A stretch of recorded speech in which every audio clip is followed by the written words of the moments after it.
All right, let's begin. I begin by acknowledging the traditional custodians of the land on which we meet today and pay my respects to elders past and present. I extend that respect to any Aboriginal and Torres Strait Islander peoples who are joining us today. I declare open the public hearing of the Joint Standing Committee on Electoral Matters for its inquiry into the 2022 federal election. In accordance with the committee's resolution of the 2nd of August 2022, this hearing will be broadcast on the Parliament's website and the proof and official transcripts of proceedings will be published on the Parliament's website. I remind members of the media who may be present or listening on the web of the need to fairly and accurately report the proceedings of the committee. And I now call on representatives from the Australian Electoral Commission to give evidence. For the Hansard record, would you please state your full names and the capacity in which you appear before the committee? Good morning, Chair. Tom Rogers, Electoral Commissioner. Good morning, Chair. Jeff Pope, Deputy Electoral Commissioner. Thank you. Although the committee does not require you to give evidence under oath, I should advise you that this hearing is a legal proceeding of the Parliament and therefore has the same standing as proceedings of the respective houses. The giving of false or misleading evidence is a serious matter and may be regarded as a contempt of Parliament. The evidence given today will be recorded by Hansard and attracts parliamentary privilege. Did you want to make another opening statement or are you fine for us to go to discussion? Fine to go to discussion, thanks. Great, excellent. I might kick off with a couple of questions on matters that we didn't get to in previous hearings.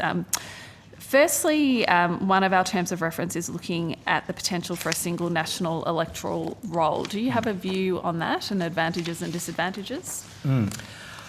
It's a complex area, Chair. I would point out that we cooperate very well with each of the state and territory electoral commissions, and in fact last week I was at a meeting of the Electoral Council of Australia and New Zealand, which is the cooperative body where the commissioners meet.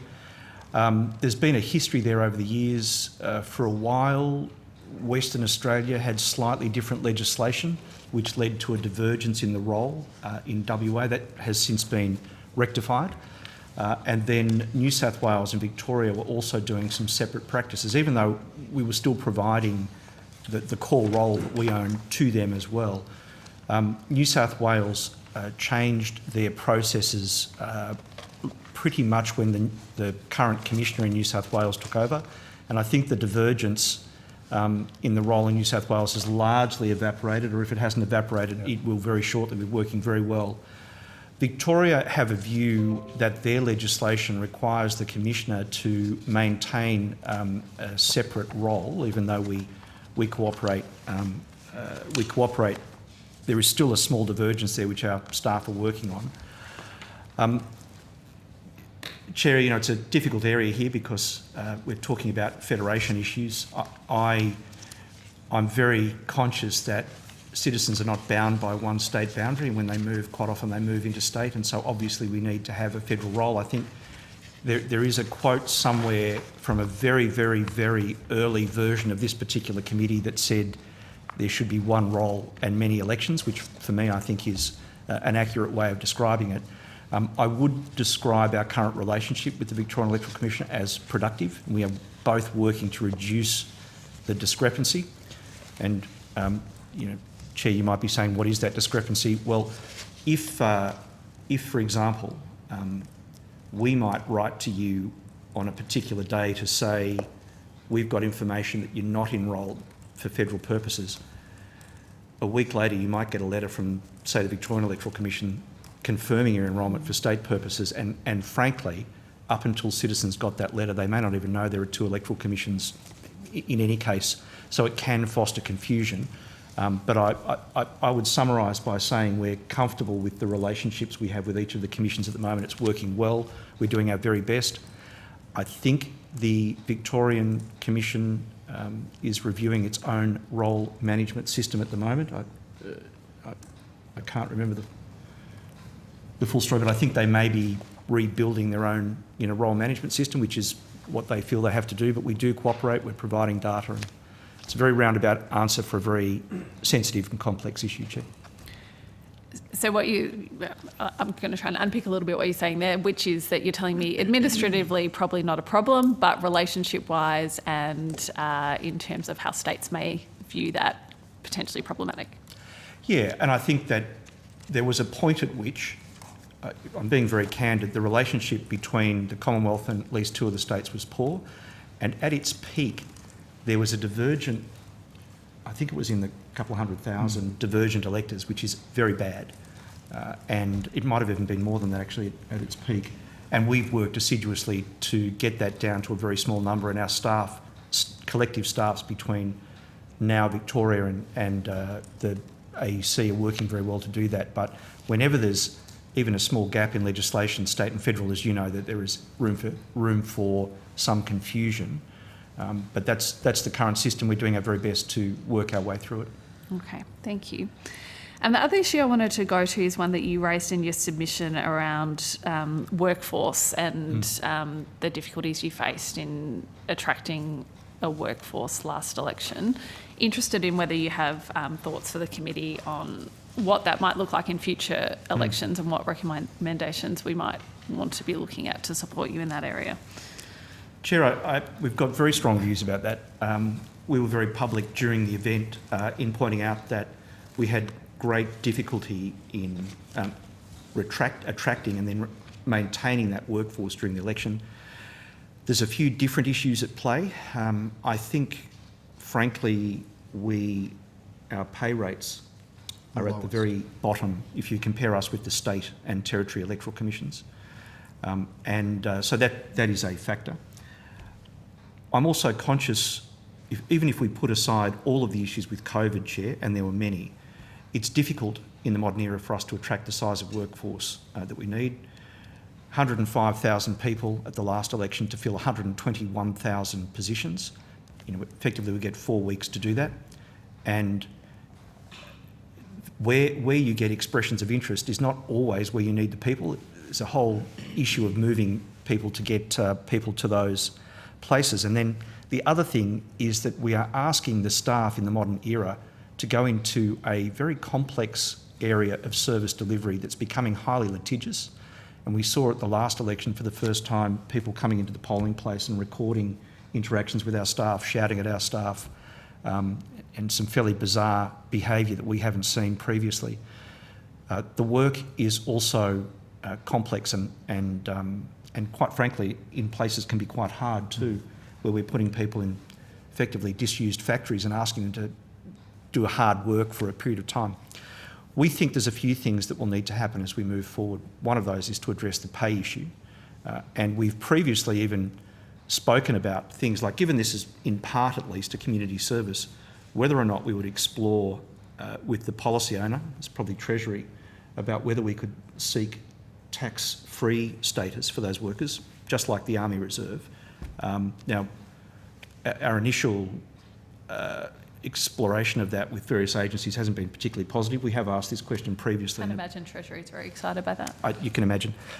The second thing though, and probably this is even more important, is that for members of the temporary workforce who are holding positions of responsibility, so OICs of polling place, the polling place liaison officers and others, we would like to have them attached to us on a more regular basis so we can give them better training, more assessment, more tools to assist them in doing the job. Now, what would that look like? I don't know, but a few days training maximum in each electoral cycle where we could run assessment centres and give them some information. It would make the process better. I think it would even speed up the count.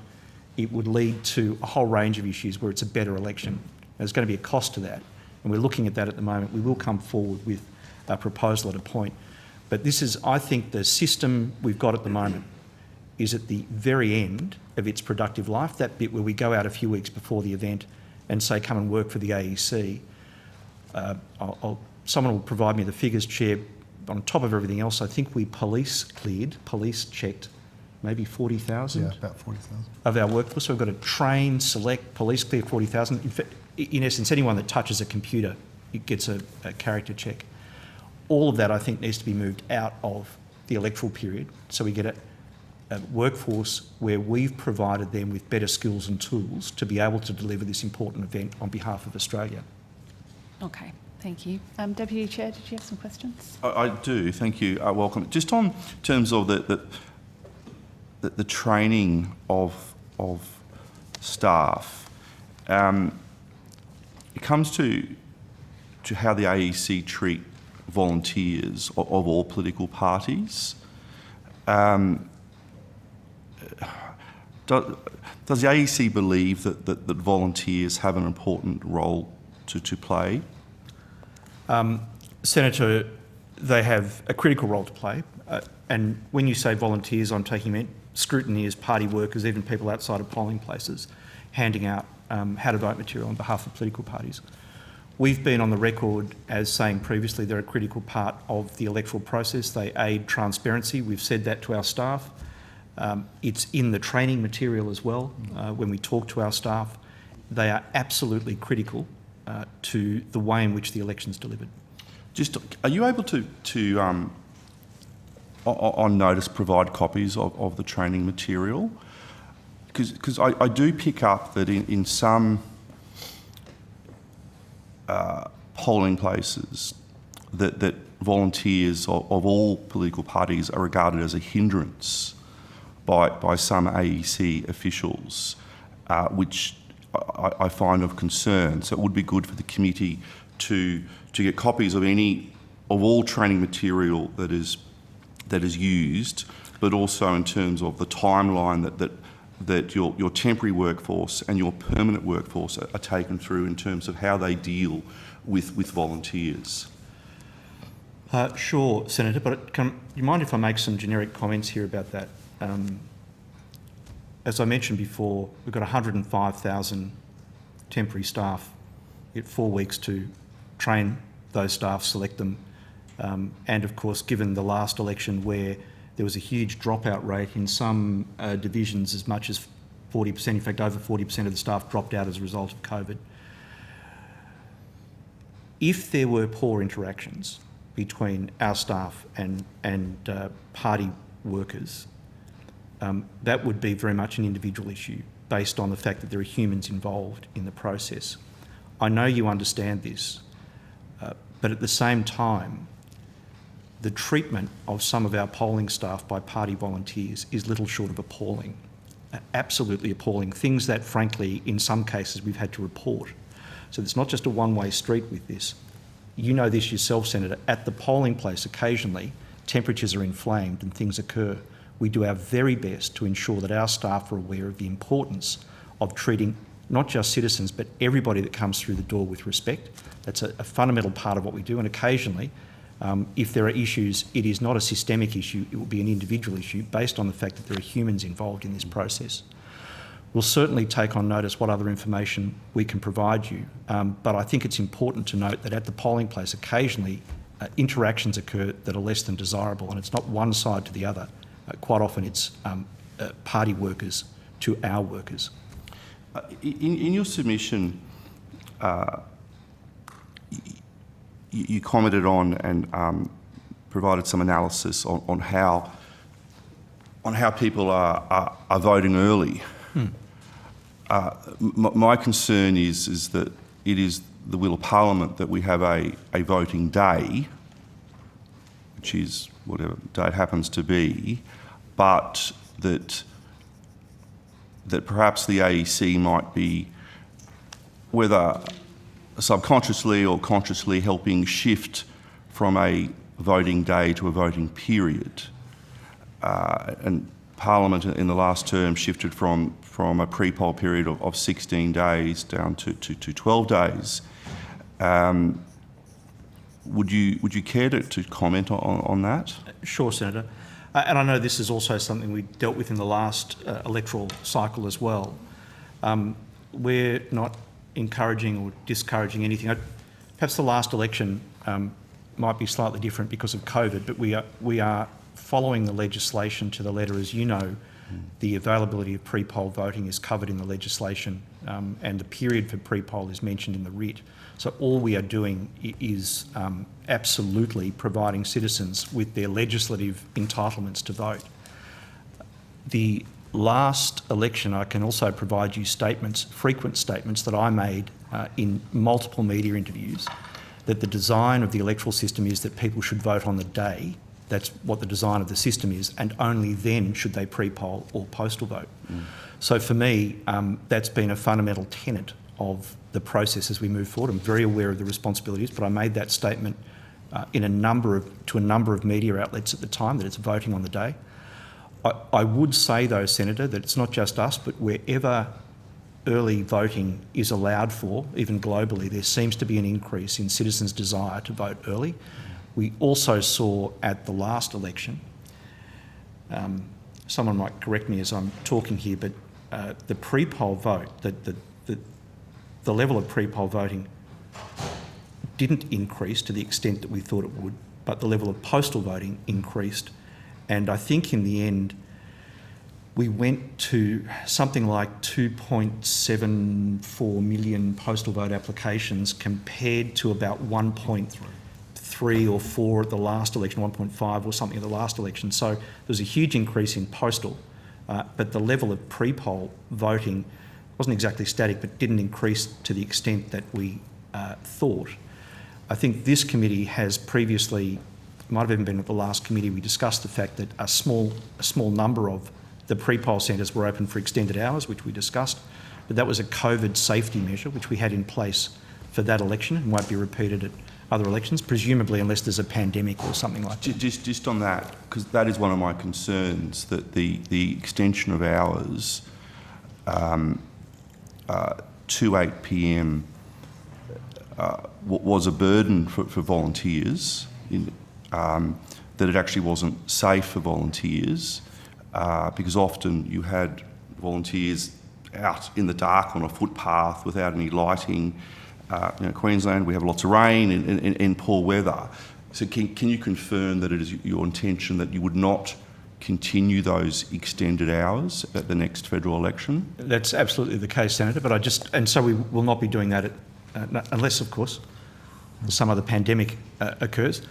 The reason, but I just did want to state, the reason we put that in place, and I know it was unpopular with political parties, was because of our work with health authorities around Australia and our desire to try and make sure that polling places were safe spaces for people to vote in, safe and healthy spaces, and for our staff to work in as well. And so to try and reduce the queuing and access and simply the volume of people in the polling places. But we won't be doing that at the next election. And so you could confirm that also for mobile voting at residential aged care facilities, because there was a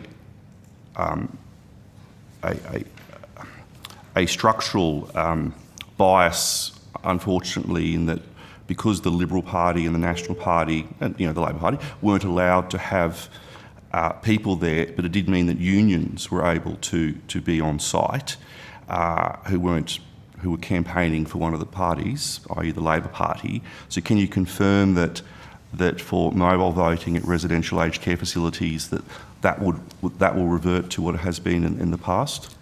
I can, Senator, but I might also provide some contextual information around that. I have no information about unions campaigning or taking votes. As far as we're aware, and we worked very closely with residential care facilities and indeed state health authorities about what we were allowed to do and not allowed to do, and which centres wanted us to go in and were worried about becoming a super spreader event. As you know, normally we visit a fairly large number of residential care facilities. We intend to do the same thing in the future. It's not that we did no visits, by the way, to those residential care facilities during the last election. I forget the number, but it's actually so we actually visited 87 residential aged care facilities using 60 mobile teams. So we did do some of those visits, but it was absolutely in line with advice from state health authorities and the aged care facilities themselves. For the aged care facilities that we didn't visit, we worked closely with the staff of those facilities to make sure that residents were aware of what their options were to vote. But again, it was a COVID-safe measure. We also did that during the by-elections during COVID, if you remember. But at the next event, we intend to return to a more normal level of service delivery. Turnout, I think turnout at the federal election was down slightly. Do you have any views on what was behind that? A couple of things. This is speculation here, Senator, but it's worthwhile speculating, I think. A couple of things. First of all, I think possibly COVID itself. would have had an impact. I mean, I know that you're aware we tried our very best to provide services to Australians, including COVID-affected Australians, and I think in the end we had close to 75,000 people vote by telephone, for example, who might not have otherwise been able to vote. However, there is also, I'll clumsily word this, but an inverse link between the size of the roll and turnout. So as we put more people on the electoral roll, particularly as we get to the very end of the electoral roll, we're putting people on, I think, who are less likely to turn out. So the larger the roll, the less likely the turnout. And the electoral roll at the last election was the largest roll since Federation. We think probably the most complete roll since Federation as well. And as you get into that end, people are going onto the roll who won't vote. So I think that has a big impact as well. The Deputy Commissioner might have additional views on that, but... Well, I think the overarching context, Senator, also is, unfortunately, turnout in Western democracies globally is also declining. So there's a global phenomenon there, regrettably, that turnout is on the decline. Australia's turnout remains one of the highest in the world, obviously, and compulsory voting is a large contributor to that. But there is that overarching global trend, regrettably. So it seems to be more prevalent in the 18 to 25-year-old cohort as it is with enrolment. So I think that's where the challenge lies ahead. We are doing a lot of work to remind people of their obligations, and that 18 to 25-year-old group is critical. And I don't have in front of me, but we did do some research many years ago looking at this, and I think it's accepted that if you can get a person for their first election, I might clean this up later if I get this wrong, but if you can get a person for their first election, they're far more likely to become a habitual voter. If you miss that first election, it's likely that they will become less glued on to the electoral system. I suppose with the 18 to 25s, a number have travelled overseas now, and one of the issues I wish to raise with you is the number of overseas voting posts. Can you? How many was it? Just the one this time, or no? We provided voting. Well, when I say we working with DFAT provided voting in something like 19 of our overseas missions. The original aim was, I think, 21, but then other issues occurred. I think, for example, the war in Ukraine, and so we amended that list down to 19. For context, Senator, when we started the process early on, when COVID first impacted Australia, I spoke to the then head of DFAT, and at that point it looked like we wouldn't be able to offer any overseas voting. And we worked with DFAT constantly during that period to see what we could possibly do, because we're not only subject to our own health orders, but whatever the health orders were in the countries where we offer the vote. I think 2019, I think it was 85 overseas missions we offered the vote. This time it was down to 19. It was purely based on COVID. We had to work with DFAT, and whatever the local rules were, they were the local rules. The intention at the next election, and I've already met the head of, the relatively new head of DFAT, is to return to full service delivery overseas, with voting in whatever missions we can actually get into at that point, depending on what's occurring globally. However, we also provided some additional services for postal votes for citizens overseas. So for the first time ever, we used a courier service to courier courier services to be more accurate, to courier every vote to an overseas elector. Now, of course, I think there were less Australians overseas as a result of COVID at the point of the election, but we used an individual courier, and then we had arrangements in place where we could, that postal votes could be returned to our overseas missions and then included in the diplomatic post to be sent back to Australia. So we've not done that previously. Where we could, we also used the embassy or mission as a drop-off point.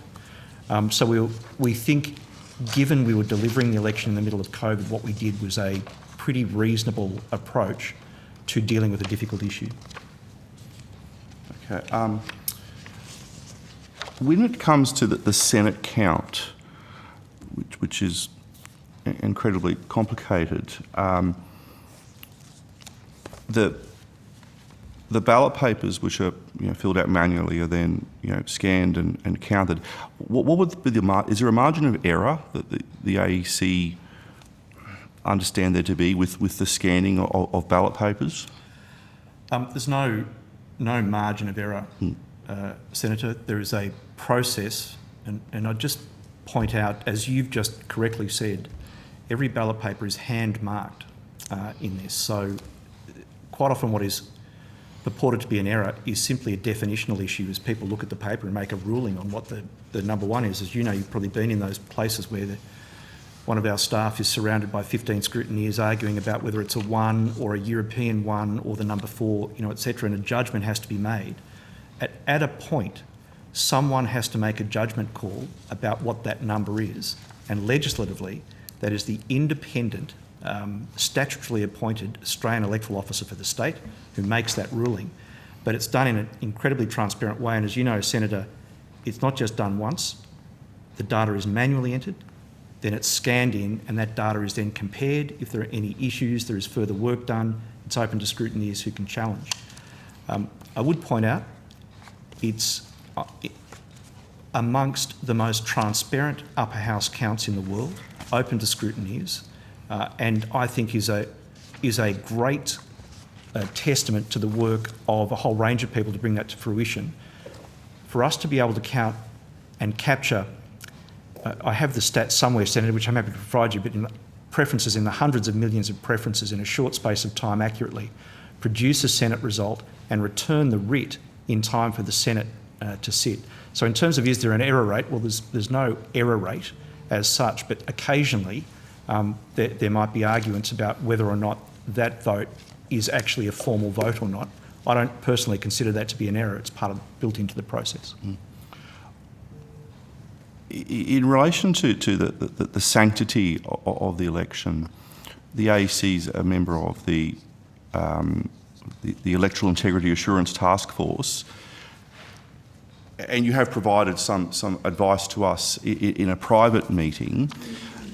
But for those who are listening, can you comment on whether the federal election that was held this year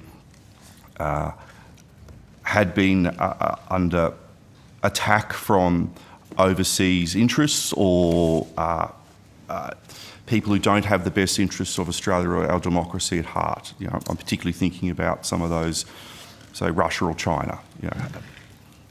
Thanks, Senator. I won't use a country name if you don't mind. And we might just also acknowledge Catherine McNullen from the Office of National Intelligence, who's a member of the board of the Electoral Integrity Assurance Task Force, which is co-chaired by Mr. Jeff Pope. The whole role of that body is to provide me with advice, effectively on the sanctity of the vote and whether we need to do anything. I was very comfortable at the last election. I think we've already published a statement. I'm looking at my colleagues here that the task force did not detect. If I get the language wrong again, I'll clean it up, but it's just here. Here we go.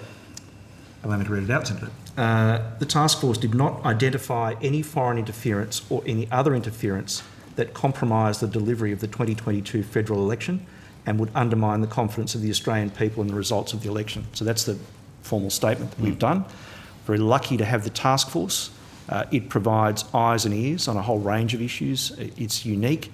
I might also point out, for the benefit of those listening, that it doesn't only provide support for Commonwealth elections, but by agreement it also provides advice and support to state electoral authorities. And I'm very, very satisfied with the level of support and protection that we get from that body, in addition to the work that we do ourselves to monitor the environment. But I'm happy for either of my colleagues to make further statements about that. I think Owen and I might be best placed to answer your specific question, Senator, if I can hand over to Catherine. Sure. Good morning, Committee. Catherine McMullen, First Assistant Director General, Office of National Intelligence. As the Electoral Commissioner outlined, the Electoral Intelligence Assurance Task Force, Electoral Integrity, Intelligence is my business, really is focused on supporting and enabling the AEC to deliver an election that the public can have high confidence in. The Office of National Intelligence works with the supporting intelligence organisations that are part of the task force. So that's ASIO, ASD and the Australian Cybersecurity Centre that's part of that. And we really look to understand what is the operating environment in which the election is occurring. We look at online social media platforms, English language, foreign language, and work together collaboratively to inform and enable the AEC both to respond as necessary to mis and disinformation that might occur through the election, and to support and enable the Australian Federal Police that might need to undertake investigatory action as a result of any breaches of the Australian Electoral Commission Act. But as the Commissioner said, we did not identify any large-scale foreign-linked efforts to manipulate or undermine the integrity of the election. There are, of course, in a well-functioning democracy, voices of opinion regarding particular issues, but they were sort of legitimate and genuinely held beliefs. We didn't think that they were linked to any organised effort to undermine the integrity of the election. You did use the words large scale. Were there any attempts from overseas? That's a hard question to answer. There were attempts in pockets of area where we think that they were linked to known domestic actors who have genuinely held beliefs. But when we talk about attempts to undermine the election, it has to be large scale to some extent because of the nature and compulsory voting of our system. You can't have very minor pockets which would go towards undermining the integrity. So it does need to be large scale, which means it needs to be organised. It needs to have intent behind it, and that's why we talk about the efforts to manipulate and undermine were not large scale. They didn't have take up, any narratives didn't get take up, etc. across media platforms. Chair, I do have more further questions. I think Senator Cadell might have one follow-up one, and then we'll throw back to you. And if there's time later, I certainly have some more. Yeah, okay. That's cool. Just share it around. Thank you, Deputy Chair. Senator Cadell, can we go to you for one question and then we'll move on to other members as well? Sorry, was not quite ready for that, Madam Chair. Okay, well, We'll come back to you then. Can we come back to you, Senator Cadell, if you're not ready? Yep. If we can come back to that, that'd be cool. Okay. Thank you. Cheers. Okay, thank you. We'll come back to you. Senator Waters. Thanks, Chair. Hopefully the audio is working okay. Can you hear me? Yes. Yeah. Great. Thanks very much. And hello, Commissioner and all the other folk there in the room. Can I start off with the recent reversal of the decision about robocalls and Advance Australia? You revisited your decision and you've decided that it, in fact, did comply with, or rather didn't need to comply with authorisation requirements because it wasn't a robocall. Can you just give us a bit of context about that decision, please? And if you think that any changes to the legislation are needed to make obligations about authorisations clearer, particularly in relation to automated phone calls? Thanks, Senator. I will answer this question, and I will take the appearance of the Chief Legal Officer at the table of the fact that I've got bits of it wrong, and if I haven't got it wrong, then he won't appear. So effectively, as I remember, I've already got it wrong, correct? Right. Yeah, funny hell. So as I remember it, with the Advance Australia issue, it wasn't a reversal of decision at all, but rather when this matter was first raised with us, there was both a media question and I think it was raised by Senator Pocock, I think at the time. We said effectively, well, if they were robocalls, they would need to be duly authorised in accordance with the Act, but we will look at it. Now, as you know, Senator, at election time, we get thousands upon thousands of complaints, issues that we need to examine. When we examined that issue, based on information provided by whoever they are, Advance Australia, we decided it wasn't a robocall because based on evidence that they provided, these were reach outs to their, what they call their subscriber list, I think. And given that they weren't robocalls, there was no reversal of the decision at all. Rather, this was simply us going through a process, as we said we would, looking at the evidence. Now, by the way, if Advance Australia have said something that's incorrect here and it wasn't to their subscriber list, well, that's a whole different kettle of fish. And then the thing's back in play.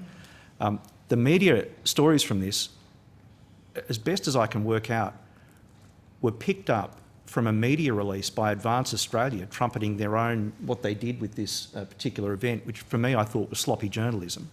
I've got nothing against Advance Australia or any candidate or any entity, but it was inaccurate, and it was then picked up as a media story. There was no reversal, no flip-flop. We were simply going through a process as we do with many things. The second part of your question, is there other legislation that could assist with this? I think at the time we'd also said that even if the call was a robocall, the breach at best was a technical breach of the legislation. It was a minor breach. So from my perspective, frankly, what's the answer here? I wish, just living in Narnia for a moment, that candidates and parties didn't indulge in this sort of behaviour. If they didn't do it, we wouldn't need legislation, quite frankly. It's ridiculous. I'm not necessarily picking on Advance Australia, but any of these sorts of attack issues, robocalls, they don't play out well with the community. I don't know why people do it. Whenever it occurs from whatever party, major or minor, we get inundated with complaints. It's just ridiculous. So in terms of legislation, frankly, I wish people wouldn't do it. We wouldn't need legislation. We've said previously, the AEC don't own the electoral process. It's owned by all Australian citizens, parties, candidates, scrutineers. Everyone's got a role to play. And it would be far preferable if people did the right thing and kept it clean. We've got one of the world's great electoral systems, and if people lived up to that, it would be a better it's sorry for that rant, Senator, but it's a strongly held belief. You're entitled to your soapbox, Commissioner, and I happen to agree with you.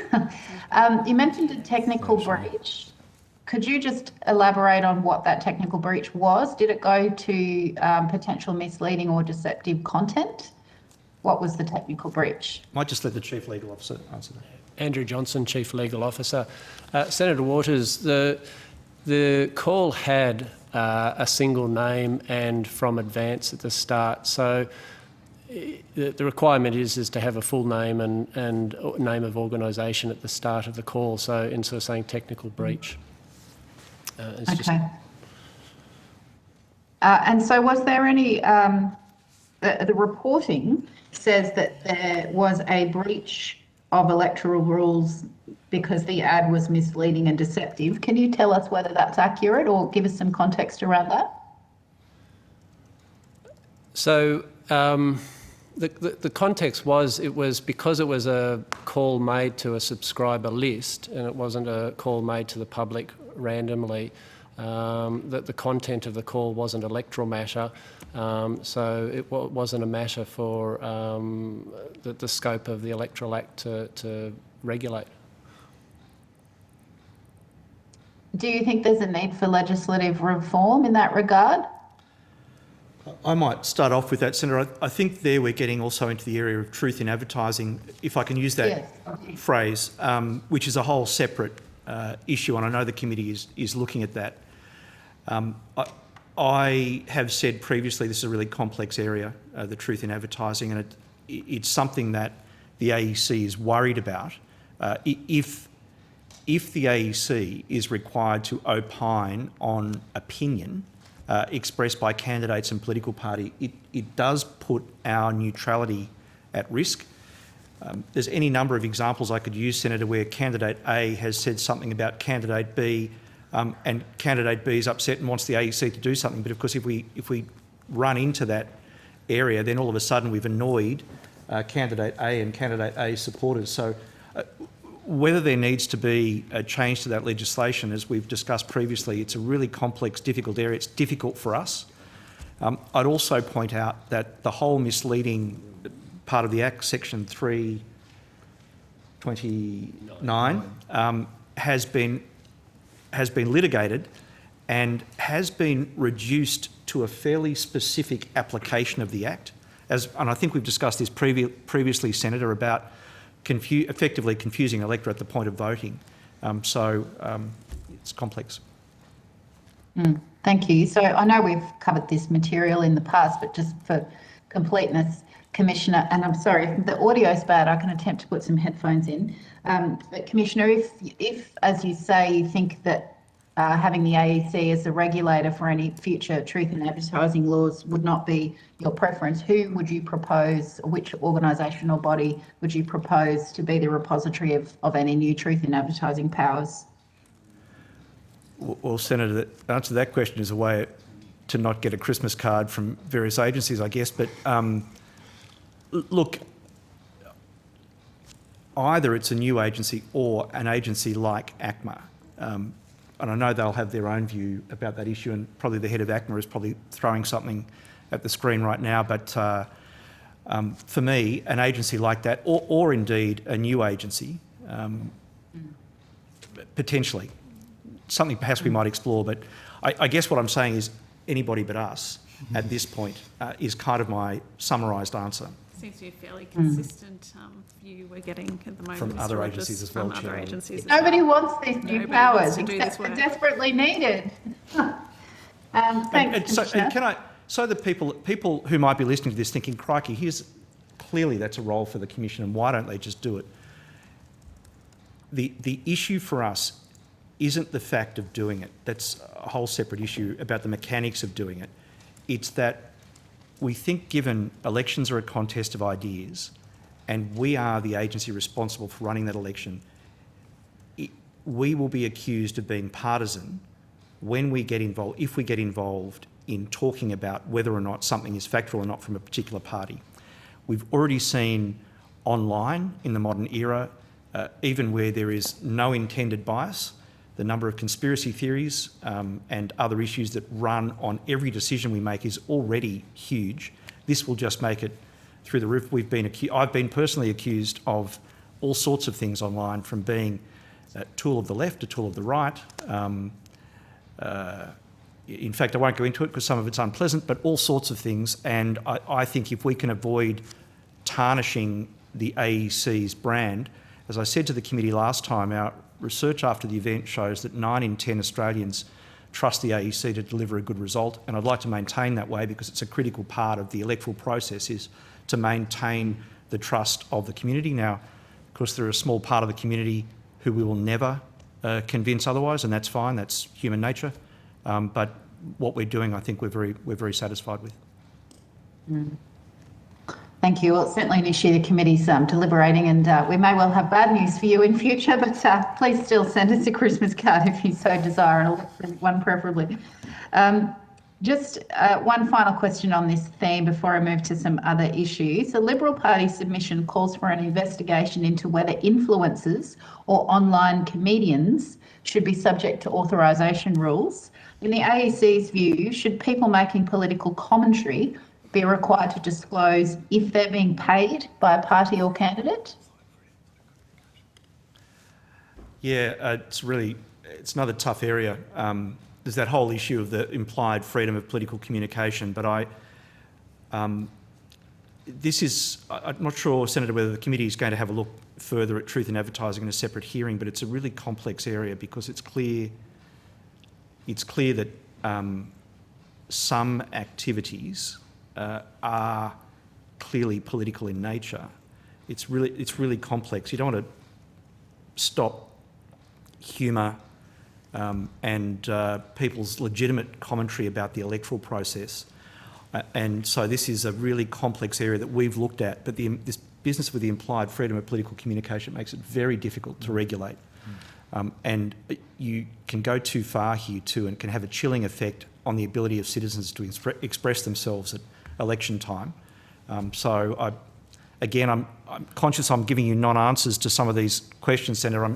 They're just really, really difficult areas for us to look at. Senator Waters, it's... Sure. No, I appreciate the context, but perhaps just on the specific question of if a commentator, whether they be a comedian or some form of influencer, if they're being paid by a party or candidate, do you think that's something that should be disclosable? Yeah, I think that's a different issue. Well, that's my question. And yeah, if I could take that question, The Act currently exempts satirical content, but if it's paid content, so it becomes paid advertising, then it is subject to the Electoral Act and the authorisation requirements.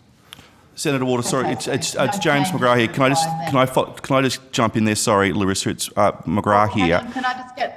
It's hang on this. Can I just get clarification on that final point? So you're saying that actually no regulatory change is required because if it's paid, it's already covered by the rules. Is that correct? Yeah, if it's paid advertising and sponsored. Okay, thank you. Yep, James, you Evidence of that. jump in. So thank you, Larissa. So if a political party has paid influencers to, for example, create TikTok videos, then that would fall within this remit, and that material should be duly authorised.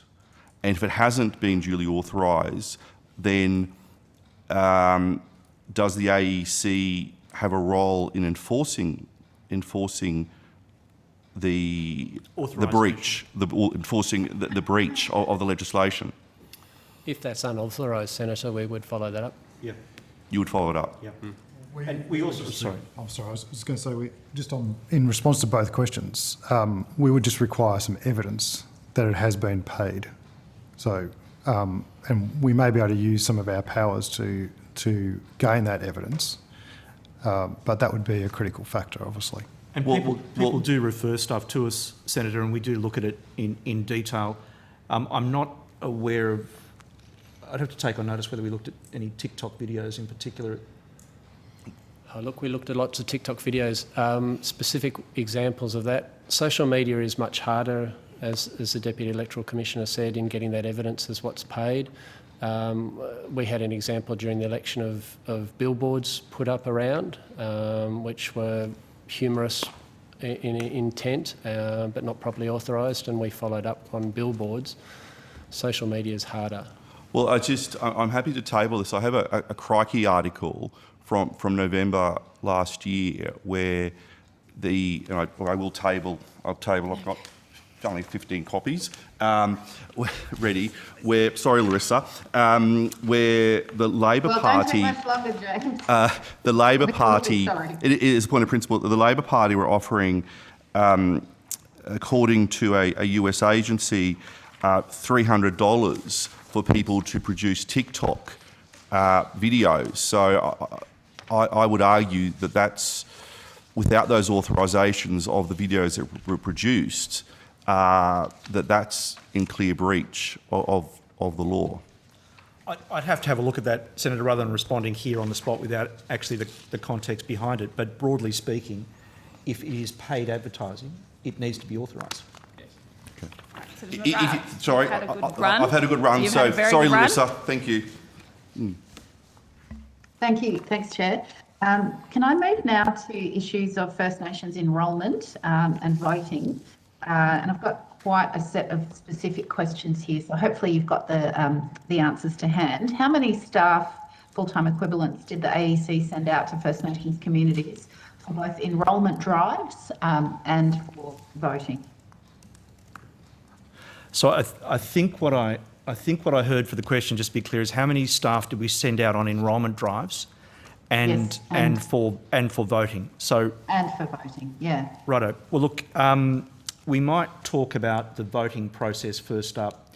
As you know, Senator, we do at each election remote area mobile polling, where we have a number of staff that go into Indigenous communities, remote communities, and provide voting service. I'm just hoping the Deputy Commissioner is going to get the statistics here in a moment. In fact, you've probably got it somewhere. Just hang on for 1 second. I might have it in front of me. No. Look, if not, you can take it on notice. I'm just interested. No, I think we can give it to you straight away, actually. So here we go. We had 38 mobile teams visiting 348 locations, and they issued 21,620 votes. There were 174 staff involved in that process. AEC staff So involved in that process. Full-time equivalents? FTEs, full-time equivalents? No, these are a small number of permanent staff buttressed by a large number of temporary staff for the election. And it's what we do at every election in terms of providing that service to remote communities. I would point out, Senator, as I think you're aware, we are not legislatively required to provide that service at all. That's just something we do because it's the right thing to do, and it also provides access to the vote to a number of people who would otherwise struggle to access either postal voting or pre-poll voting, etc. So that's the answer to the mobile question, and that was spread through a range of different divisions. But as you would imagine, most of those are remote, WA, Northern Territory, South Australia, and Far North Queensland as well. So it's that kind of distribution of those. Thank you. Yes, and certainly it's not a criticism, it's an encouragement to continue. And if more resourcing was required, then perhaps the Benn counties could hear that message. How much was invested in the Aboriginal Community Engagement Program for the 2022 election, particularly in the NT and WA? Sure. I might ask the Deputy Commissioner to make some comments on that, Senator, and then I might come back in at the end of that. Senator, I think I'll have to take that one on notice. It's a very specific question. I'll have to do some financial analysis around our expenditure in the Northern Territory and Western Australia. I can safely say more than any previous election. We've increased our level of investment in Indigenous enrolment and delivery of education and engagement activities with Indigenous communities. But I'll take the question on notice. If I understand it correctly, it's the amount we spent on delivering Indigenous services to Western Australia and Northern Territory in the 2022 federal election. Is that right? Correct, under your Aboriginal Community Engagement Program, or whatever fits under that moniker. Yes. Okay. I presume that captures all relevant activities that we've canvassed already. But yes, thank you, and I appreciate you taking that on notice for me. Sure. Senator, but can we just to finish off on that? Just a couple of interesting things, because the investment itself, the quantum of the investment is a very important figure, but more important is the outcomes we're currently achieving. And just so you know, there are more First Nations citizens enrolled at the moment than there have ever been in the history of the electoral roll. And that's as a result of the work of the AEC over the last decade, the last 5 years in particular. And the last 12 months saw the biggest increase in Indigenous enrolment in the roll's history. So whilst we've got a long way to go, there have been some incredibly good outcomes. In addition, since 2017, the growth in the Indigenous roll has outstripped significantly the growth in the non-Indigenous roll. These are estimated Indigenous roll, I should say, has well outstripped the growth in the non-Indigenous roll, but importantly, it's significantly outstripped the growth in the estimated Indigenous population. So we are not only making inroads against the normal roll, but also the non-Indigenous roll, I should say, but also against the growth in the Indigenous population. So there are green shoots of growth here everywhere. We're also running a number of trials at the moment that are being hugely successful in growing the roll. So across Australia, we're getting these great outcomes right now, and have been for the last few years, with this issue. So we, as a group, we spend more time talking about and implementing Indigenous enrolment initiatives or growth than any other single group on the roll, and that's as it should be, because they're have been underrepresented. But I did want to point out that we're getting some great results across the board. One of the key results is the number of partnerships we've got with Indigenous organisations or organisations trusted by Indigenous people. Well over 80 of these partnerships, which are really producing great results for us. And I'd also point out at the last election, we had more Indigenous staff working for us than we've ever had at any other election. So it's important to contextualise all of these issues so that people have an understanding of that process. Yes, it sounds like you're making great progress. I commend you for that and certainly encourage a continuation of that. Just on that theme, the budget allocated 16.1 million to increase First Nations enrolment and participation in future elections. Do you have a sense of what initiatives will be funded with that allocation? Senator, based on what the Commissioner's just given in his evidence and the success that we're having with our current initiatives, that money is largely to allow us to expand our existing initiatives and capacity to continue to deliver those services on a larger scale. Yep, okay, great. Can I move now to interpreters? Concerns have been raised about the lack of interpreters available in remote communities. Did the AEC liaise with the Aboriginal Interpreter Service in the NT and WA to recruit interpreters for polling days? And if not, why was the Indigenous Electoral Participation Program preferred? Senator, there's two things that we do. Firstly, yes, we do engage with the Aboriginal Interpreter Service wherever that is possible. However, there is a real shortage of interpreters across Aboriginal communities at the moment. I think that's been experienced for a while. I think it's been exacerbated regrettably further by COVID, or the demand may have increased as a consequence of COVID. But access to those very scarce but very valuable interpreter services is difficult to obtain, and particularly sometimes with very short notice. So that is one thing that we do, but we are limited by their capacity to be able to service us. To complement that, our main strategy, particularly for this election, has been to try and recruit more local Indigenous temporary election workers from community, in community, who speak the language, who can then provide that interpreter service as part of their duties, which is one of the reasons why we, for the first time, had 518 identified positions at polling places around Australia, which was informed by our the census data and our enrolment data as to where Indigenous electors were most likely to vote. And we did our very best to try and fill all of those positions with local Aboriginal and Torres Strait Islander people who can speak the language. So are they the community interpreters that you're referring to there? And if so, what training were they provided with in terms of electoral processes and ethical responsibilities? And also, what rate were they paid at? They were trained and paid as if they were one of our normal temporary election workers, because that's exactly what they were. They were in a position that we had allocated, part of our collective determination. It was like every other position. They brought the added value of their language skills, just like temporary election workers do from culturally and linguistically diverse communities in Western Sydney and Western Melbourne. So they were trained and paid and managed exactly as every other temporary election worker. Okay. Well, I note here that normally professional interpreters paid $60 an hour, and my understanding, although please correct me if I'm wrong, is that these community interpreters were paid at $23 an hour. Is there can you explain that discrepancy if those figures are accurate? That's absolutely not the case, Senator. We didn't employ those. If they were paid $23 an hour, they were in a different position, not as an interpreter.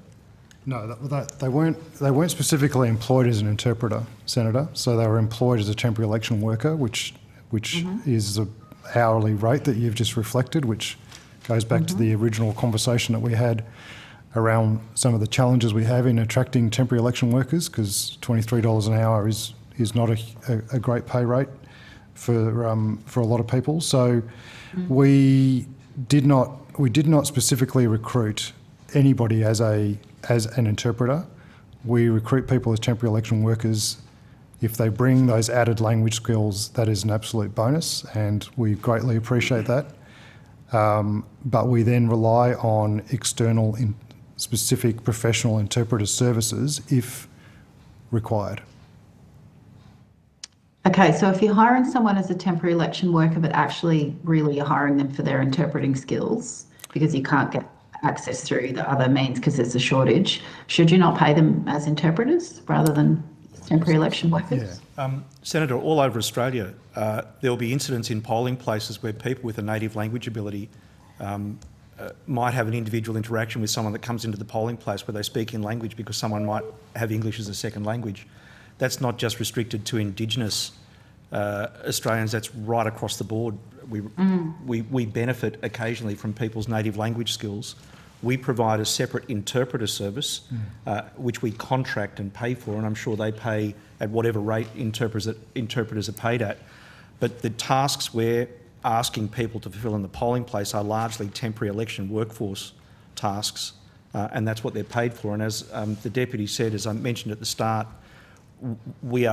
our pay rates for temporary election workers, I think if they're not at the bottom, are close to the bottom amongst the states and territories and federally. So that's an issue not just affecting Indigenous Australians, but that's our temporary election, 105,000 workforce across the board.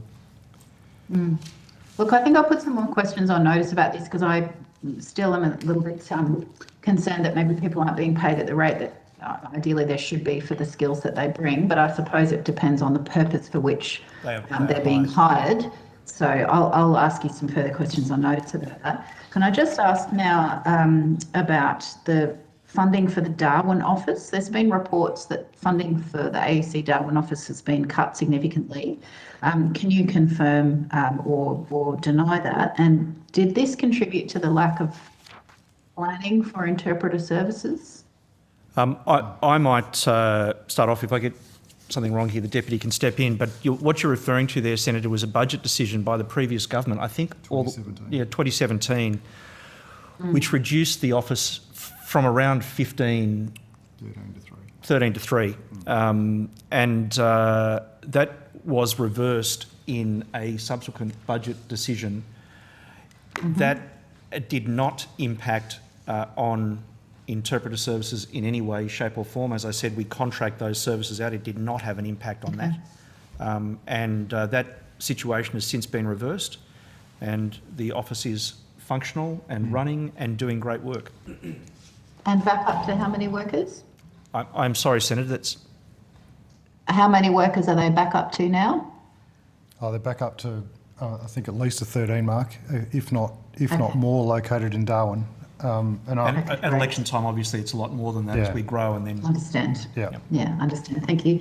I note that you're trialling a system of allowing people in remote communities to enrol using a mailbag number rather than a street number. Can you provide any more information about that trial, whereabouts it's occurring and what measures are in place so that people know about that trial? I might get the Deputy, because there's a number of initiatives that are really showing some promise at the moment, so I might get the Deputy to talk about those, including that one.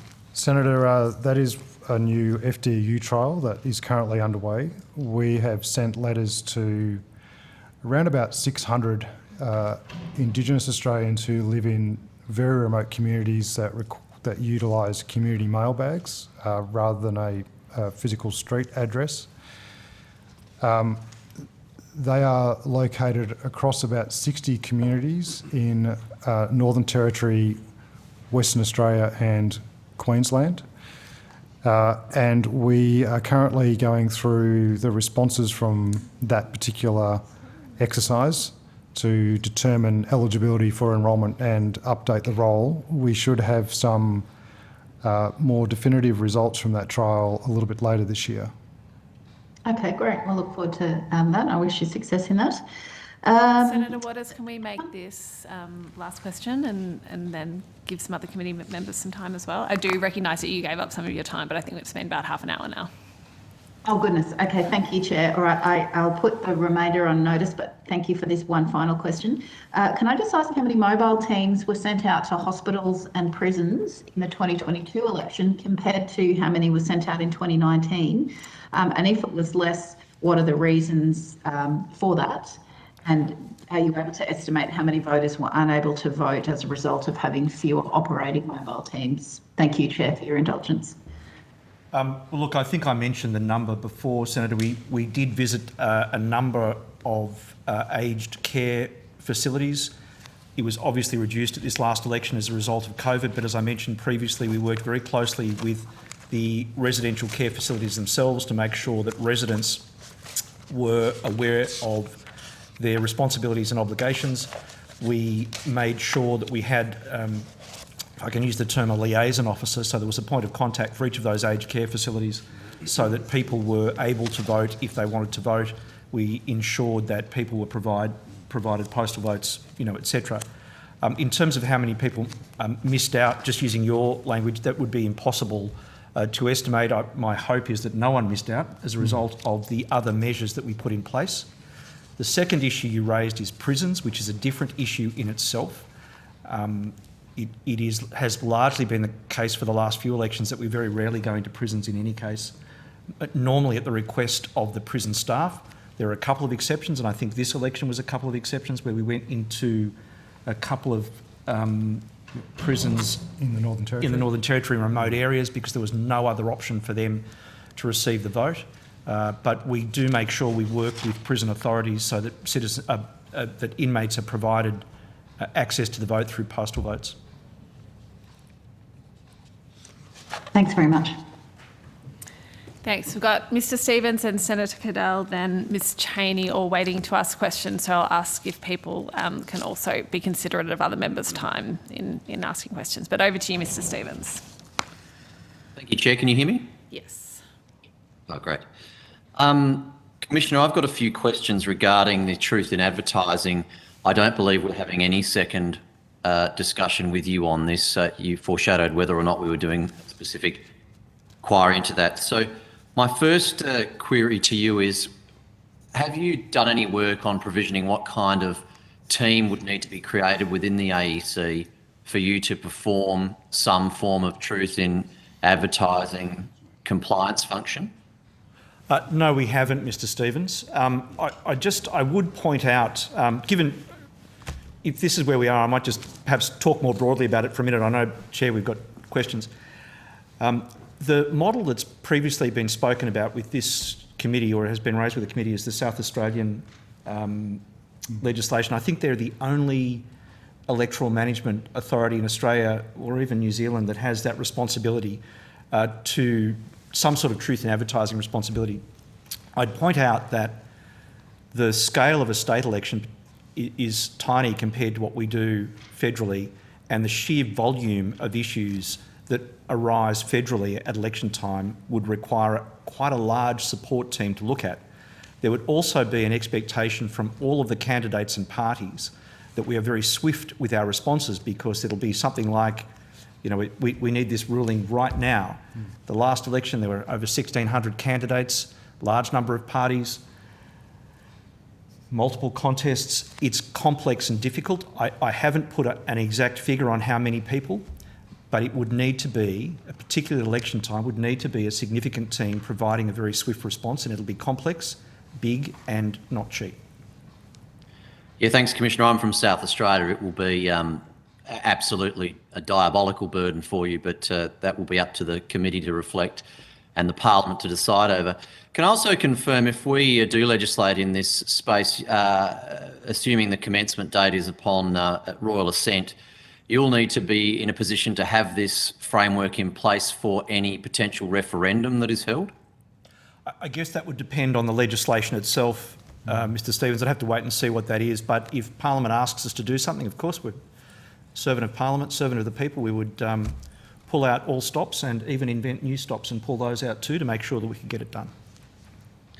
And under the current Act, with other things such as donation regimes, etc., and were the Parliament to make changes to those, they would indeed, under the current Act, for example, if the donation thresholds were reduced but no other changes were made, those rules apply to referenda as well as general elections and by-election. Is that correct? Not necessarily, Mr Stevens, and that would also depend on whatever legislation, the enabling legislation for the referendum itself would determine that, but potentially yes. And of course, if this Parliament did mandate significant changes to the funding and disclosure regime, and I'm not opining on that, I'm just talking about the practicality for me, there will be a cost associated with that.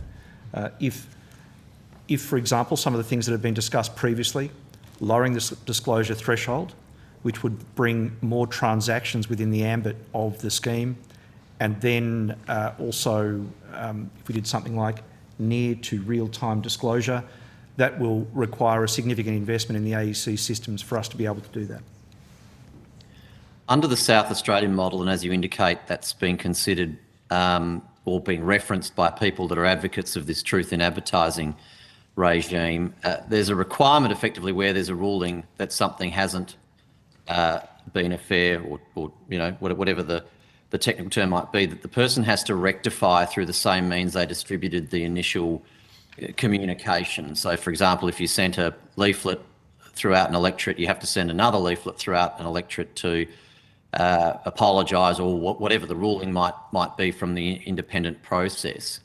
And one of the issues in South Australia is that when things happen very late in the campaign, it is completely impossible, even if a ruling is found that something's not true, to comply with that. Do you think if we had such a situation in place, we would need to look at expanding and extending what's generally called the blackout provision? At the current situation, it applies to broadcast, but now with new technologies, you know, if I send a text message out on election day and it's found to not have met the truth in advertising requirement, it's almost impossible for you to require me to, you know, provide some kind of retraction in the same way before the majority of people have voted? I think that we do need to look at this issue with new technology. And I know, I'm conscious I'm speaking about something that is owned by ACMA, not by the AEC here. The blackout period's been around, you know, for quite a while. People think we own that. It's nothing to do with the AEC, but technology is changing. It does seem to be somewhat of an anomaly, and I'm sure the committee will look at that during the life of this parliament. And just on the resourcing side of things for truth in advertising, the other issue is going to be people seeking to, if we had a regime that you had to oversee the appeals process and the injunctions, potentially costs and potentially courts of disputed returns and a whole range of other elements to this. So the speed in which decisions are made and the resourcing of appeals to those decisions is something we would need to take into account as well, right? So if you give a particular ruling on the eve of an election and a candidate or a party is not happy with it, and it turns out that you've made an incorrect decision, if that's found under law on appeal, there's no point that decision being made a week after polling day. We have to consider in our terms of reference how an incorrect decision through this process is properly appealed and does not result in the need to reconduct elections because in hindsight the decision was wrong, it had a material effect, people voted on an assumption of a decision you've made that is subsequently overturned on appeal by a higher court. Certainly that would need to be contemplated within the scope of the legislation. Thank you, Chair. Thank you, Mr Stevens. Ms Chaney? Well, thanks very much for that. I would just like to preface my questions by thanking the AEC for your submission and the great work you do in challenging circumstances. I was really impressed with the professionalism and patience of the AEC staff here in Perth. I'm interested in the AEC's role in meeting community expectations on funding and disclosure, particularly on the principles of transparency and timeliness, and I've got a few questions on this issue. During the last election, I was aware of people paying $14,000 to attend a fundraising dinner. Under the current regulation, would this be classified as a donation?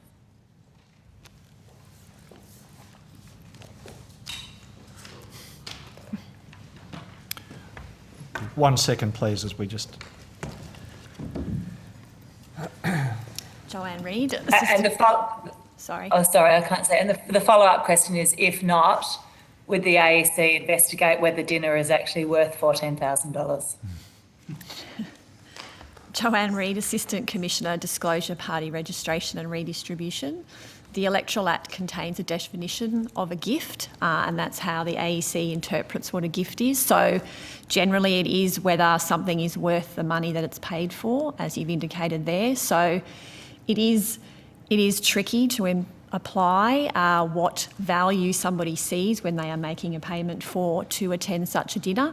There are networking opportunities, advertisement opportunities. It might be particularly delicious, for example. Yes, so it is not automatically a donation is the answer. It's not automatically a donation, but does the AEC actually look at the value of that? I mean, payment for access, I guess if that's where the value is, that seems to raise some other issues as well. So does the AEC actually look at the value? Not routinely, no. It's almost impossible to determine that issue for that very reason, that someone would say it was absolutely value for me to pay that amount of money for whatever I got, whether it was a particularly delicious meal or I got access, but I was prepared to pay that amount of money. So it's a tough call. And definitely makes transparency more challenging. By splitting donations under the 14,500 cap across different entities and state bodies and associated entities, it appears that it would be possible to donate $1 million to the coalition without it being disclosed under the current regulations. Is there anything to prevent this happening, and is the AEC aware of instances of this? Let me take that as a generic question, not a question about the coalition, but about the process itself.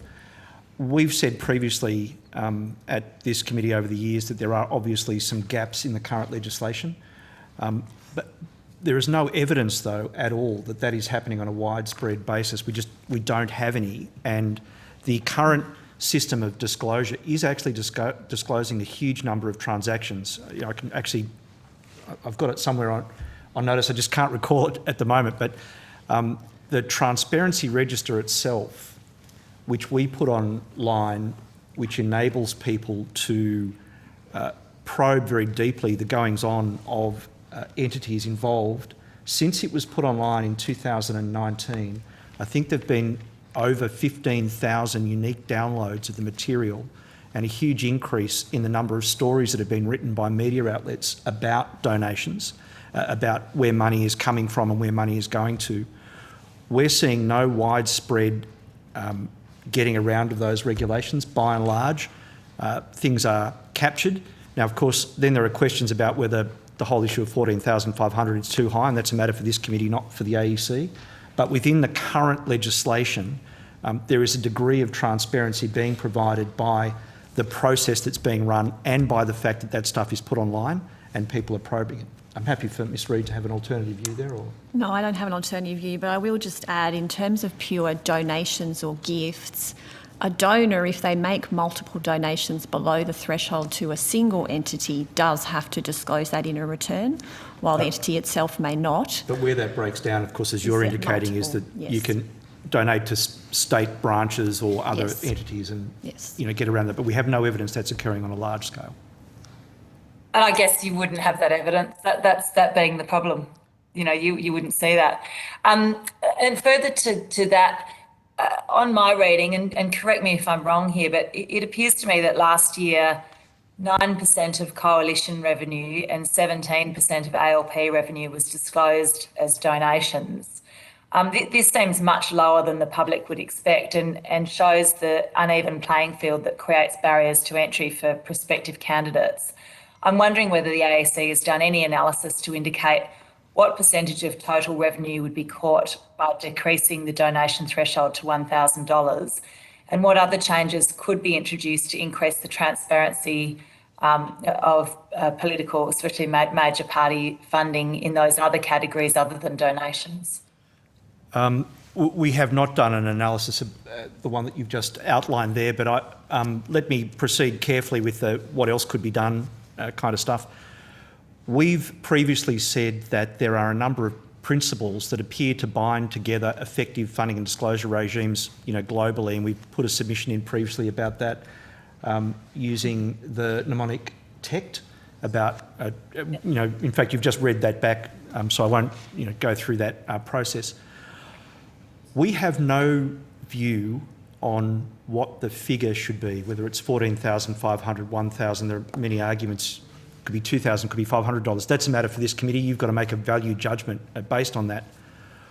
I would say that if I reflect what citizens say to us, the level of that level of disclosure is one thing. The real issue is the timeliness with which we are legally able to make those donations known. And if it's 18 months before citizens get to understand where money came from my perspective, based on those principles, that would seem to be a bit odd. So that's from our perspective. I'm just feeding back the pub test that citizens tell us. I think that there's a problem with that issue. The actual level of the money, I know this committee will come up with a level that they think represents community standards, which is great. If I just talk about that bit about timeliness, I'm not sure that I could sit here and tell you that a system that I'm sitting on top of that takes, in some cases, 18 months for stuff to be declared meets that definition of timeliness. But again, I'm opining here on something that is actually the responsibility of this committee, not me, so forgive me, Chair, for saying that, but it's something we feel a little strongly about as well. It does go into our next question, which you've preempted about timeliness, which I agree doesn't pass the pub test.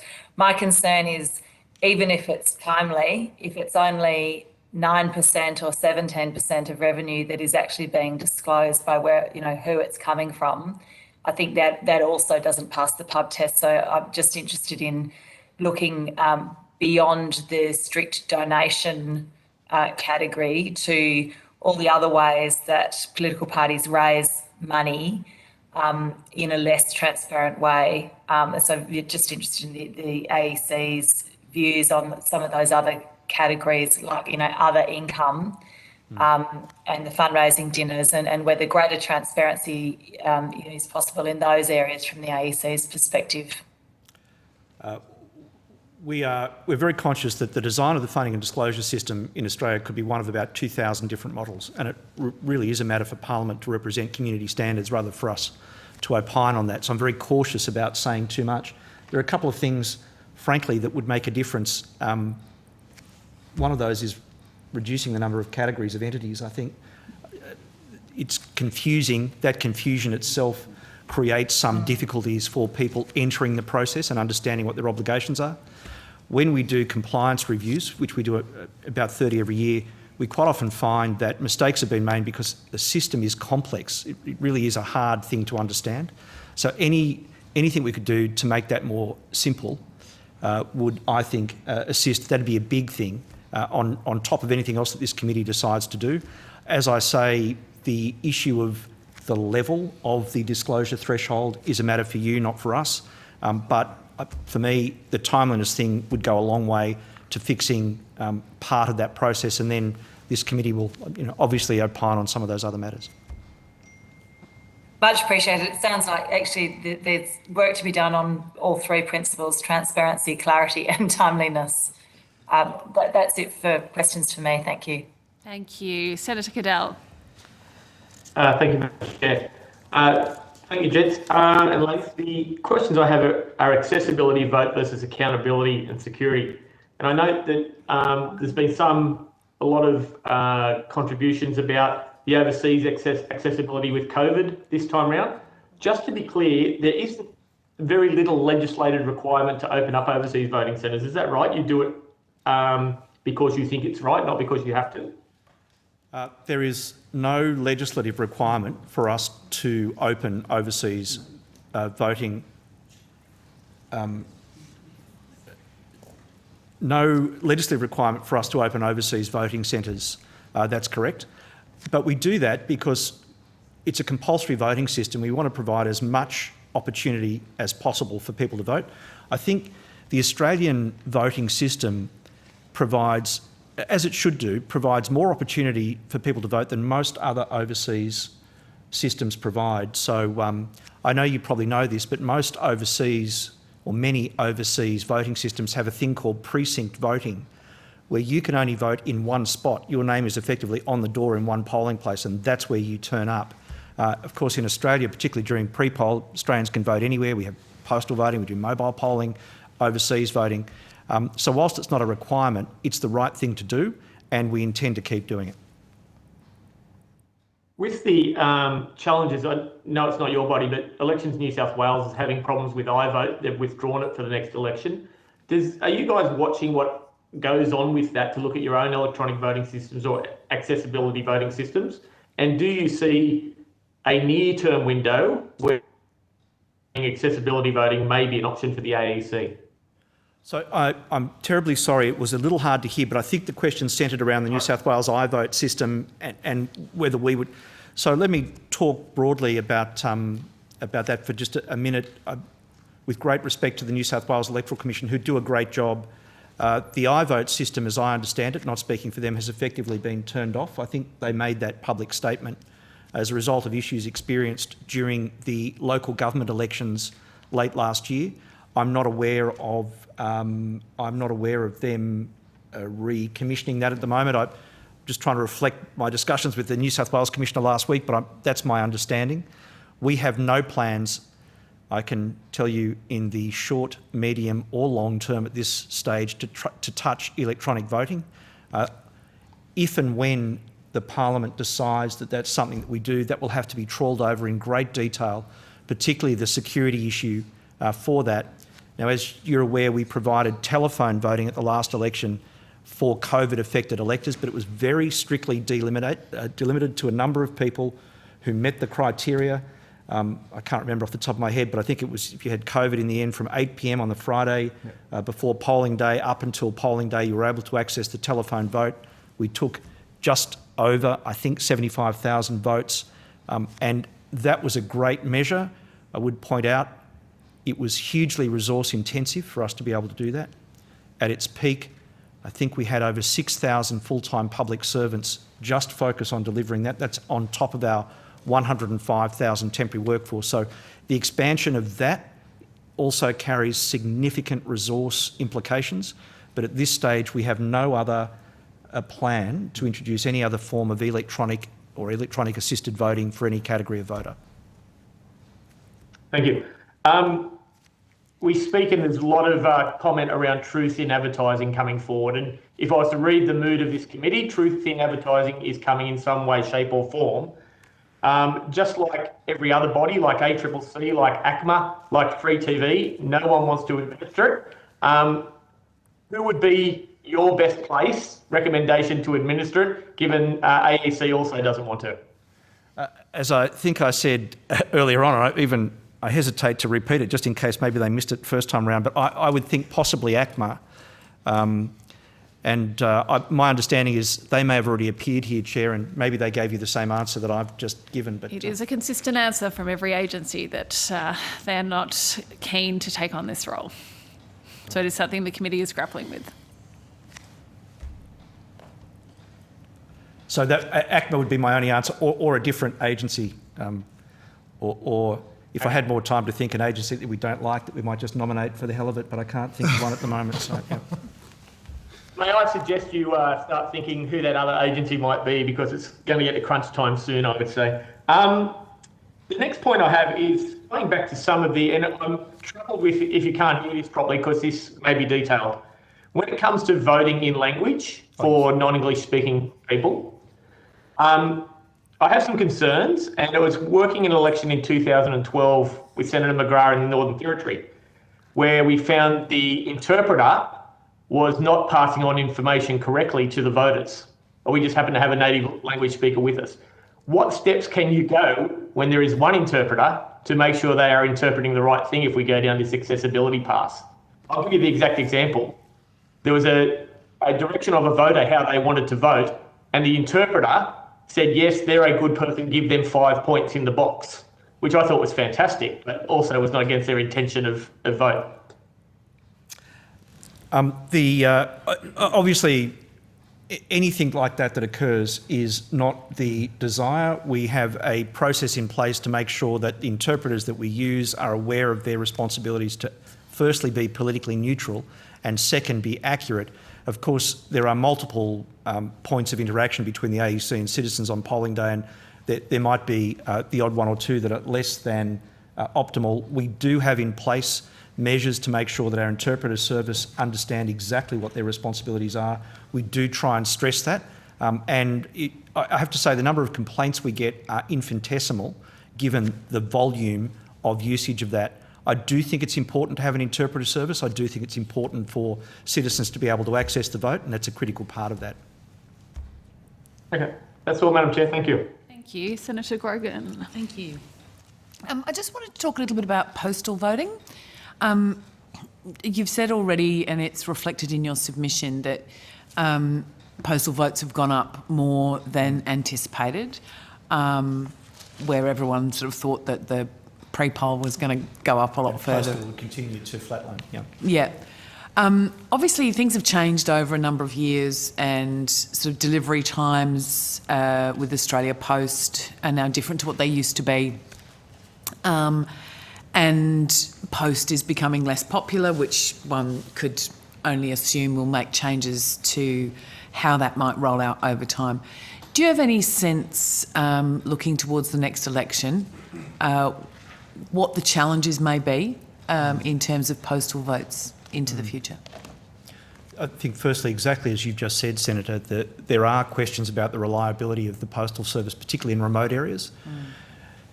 Nothing I say here should be taken as criticism of Australia Post. I know they do a great job, and we work very well with them, but it's a fact that postal services is reducing. It seems to be reducing, and so that's a problem. As the people's access to the postal vote goes up, it introduces an element where there's unreliability with votes being received and sent back. So anything we can do to shorten that process of getting people to vote and the vote back is important, but it is a challenge for us. I think one of the things we need to do is to make sure that, to the extent we can, people are turning up to our polling places and voting in person where they can. And postal, as we've said previously, it's an on-the-day vote. Secondly, pre-poll, postal vote, and try and manage it that way. And we continue to work with Australia Post to make sure that they're aware of their responsibilities. And to be fair to them, we had a great series of meetings with their senior executives before the election. They did as much as they could within their power to make sure that the postal service was sound for the election. They put on extra staff. They did a whole range of additional things. They made it priority mail. So they're really alert to this, and they're working very well with us. And I'd say also with the state electoral commissions as well. So it's not a criticism of Australia Post. It's just an acknowledgement that this is a problem. Yeah, I think so. My sense of the Australia Post, I'm not having a go either, is that their business is changing, and the manner in which Australians use the postal service is changing, and therefore it could be that we need to be looking at different ways of actually delivering a postal vote, because I think there's only a couple of things now that people go, oh, postal service. Yes. There's another issue as well, Senator, and that is, generally speaking, the more votes there are in envelopes, the longer it takes us to declare the result, particularly in close seats. And now we've done a lot of research on this about what Australians want from their electoral process, and they don't want a queue. The sweet spot for queuing is about 15 minutes before complaints start to go through the roof. And the second thing is the speed of the count. We've done a lot of work to try and explain that the law requires us to wait for 13 days after polling day to receive all postal votes back.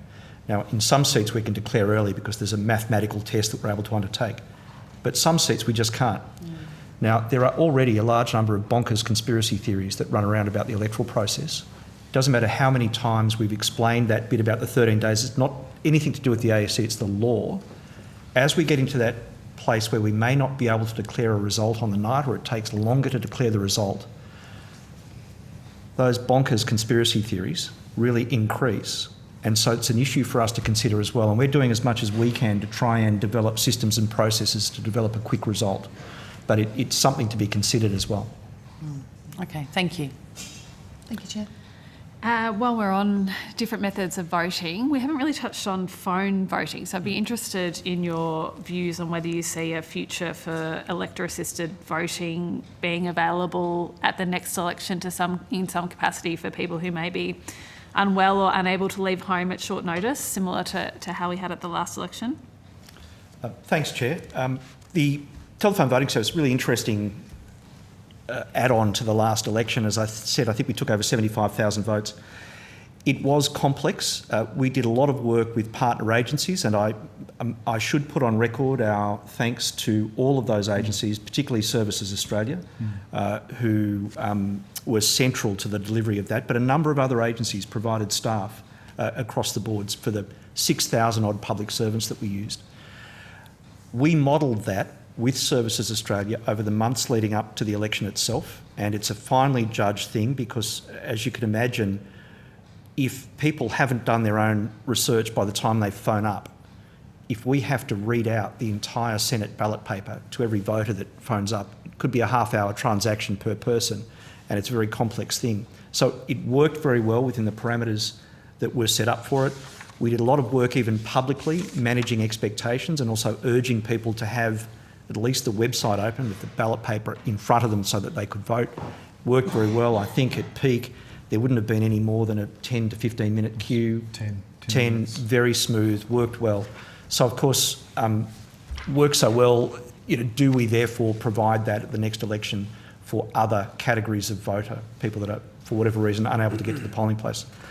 What I'd say back, Chair, is we would really need to tightly define who could use that service so that we can plan for that in great detail so that it doesn't become a thing where people are on the phone queuing for 8 hours waiting to deliver a vote. There are some issues with, I might be putting words in your mouth, I'm not sure whether you mentioned overseas, you didn't mention it? No, I wasn't, but you can go there. We geo-blocked the service at the last thing from a security perspective, so again it couldn't be manipulated, so we'd have to think about that timing if we were providing the vote overseas, about how often the hours in which it operated and how much that would cost and where those people would come from. Of course, and the other thing is, if Parliament were to legislate for us to provide telephone voting at the next event for particular categories of electors, what we would urge is a really early passage of that legislation so that we can start the planning for that very complex process straight away.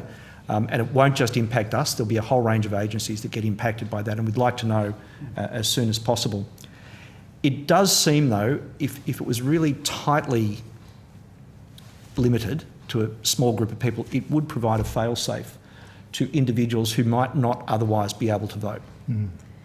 Do you have any methods, or did you use any methods to ensure privacy and verify, I guess, I don't know what the right term is, but the accuracy of the vote from the phone system? We worked with our partner agencies on that, and the entire thing was open to scrutineers to be there as the vote was being taken as well. That's a critical part of the process. So there were scrutineers, that's what you were relying on in terms of... Yes. Okay. Yes. And we had our own supervisors and, et cetera. So it's it was a well thought through solution to an emergency problem. So if we incorporated that as a standard part of what we were doing, whether that's the exact model we'd use is a different matter. That was designed for an emergency. We're in the middle of the pandemic, as you remember. Whether we would do it that way again, we would look at that depending upon the parameters of the legislation passed by Parliament. I was just going to add that I think the success of that particular measure and any other measure into the future solely sits on strict evidence of eligibility. Otherwise, it'll be open to abuse. And once it's open to abuse, then we will not be able to manage the demand or control the demand, so or even predict the demand. So it's that strict evidence of eligibility, as the Commissioner is saying, is one of the most critical factors. And to reflect a line that I think was in a JSCAM report many, many years ago, I think with this one, we would prefer people to be in line voting in a polling centre rather than online, phoning up. That's a critical thing. It's absolutely an exceptional service, not the normal service. I might also just ask one question further. We went to it a bit earlier, but about voter education and I guess that piece around how we engage people in knowing how to, when to, and feeling enthused about voting. I know the AEC has some programs in this space, but are there areas that you'd like us to consider for future work? Thanks, Chair. We're actually very proud of the offerings we provide with voter education. I know that the committee will be aware that in Old Parliament House we have the National Electoral Education Centre, and we're getting close to 100,000 kids a year through that in non-pandemic times, where we are telling them all about the voting process, and they do a whole range of things, including voting in fake elections for apples and oranges and use preferential voting. And there's a lot of evidence that people remember that. And we also do teacher education programs We have online a thing called Get Voting, where we will assist schools to run elections in schools. We'll provide material. We've got a blank ballot paper generator that people use there. And so it's a heavy emphasis on education of school groups. We're about to open a new exhibit at the Museum of Australian Democracy later this month, which will tell the story of Australian elections. During the electoral period, we run one of Australia's largest campaigns, split into phases, and one of those phases is about telling people what their obligations and responsibilities are and how to cast a formal vote. Research shows that people are far more likely to absorb that information just close to an election. Too early, and people are just not interested for their own reasons, but if you run those campaigns, large campaigns, before the election, they have a bigger impact. Now, I don't have the stats in front of me rather than delaying the committee, but I think the level of formality for both the House and the Senate went up at this last election. I'm happy for people to correct me. I'm looking around the room. Anyone? Slightly. It's marginal, but it didn't go down. And I think part of that is because we ran such a large campaign explaining to people how to vote and what to do. I think, though, in a compulsory voting system, anything that we can do, anything more that the committee thinks that should be done, we are happy to look at and examine. We are very proud of that work. We think it's important, and we're happy to expand it even further. Chair, I was just going to say, our experience indicates this becomes really challenging in a jurisdiction where an election has just been held at the state level with a different voting system just prior to the federal election. That is one of the challenges we find difficult to overcome with respect to formality. And I think we had that experience in the lead up to the 2019 election with the New South Wales state election, if I remember correctly. So that is one of the challenges that we do find. But it's more localised to that state who have just gone through that state election. Yeah. And I've got one of those pieces of anecdotal evidence where, my experience of pre-poll was very much with younger people who I'd sort of put in the 18 to 23-year-old bracket, noticing a lot of them looking very confused while in the line. And when I spoke to them, it wasn't that they were confused necessarily about who they wanted to vote for, but they did feel very stressed about how to vote and how to vote formally and about who would give them that information. Is my anecdotal experience backed up by evidence, and is there an area where we need to be looking further at how we educate young people about voting? We continue to examine that every electoral cycle, Chair, to look at how we can reach out into the community. We do a range of things with young Australians to try and make sure that they're not confused when they turn up to the polling place. The final fail-safe, of course, is in the polling place itself with documentation and interactions with our staff, about how to vote. And we do as much as we can online to inform people about how to vote.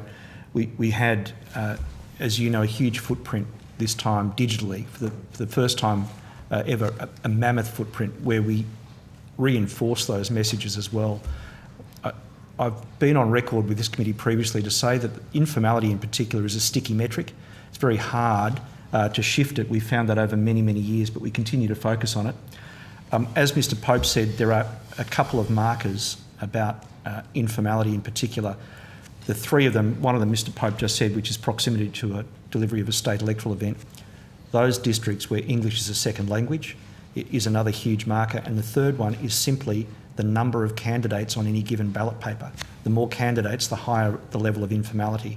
So we do focus on those areas where those three things come into play, but it's something we continue to focus on, and we will continue to do so. We're also in the process of developing a virtual education program that can be delivered in schools. We get very regular feedback that there is a desire for civic/voting education towards the end of high school.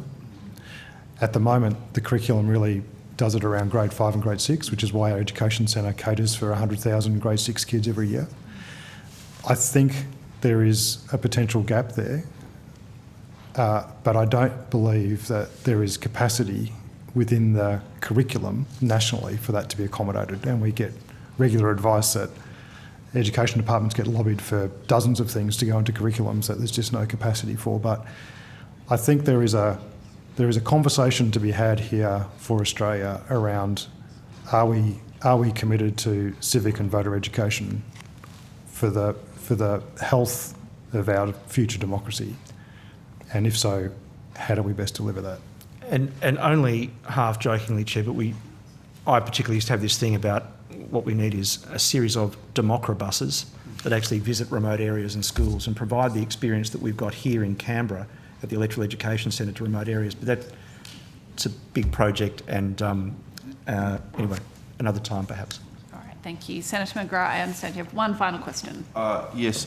Can I just go back to the issue of the social media influencers? I think we need to stress that this is not people being satirical, and we're not impacting freedom of speech. It's those who are being paid.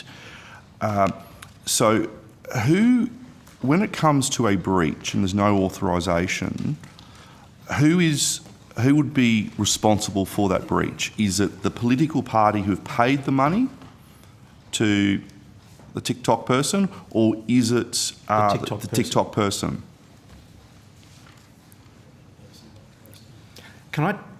It's a complex area. Can I take that on notice? I would think it's the person, but I just want to... the party would have to declare its expenditure at a point. You'd think it would be the party, though, if they're paying someone to produce material. But it may not be the party either. It may be a third party doing that. I think I might take that on notice, Senator, and give you a considered answer, given this is a new area in any case. And Senator Payne has asked, she put some questions on notice at our private hearing. I just asked me to chase up those ones. I don't know if you've had a chance to... I think they've been answered. They're on the... I thought they'd been sent back. Right. Okay, thank you. Cheers. Great. Thank you. Thank you for your appearance today. If the committee has further questions, they'll be put to you in writing. Sorry, no, this is for committee members. No, this is for committee members. I'll have to suspend the hearing. I'm going to suspend the public hearing.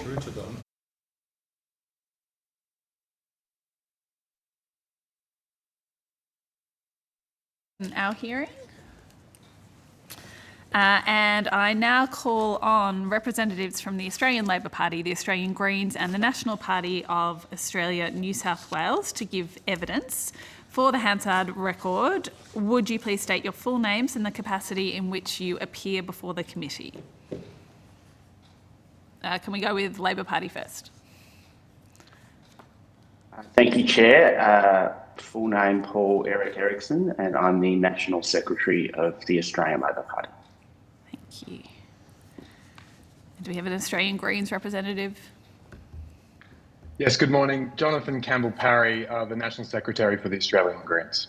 Thank you. And the National Party of Australia, New South Wales. Good morning. Joseph James Lundy, the State Director of the New South Wales National. Thank you. Although the committee does not require you to give evidence under oath, I should advise you that this hearing is a legal proceeding of the Parliament and therefore has the same standing as proceedings of the respective houses. The giving of false or misleading evidence is a serious matter and may be regarded as a contempt of Parliament. The evidence given today will be recorded by Hansard and attracts parliamentary privilege. Now, did any of you want to make opening statements, or are you happy to proceed to discussion? I could make an opening statement, Chair. Don't know if the others want to. You can start and we'll see if the others want to. Okay, fantastic. Thank you, Chair. Thank you to the committee for the ability to appear today, and especially by video link, so I appreciate it. Thank you very much.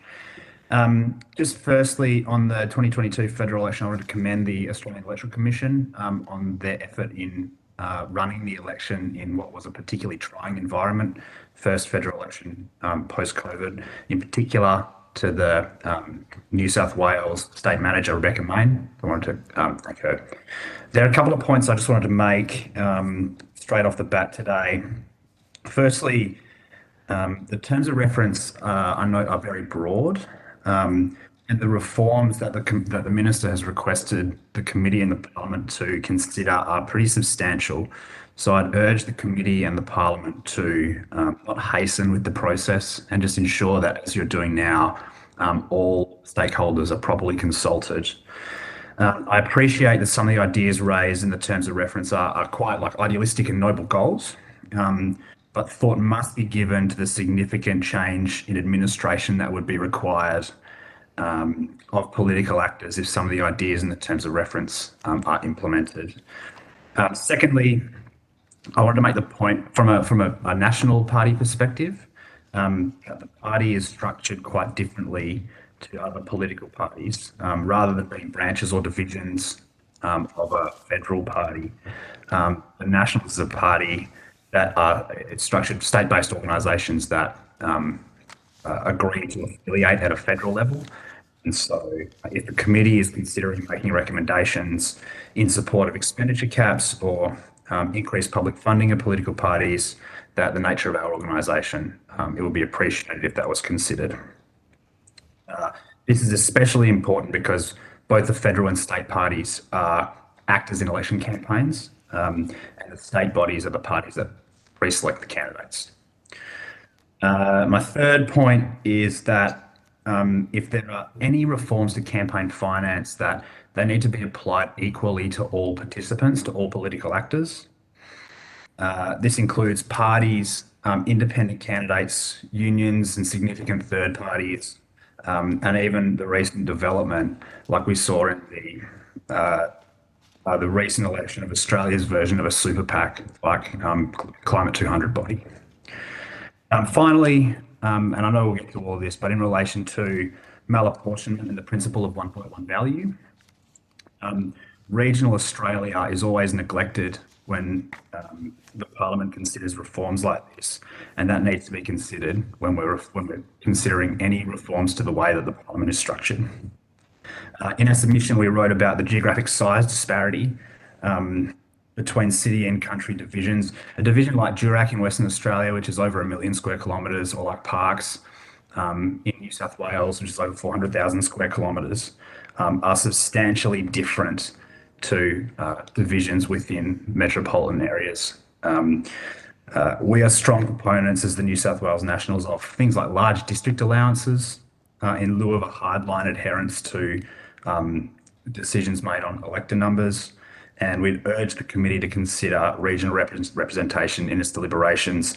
I wanted to say that because it's the view of the New South Wales Nationals that that is of higher priority than any reform that may affect the Senate. Chair, that's all I wanted to say straight off the bat, but more than happy to dive into questions. Thank you. Did either of the other two of you wish to make an opening statement, or should we go to questions?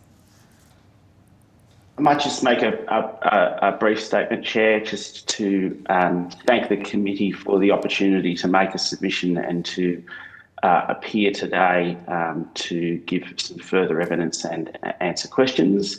I think the Joint Standing Committee on Electoral Matters has been a very important institution over quite some time within the Parliament, and I'd hope that the committee would continue to operate in the spirit that it has in terms of considering the reference that the minister's made to it. Just a couple of points in principle. I won't speak to the Labor Party's evidence or submission on any of the references in any detail in my opening statement, but 2 points that I just wanted to make at the outset. First, in terms of donation laws, funding of elections, the role of money in politics. As I said in my submission, I think when we look around the world at international frameworks for the regulation of donations to and expenditure by political actors in elections and participants in elections, there are really three broad approaches that can be identified. The first is to have no regulation and essentially to take a laissez-faire approach. Second broad approach is to pursue transparency, usually through disclosure regimes that require the detailed disclosure of financial transactions, but that shy away from regulations that limit or cap or ban particular forms of activity or donations or expenditure. And then the third approach is to go further than that and regulate donations, receipts, expenditure, debt, and have regulation act in concert with the disclosure requirements. If we look at the Commonwealth Electoral Act, it's very much designed in principle to operate along that second model, but I think that there's important questions for this committee to examine about how our disclosure regime actually works and how it can be improved, and I can speak in more detail in further evidence about the Labor Party's perspective on that.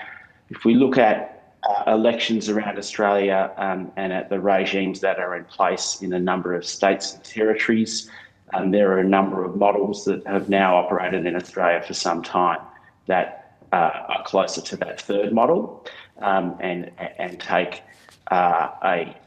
the approach of more direct regulation of what can and can't be expended or given. And I think that there are some really important questions that the last 2 to 3 election cycles and federal elections in Australia over the last decade have raised about whether that's something the Parliament needs, an approach that the Parliament needs to look at for federal elections.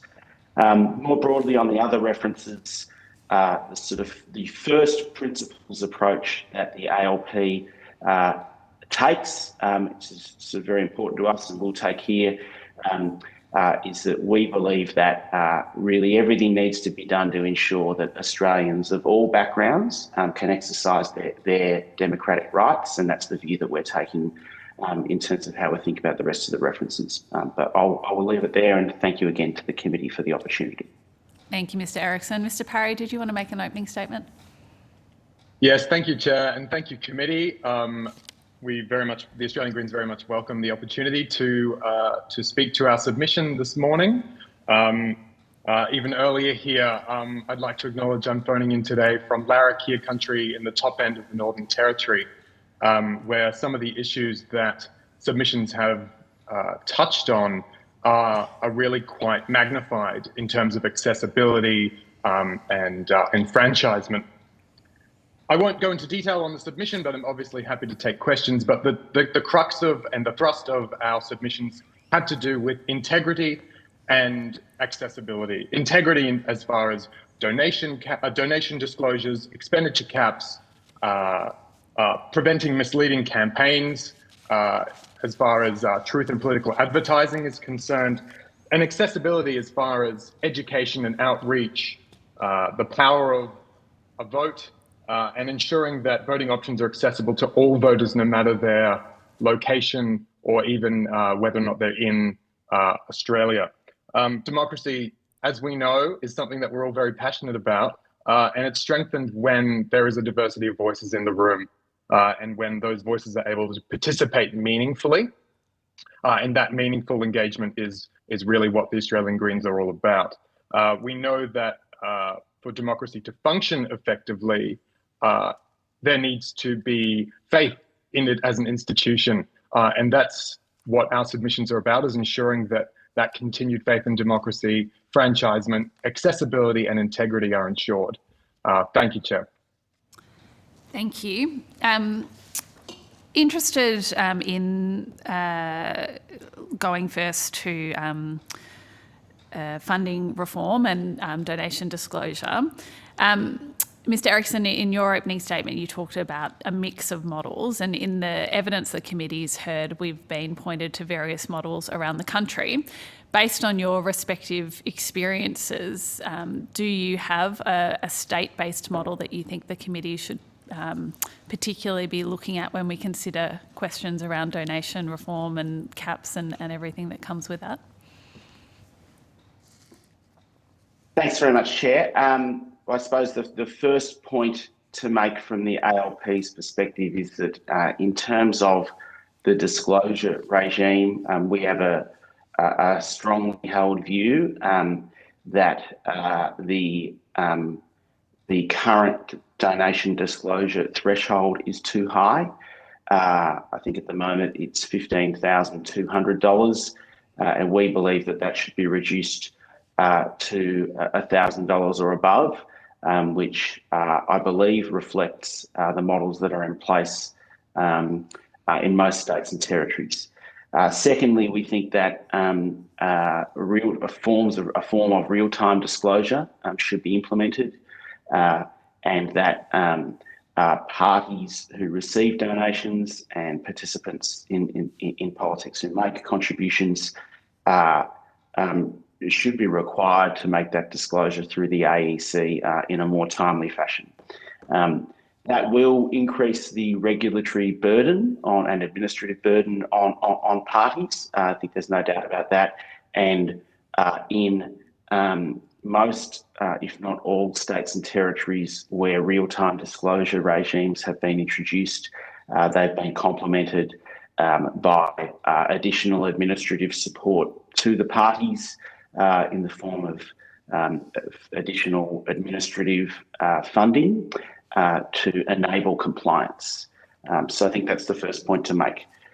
Secondly, it's our view that at the moment in federal elections, the lack of any regulation or restriction or caps on either donations or expenditure, apart from the reforms that were implemented 2 parliaments ago, limiting foreign donations, has contributed to an environment where extremely high net worth individuals or groups or networks are able to achieve a level of expenditure that distorts the conversation, the political discourse in campaigns.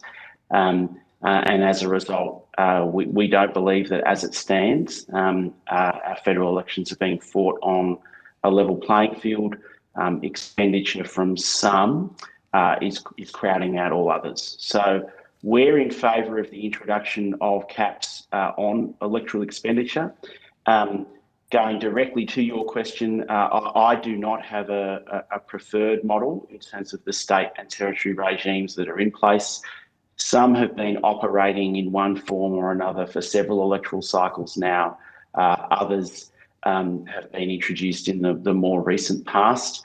By its nature, I've been a federal official now for about 8.5 years. By its nature, therefore, most of my experience has been in federal elections. I think state parties and state officials and those who've had engagement in the state systems will have a more refined view of the pros and cons of those of the systems that are in place.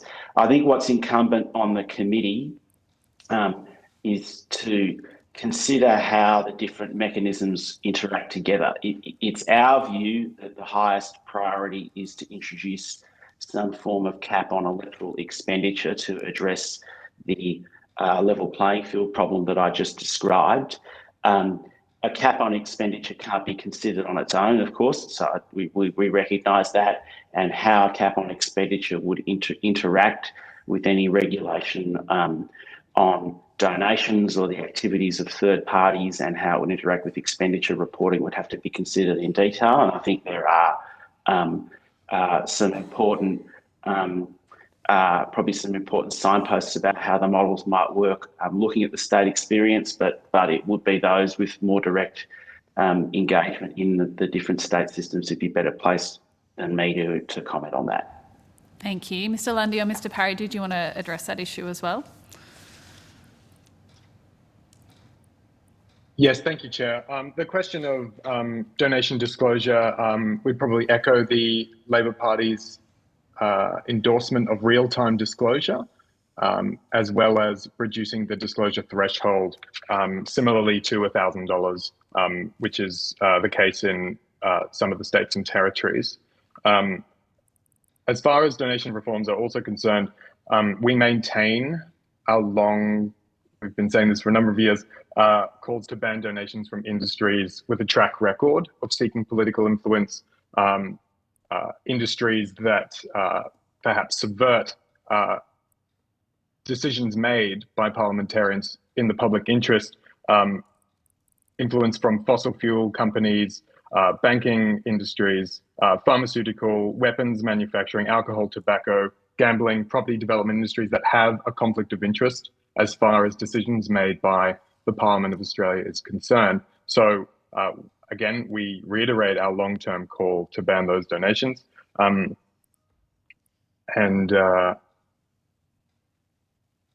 I think I'll leave it at that. Thank you, Chair. Thank you. Mr. Lundy? Yeah, thank you, Chair.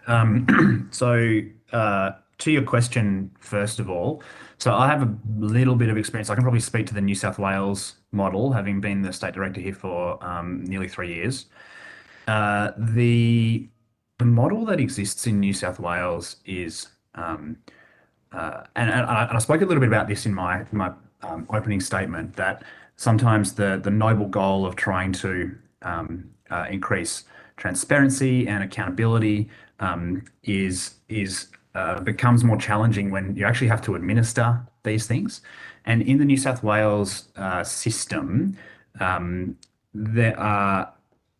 administrative burden is significant. There is a really, really high bar to jump over in terms of expenditure tracking, in terms of donation tracking. I'm not suggesting that the administrative burden is a reason not to implement changes like this, but what I am suggesting is that if the committee intends to make recommendations on these things, that the administrative burden, like it really is to be considered. For example, in my office in New South Wales, about 60% of our staffing level is allocated to compliance with the law, right? So we have teams that monitor all of our financial obligations, all of our Electoral Act obligations, and down to the point of running a small event, right? It all has to be run through here. So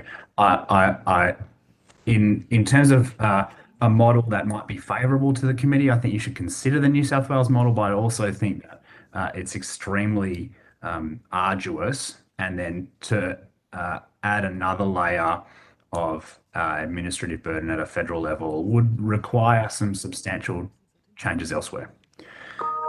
In terms of my colleagues from the Labor Party and the Greens just made a couple of comments about donation reform and electoral expenditure caps. I would just couch my response to that in the same terms, right? So, should there be an appetite from the committee to go down that path, the administrative burden must be considered.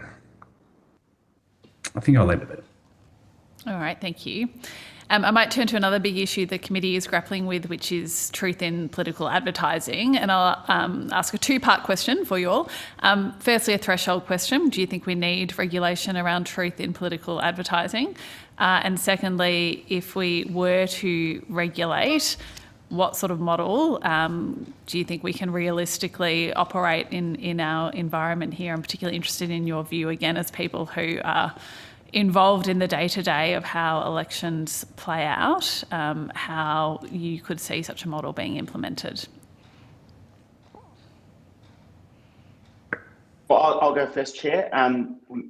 On your first question, yes, the Labor Party is in favour of the introduction of truth in political advertising laws. We think that introducing a truth in political advertising framework will enhance transparency and improve the integrity of campaigns. And we also believe it will have the effect of giving voters and the electorate greater confidence that the arguments that participants in elections are putting forward are not false or misleading. There are, as I understand it, truth in political advertising laws in place in South Australia, where they have been in place for quite some time, and in the ACT, where their introduction was relatively more recent.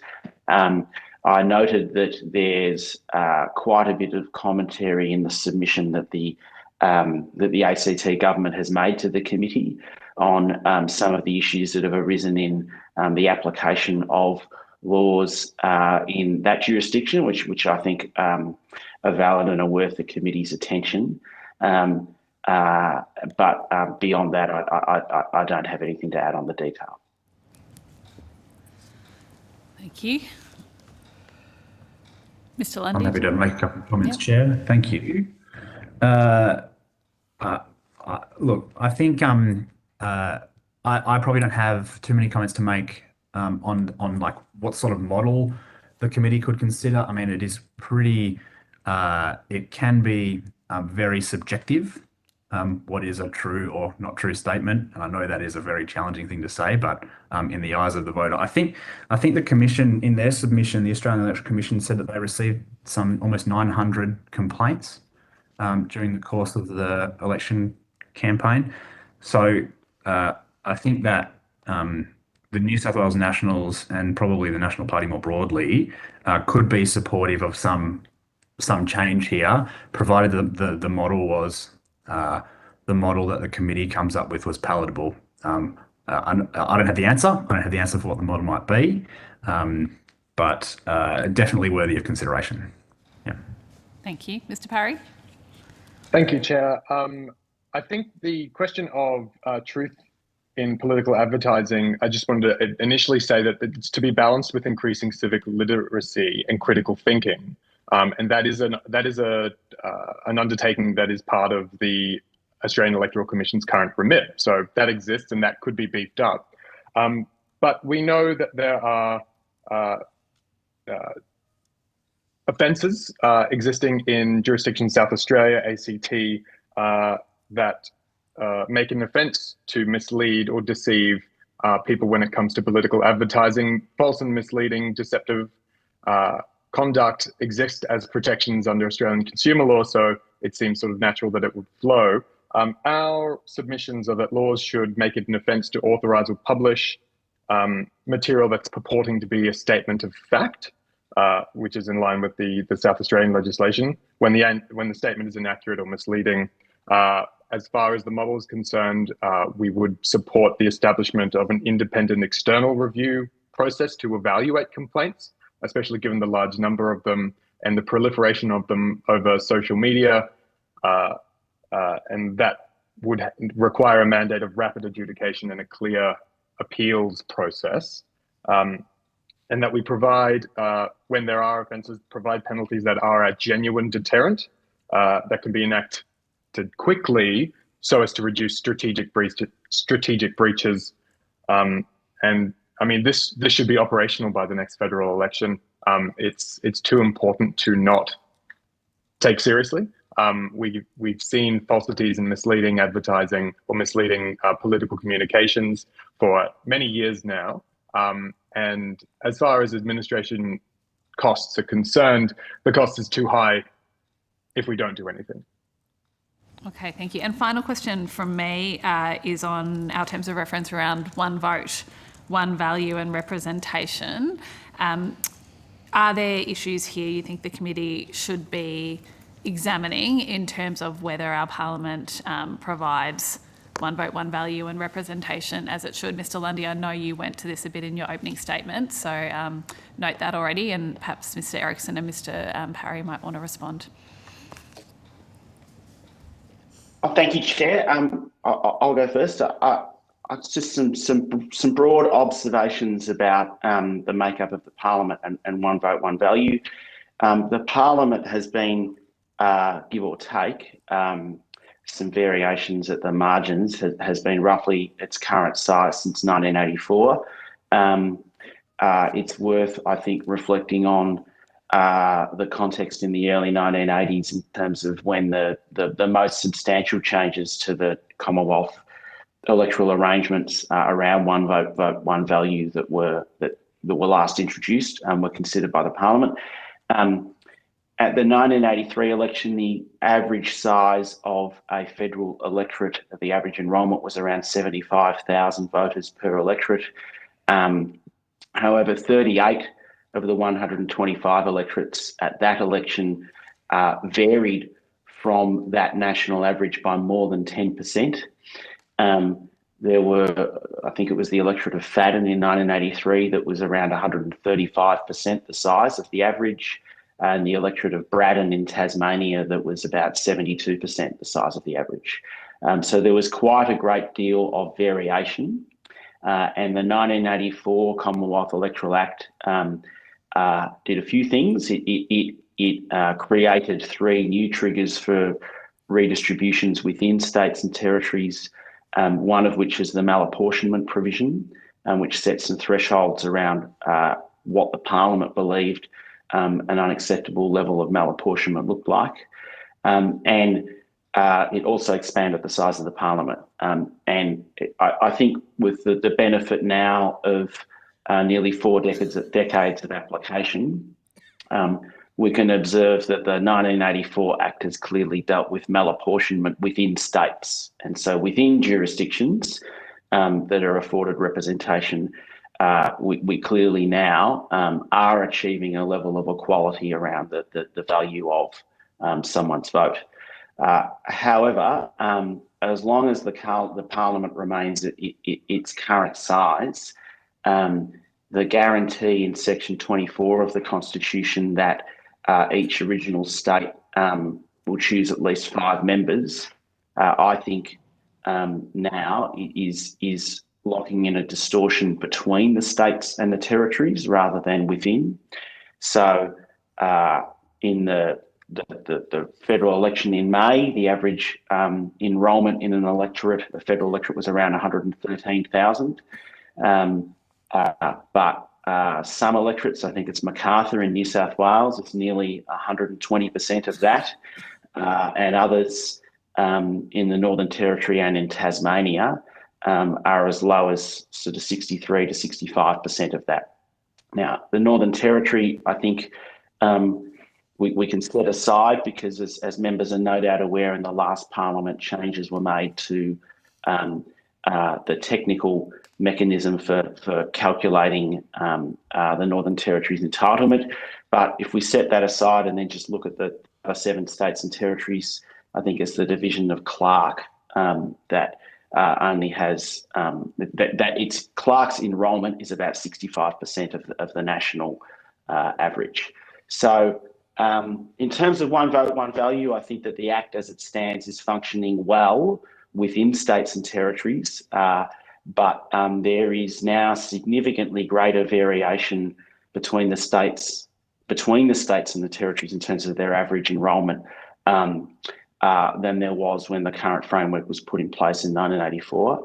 And I think it's notable that the variation at the lower end is now greater than it was in 1983.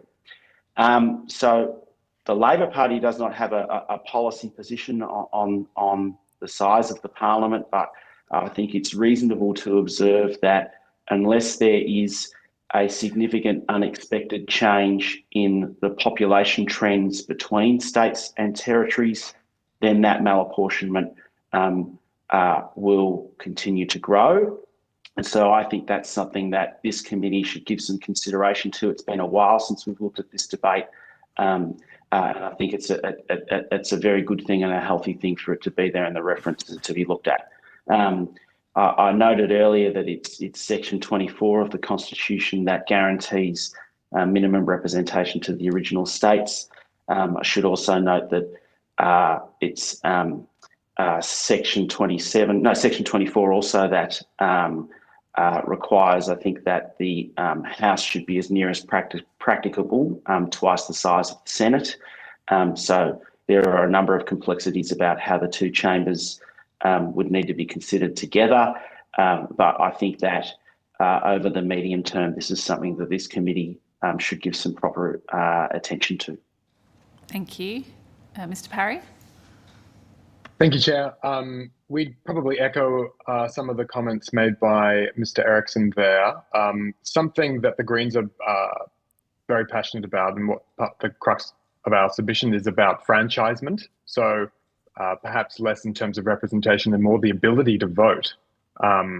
Although, of course, we're fully supportive of a diverse and varied and truly representative Parliament. Something that wasn't touched on is Senate seat allocations, and the specific. I'd probably draw specific attention to the Senate seat allocations between, for example, Tasmania and the ACT. Not going to win any friends from Tasmania with that, but I just sort of point that out as far as representation is concerned. And I know that there has been increasing media speculation about an increase in Senate allocation seats for the territories, or the Northern Territory and the Australian Capital Territory. I suppose the Northern Territory has its unique challenges, given its geographic disbursement and low population. But as I sort of indicated earlier, in many ways, the problems of electoral matters are magnified there. So a key component of our submission is enfranchisement and ensuring that people are actually able to vote. All right. Mr. Lundy, did you want to add anything further on that, or are you happy with what you already said? I'm quite happy with what I said, Chair, but just one more point, if I may. Thank you. This is not necessarily in relation to Senate reform. This probably goes a little bit more to First Nations voting participation. So I'll note that in Mr. Erickson's submission to the committee, he outlined 4 divisions in which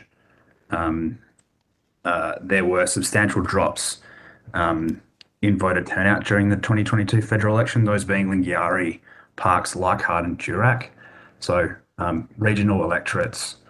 And if the committee wants to increase the participation of Aboriginal people and First Nations people in the voting process, I would strongly recommend that anything that we can do to reduce the geographic size of an electorate would assist with that, because it would give the opportunity for those people to have greater access to their local representative and understand more about the civic process.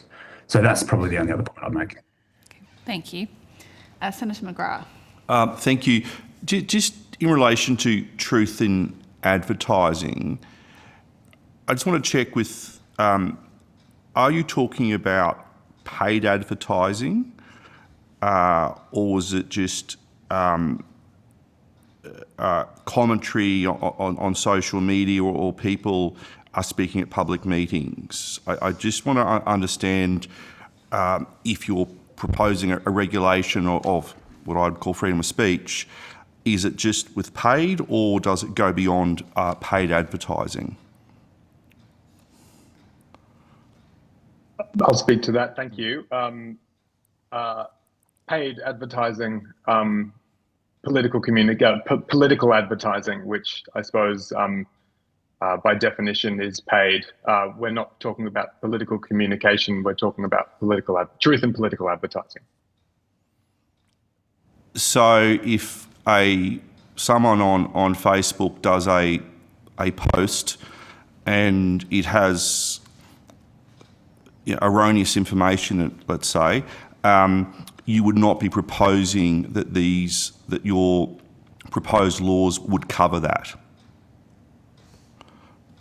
I suppose a question on that question, and I apologise for answering your question with a question, is, what is the actor on Facebook? What's their relationship with a political party? Have they, for example, been directed by a political party to spread false and misleading information?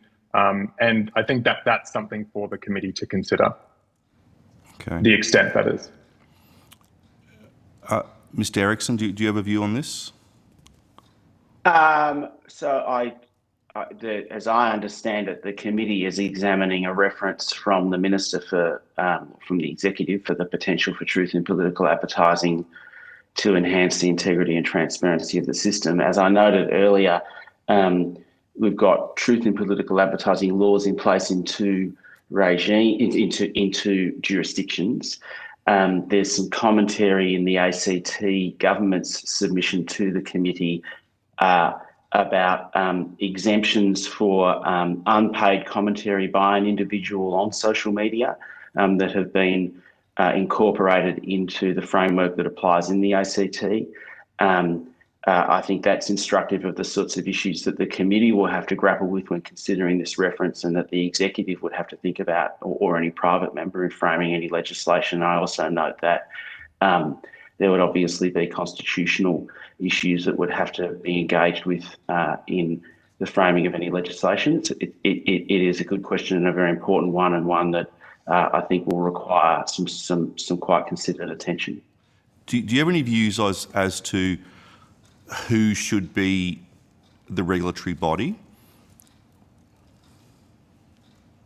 I don't have a prescriptive view on that. There's obviously two broad options, and they would be for the AEC to be responsible for enforcement, or for another body or institution, whether an existing one or a new one, and I think that requires careful examination. But I don't have a prescriptive view on that, no, Senator. Mr. Parry or Mr. Lundy? Sorry.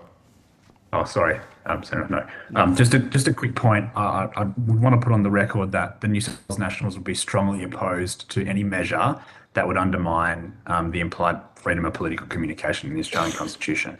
And I wouldn't want to speak for my colleagues, but I suspect that they would be in the same boat. I have no view on the body that should make determinations. Would echo that comment by Mr. Lundy.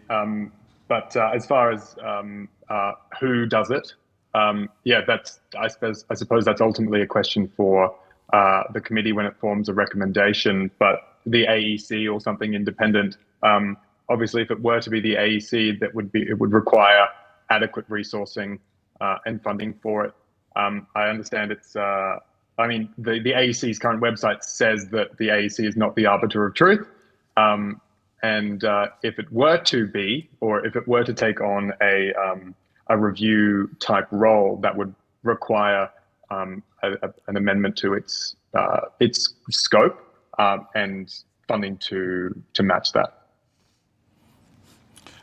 Just if I may move on to expenditure caps, do you have a view as to what the caps should be for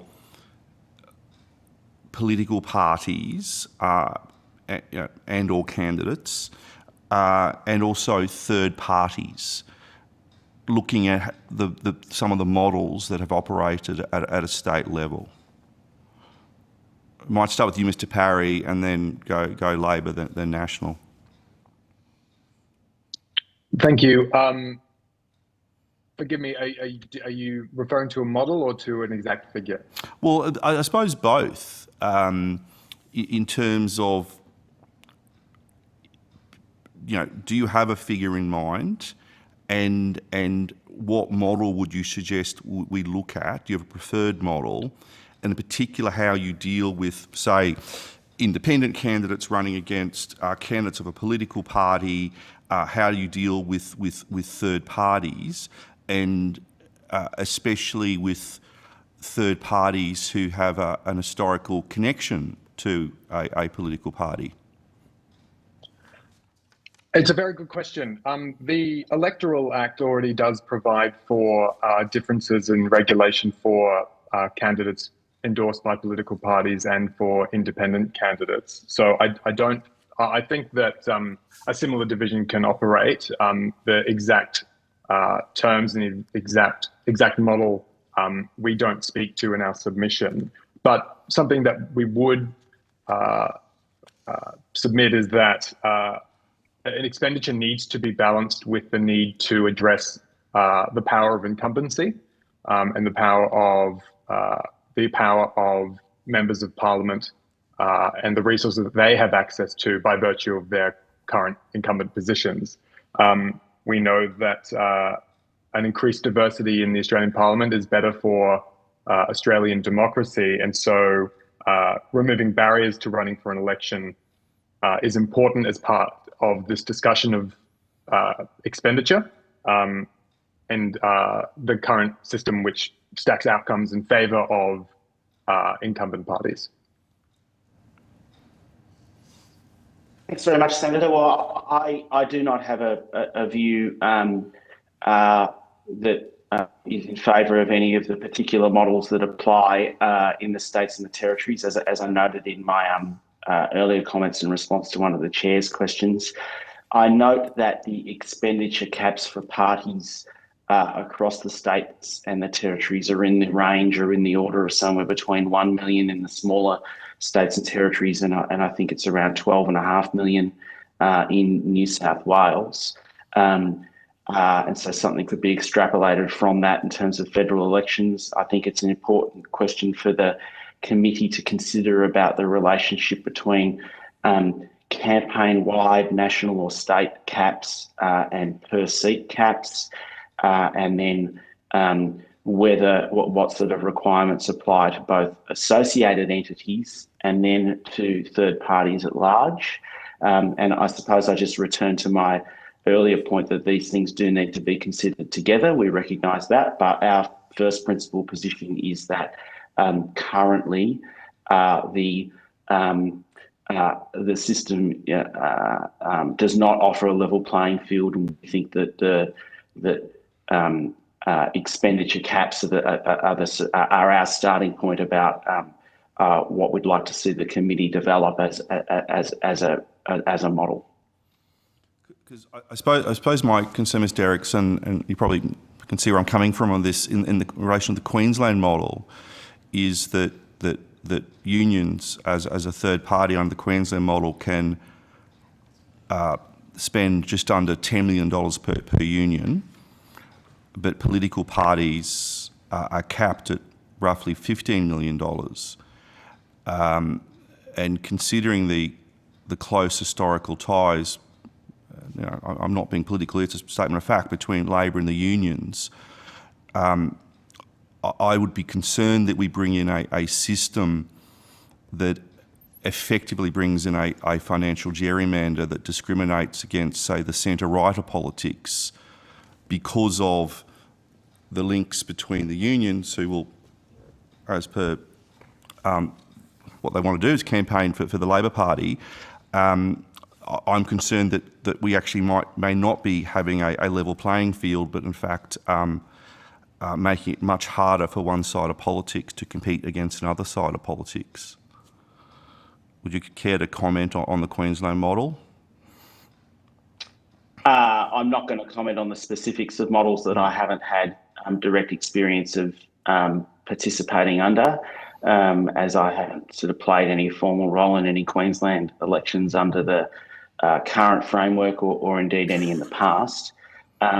As a principle, I think it's important always for committees such as this is why I think this committee is such an important institution for policymakers when they're considering reforms to electoral law to ensure that as a first principle we're not putting in place systems or frameworks that favour one party or another or one tendency or another. So I think I'm sure all members of the committee could sign up for that principle. But I don't have any view on how particular models or frameworks have operated in practice because I don't have the direct experience of them. You may have answered this, and I apologise if you have. Do you have a view as to what the cap should be at a federal level, or are you going to leave that up to the committee to suggest a cap? Yeah, I'm not here to be prescriptive or to place myself in the minister's shoes or the committee member's shoes. Okay. Senator. Just ask if you could ask two more max, just so that we can get other members in. Okay, what I might do, I think Mr. Cadell, Senator Cadell, I might just hand over to him because I understand he's back online and he has a couple of questions. Yes, thanks very much. In submissions, it's suggesting a higher cap or higher donation contribution for new players. What do you, new political players, what are your thoughts about that? I missed some of that. Apologies, Senator. There was some static coming through from one of the other microphones. Yeah, sorry, might be me. In some submissions, they're talking about if there is donation caps, if there is expenditure caps, allowing new players exemptions or higher levels. What are your feelings around that? Do you want me to go first? I have a particularly strong view on that one, Senator. Look, if the committee is to pursue caps on political donations and electoral expenditure, it's absolutely essential that the law is applied evenly. It's applied fairly, and that expenditure and this goes a little bit to the previous senator's question as well, that caps are the same for political actors. So to suggest that there should be a different level of donation cap or expenditure cap for one actor over another actor or participant over another participant is in my view something that would significantly undermine every political actor's ability to firstly campaign fairly, but secondly to suggest that they have been successful in an election that was fair. So if the committee is considering recommending that there are different either donation or expenditure caps, the New South Wales Nationals, and I'm sure the National Party more broadly, would be strongly opposed to that. Mr. Erickson. I don't know if Mr. Parry was going to speak. That's right. Thank you, Senator. It's a very good question. Our submission is that spending caps should be designed to apply to political parties, all political parties, candidates, associated entities, and third parties. This sort of goes hand in hand with our other submission, which we've been at for a while, which is on fixed term elections. And the reason for that is it provides certainty and provides it provides more certainty to allow for the imposition of limitations on expenditure. So, for example, our submission is that it should operate 12 months prior to an election date under the current system. Obviously, that's an unknown. And we would say that we would set a limit that allows reasonable engagement by all candidates, taking account the benefits of incumbency, as I touched on before, the cost of advertising in different electorates. So it would be more bespoke, perhaps, than a blanket rule that would actually benefit, for example, larger parties. And just on Senator McGrath's previous question on a cap, the only thing we would say was that given the recent increases in campaign spending, the cap should not use 2022 as a benchmark. Thank you, Chair. Thank you, Senator. I suppose just as a principle, if the committee and if the Parliament were to make laws, they should apply equally to all candidates and parties. So I note some of the other submissions that make the argument about. I think you use the language of new entrants, but I can't imagine how. I sort of struggle to imagine how we could create a framework where some candidates were treated differently to others, and I would just encourage that that policy is designed to apply to all candidates equally. Okay, and last question, Madam Chair. We've had previous testimony in other hearings about the effectiveness or otherwise of the media blackout now with social media and other devices. Two ways to do that: extend the captured media blackout to more mediums, or get rid of the media blackout. Where do you all stand on this? The Labor Party doesn't have a policy position on this, but my personal view is that the Labor Party is in support of the media blackout as it exists, the final 72 hours. My view is that it would be better to extend that to all paid advertising rather than to relax the blackout altogether. I would assume that you're referencing the distinction between broadcast mediums on the one hand, like television and radio, which were where the bulk of advertising was placed when the blackout was designed and introduced, and then new forms of media such as social media, digital advertising, others. I'm in favour of the blackout and Labor's in favour of the blackout. So if the issue is that there is a discrepancy between different forms of advertising because the advertising market has evolved since the blackout was introduced, then my view would be we should look at expanding the blackout to capture other paid forms of advertising rather than relaxing the restriction on paid advertising in the final 72 hours. Chair, my response to that would be much the same as my colleague. The New South Wales Nationals don't have a policy on that, but my personal view would be in favour of extending the blackout to all paid advertising.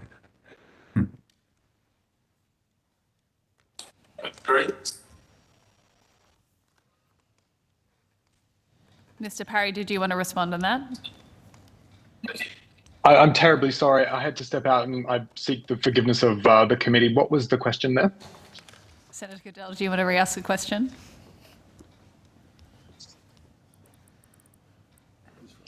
We've lost you, Senator Goodell. The question was to one of the things the committee's had evidence around is the blackout period on paid advertising, and whether, if the committee is looking at that, we should consider extending it to all forms of paid advertising or removing it. We don't have a specific submission on that question, but anything that enhances democracy and fairness as far as making a more even playing field for a diverse range of candidates, the Australian Greens are in support of. Okay, thank you. Senator Waters, over to you. Yeah. Sorry, before we do you mind if I just make one further point quickly? Just provided that that doesn't extend to advertising on polling day and through the early voting period. So signage and flyers being handed out on polling day, I would have an objection to that being prevented if that is considered paid advertising. Thank you. Senator Waters. Thanks, Chair. Ross, I think you need to go on mute. Thanks, everyone, for your evidence so far. And a lot of the issues you've already been asked and answered. Can I just go to the issue of donations? And this is a question for all of the parties. Do you support capping donations or just strengthening the disclosure requirements?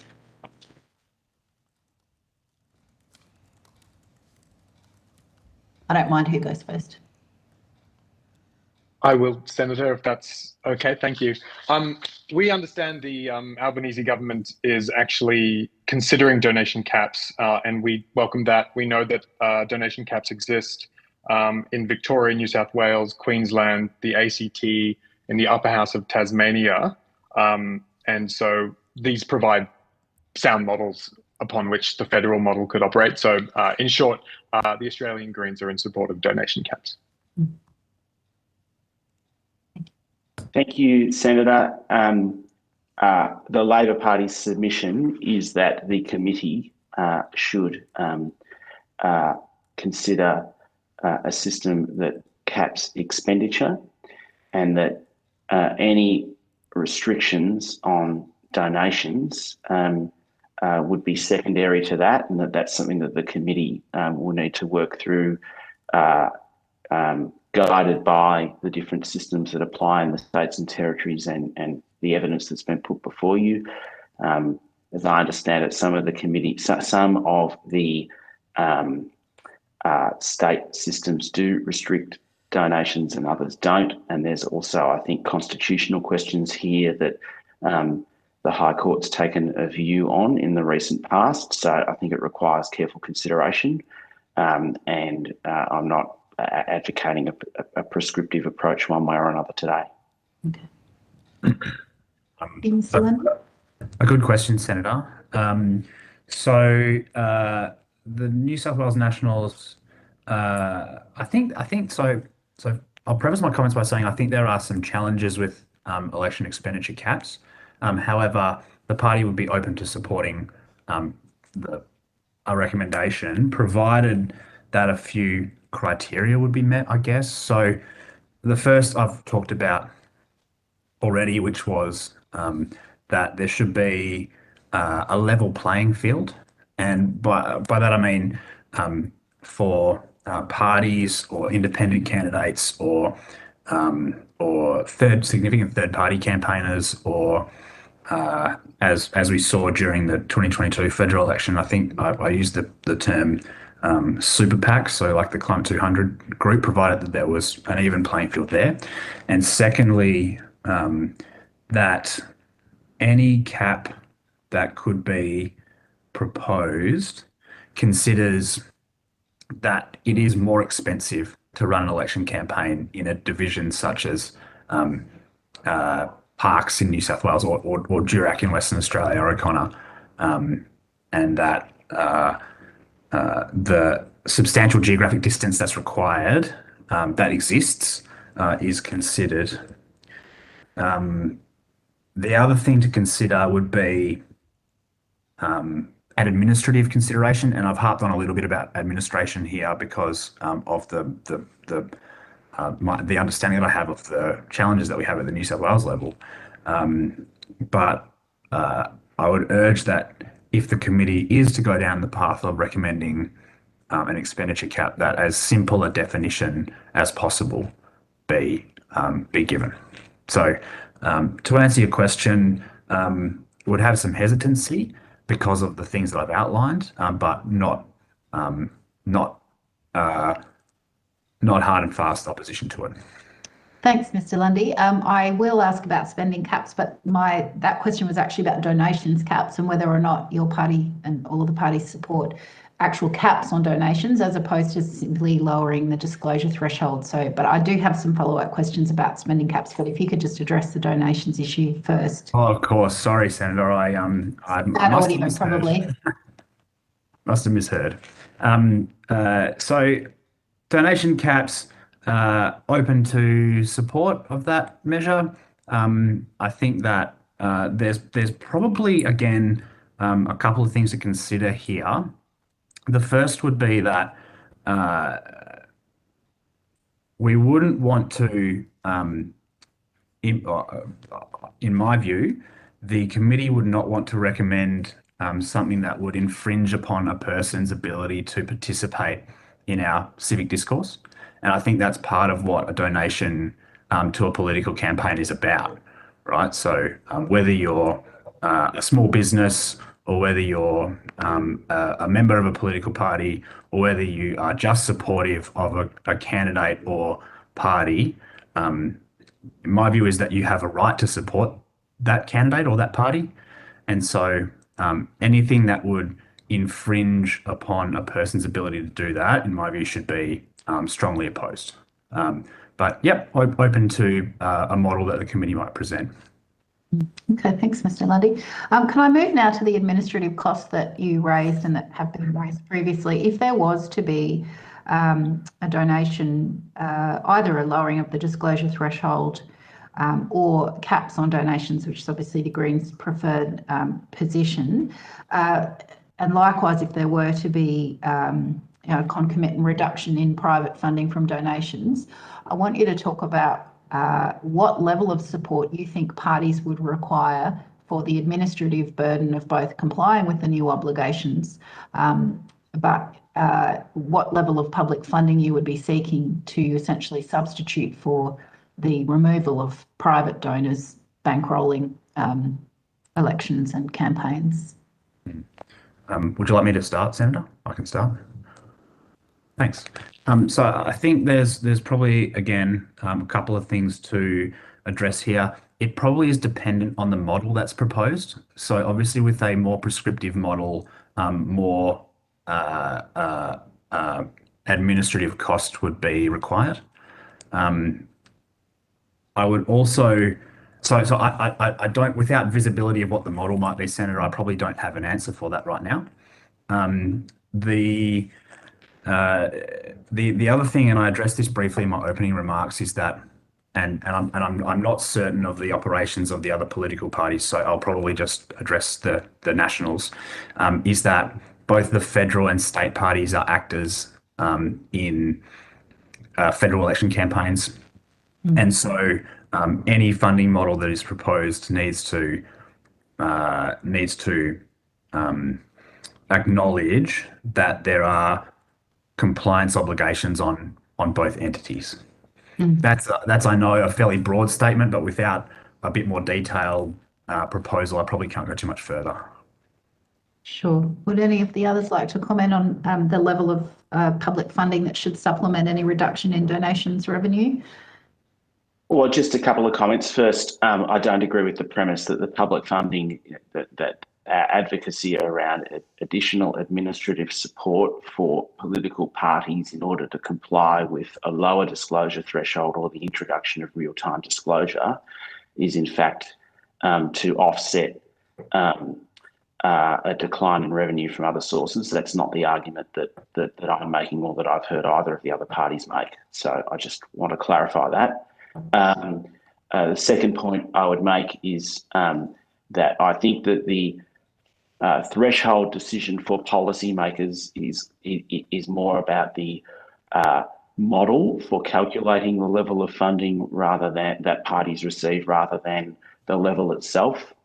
In some of the parliaments around the country where there is an administrative funding stream in place, the support that parties receive is calculated based on the number of members of parliament that serve from that party, and I think, excuse me, there's merit in that approach when we consider the function of parties, which is in part to support the activity of elected representatives and to assist them in seeking election and re-election.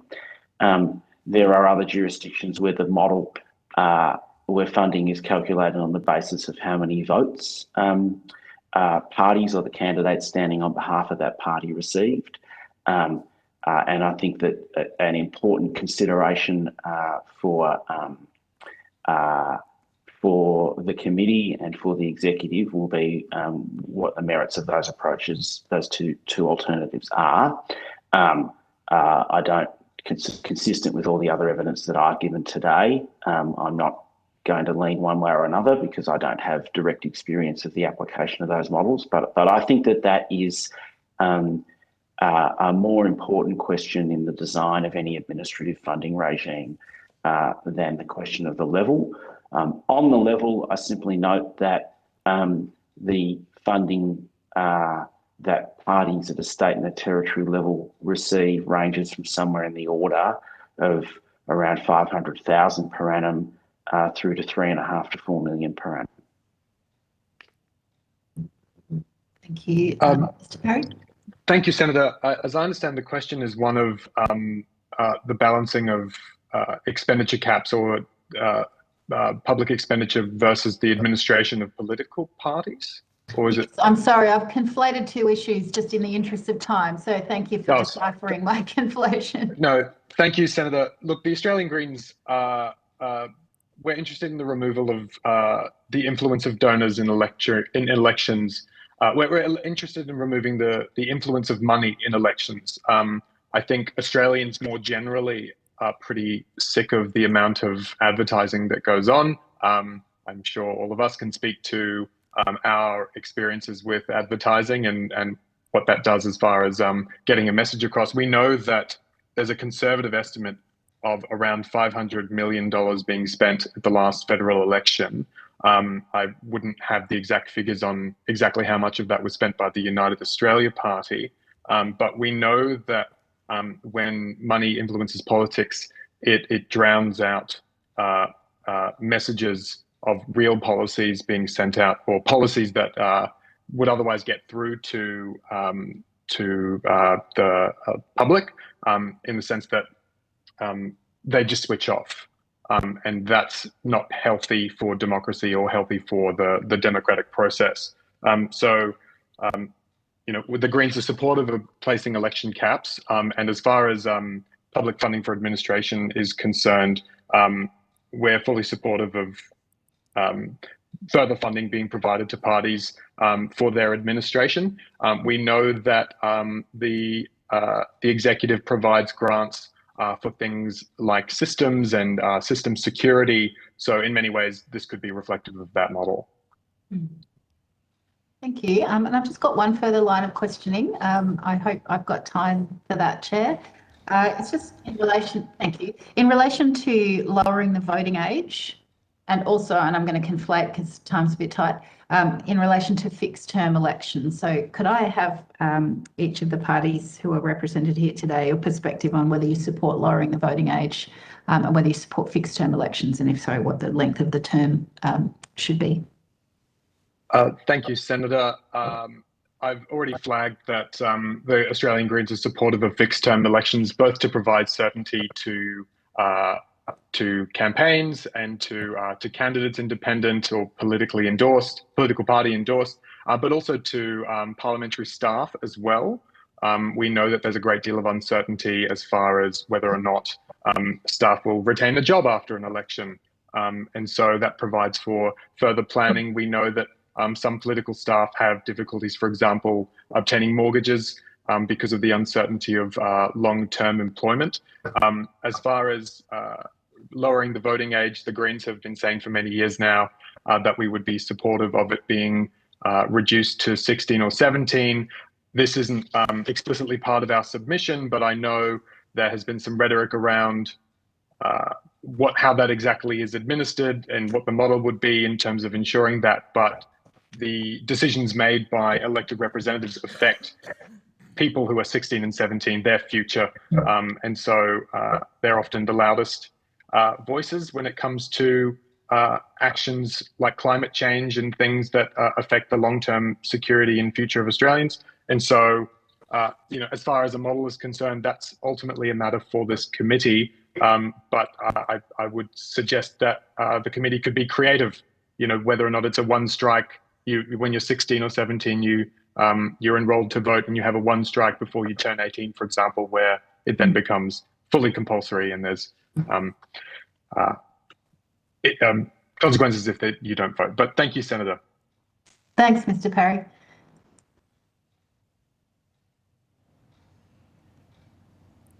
I'm going to go next, Senator. I'll go next. Sure. Thank you for the question. I will agree with Mr. Perry on one matter and disagree with him on another. So the New South Wales Nationals would support fixed-term elections.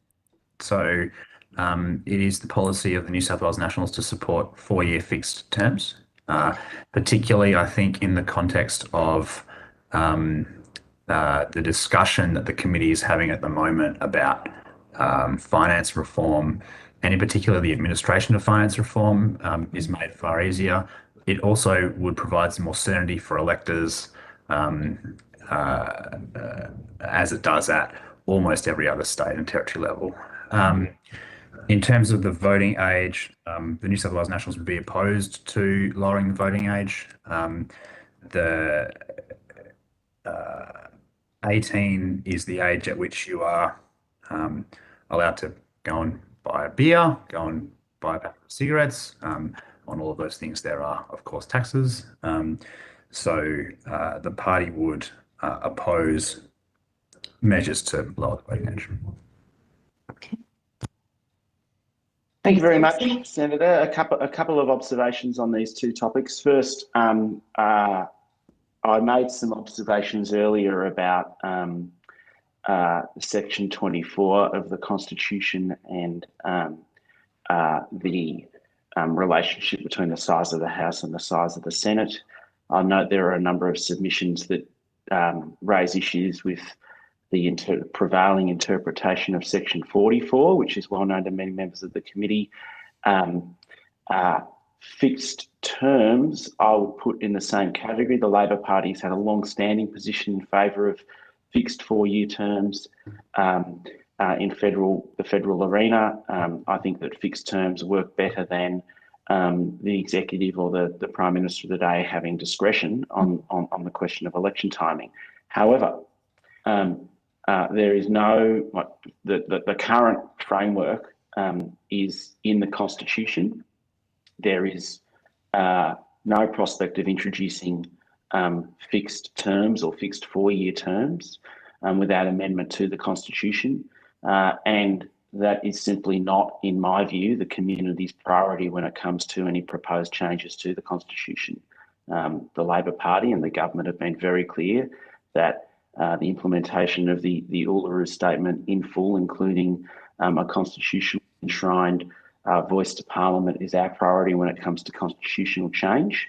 And I think all other constitutional questions, I think it's sort of something of an academic question and not something that realistically I think will be placed before the Australian people anytime soon. On enfranchisement, I think the bigger priority for the Parliament and for policymakers is the participation and enfranchisement of First Nations people, which I've made some comments on in my submission. The Labor Party doesn't have a policy view in favour of lowering the voting age. Sorry, just so I understand, you don't have a policy position or you don't favour lowering the voting age? I think I answered the question. I don't understand the answer, I'm sorry. I think we're going to have to move on because we are running short of time. Sorry, Senator Waters. So if you want to put further questions on record. Okay. Mr. Erickson, did you have anything further you wanted to add on that answer? No, I don't. Thank you, Chair. Thank you. All right. So I've got Ms Cheney, then Mr Stevens. I'm really appreciative of members being considerate of other people's time. So thank you to all of you for that. Ms Cheney. Thanks. I would like just to clarify, what was the answer to the last one? Is it there's no policy on it from the LP or that you don't back it? I said that the Labor Party doesn't have a policy position in favour of lowering the voting age. Okay. Right. Thank you. My questions relate to the electoral expenditure cap. And I appreciate that every party who's spoken about it today has talked about ensuring that there's a level playing field. And I'm interested in your views on how to ensure that it actually does create a level playing field rather than entrenching an uneven playing field. So I'd love your views on which of the following types of incumbent advantage, which are worth millions of dollars, do you think need to be addressed before we can actually apply spending caps to ensure that there is a level playing field?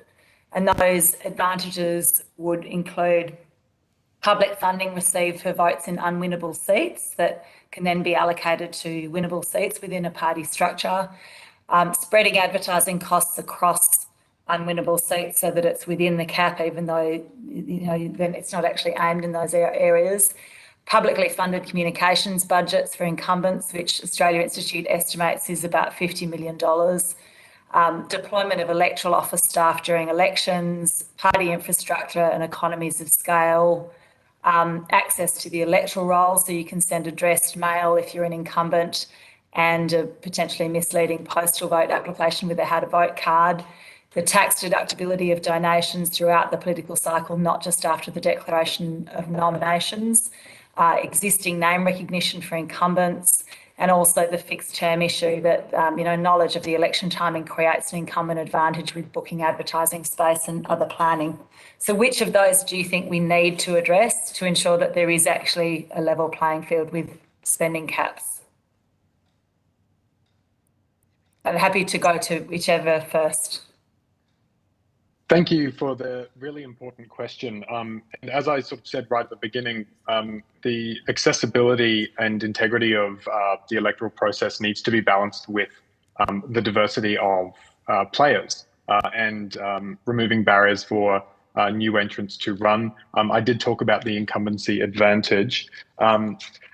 The constitutional question notwithstanding, we know that if there were set times for elections, there would be greater certainty for when, for example, blackout periods would occur, or when expenditure caps could occur, or when, for example, ministers could no longer use their ministers or elected representatives could no longer use their staff for a particular period of time to benefit their re-election prospects.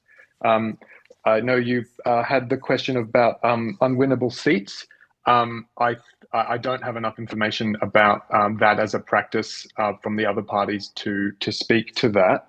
But in terms of advertising costs, we have previously said, and it's not specifically in our submission, we've previously advocated for fairness as far as providing the ability for diverse candidates and diverse people to be provided a public voice, for example, through the ABC, in election debates. I'm not sure if that directly addresses a concern for independence, but as far as electoral staff, that was something that I touched on as far as staffing is concerned when it comes to certainty as to whether or not they would be continued to be employed after an election. But I think there's certainly questions that this committee should be asking about what parliamentary staffers should be doing to ensure that their positions aren't used for electoral purposes.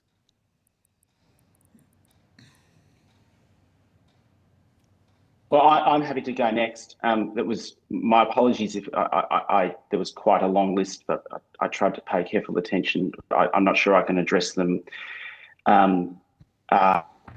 each of them specifically and in detail. But whilst some of those questions I think are quite important and are worthy of consideration, I did not hear anything there that I thought was a barrier to the committee or the parliament considering the question of expenditure caps. So sorry, not a barrier. So for example, and my apologies, it is a very long list of incumbent advantages. Maybe just to pick out a few, as you'd be aware, if parties run a candidate in every seat, they get funding for they get public funding for votes that they receive in all of those seats, and with a strong brand, they'll get votes in seats even if they're not winnable. They can then allocate that money to other seats within and so it could be seen as being within the spending cap. Similarly, you could use unwinnable seats spending caps to pay for TV advertising, even though that benefit extends across all seats. The communications budget of up to $50 million of existing incumbents is a huge advantage. And if you don't think any of these are a barrier, would you agree that some of these need to be addressed in order to ensure that we're not just entrenching an uneven playing field? Well, I'll make 2 points. The first being I'm not sure how one would define a winnable or an unwinnable seat. At every election, there are members for seats that were previously regarded as safely aligned in one column or another, and then there's a change of representation when the voters are given a say. We are advocates of when it comes to election funding being allocated to parties, of that being allocated to parties on the basis of how many individual Australian electors chose to support that party. And I would be disturbed if people were advocates if we went down the path of advocating some voters based on where they live having an entitlement to have public funding allocated and others not. I think the policy question for the committee is in simple terms, what should be the desired relationship between an expenditure cap at a national or a statewide level or at a general election level and then at an individual electorate level. And I think that is a better way of thinking about how we might ensure that there aren't any unintended consequences from whatever system the committee recommends. And what about tax deductibility of donations, which exists throughout the political cycle for major parties, but only after the declaration of nominations for independents or new candidates? I don't have a view on that. So donations of up to $1,500, I believe, are tax deductible for the major political parties.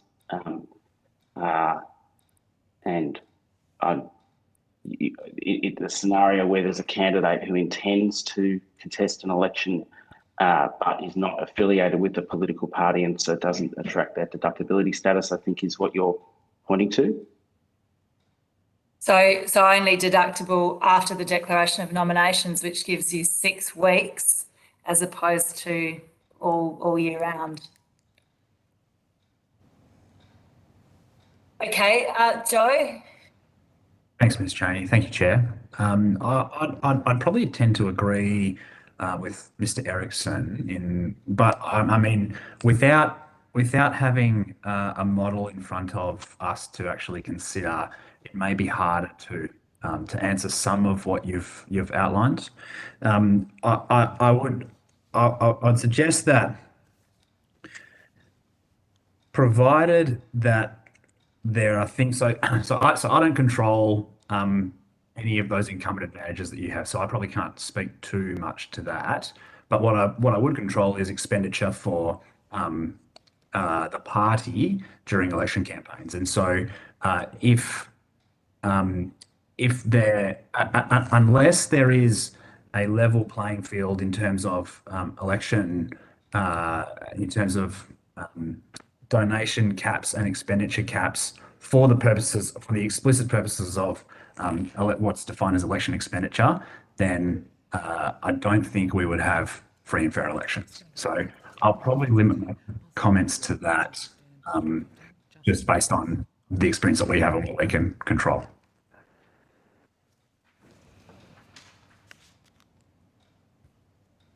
You're on mute, Ms. Cheney. Sorry. Thank you for that. My other question would just be in relation to the real-time disclosure, and you talk about there being an additional administrative burden. I suppose I'm interested in your thoughts on how technology can be used to limit that administrative burden. And certainly in my own campaign, I did real-time disclosure. We built a website in a week and donations were made through the website, and there was very little administrative burden in doing that. But if there is additional administrative burden, how would you propose to provide public funding of that additional administrative burden for new entrants who are not connected to a political party to ensure that level playing field? I'll go first on that one. I'll probably say again, Ms. Cheney, that without an understanding of what the model might be, it's probably difficult to quantify what the burden would be, or what the amount of funding required would be.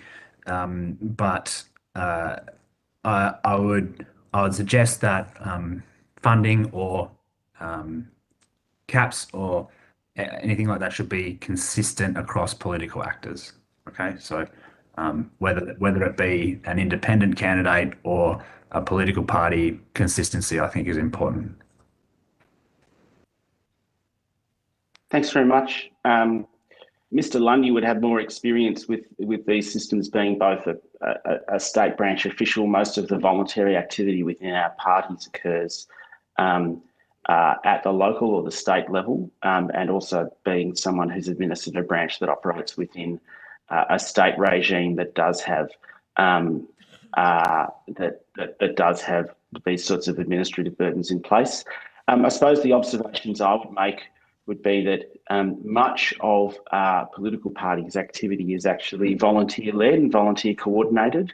So achieving compliance is not just about technically what systems are being used, but also requires a degree of training and support to ensure that there's a level of awareness across the membership about the rules that apply, the do's and the don'ts, and compliance.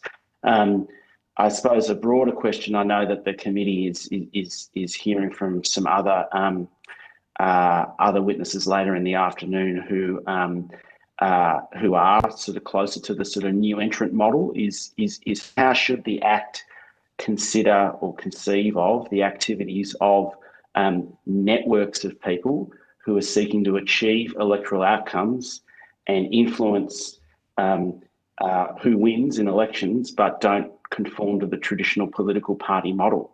I think it's a very interesting question, but it's one that, by definition, from the ALP's perspective, I don't have any direct hands-on experience of how those sorts of networks and groups organise themselves and how they engage.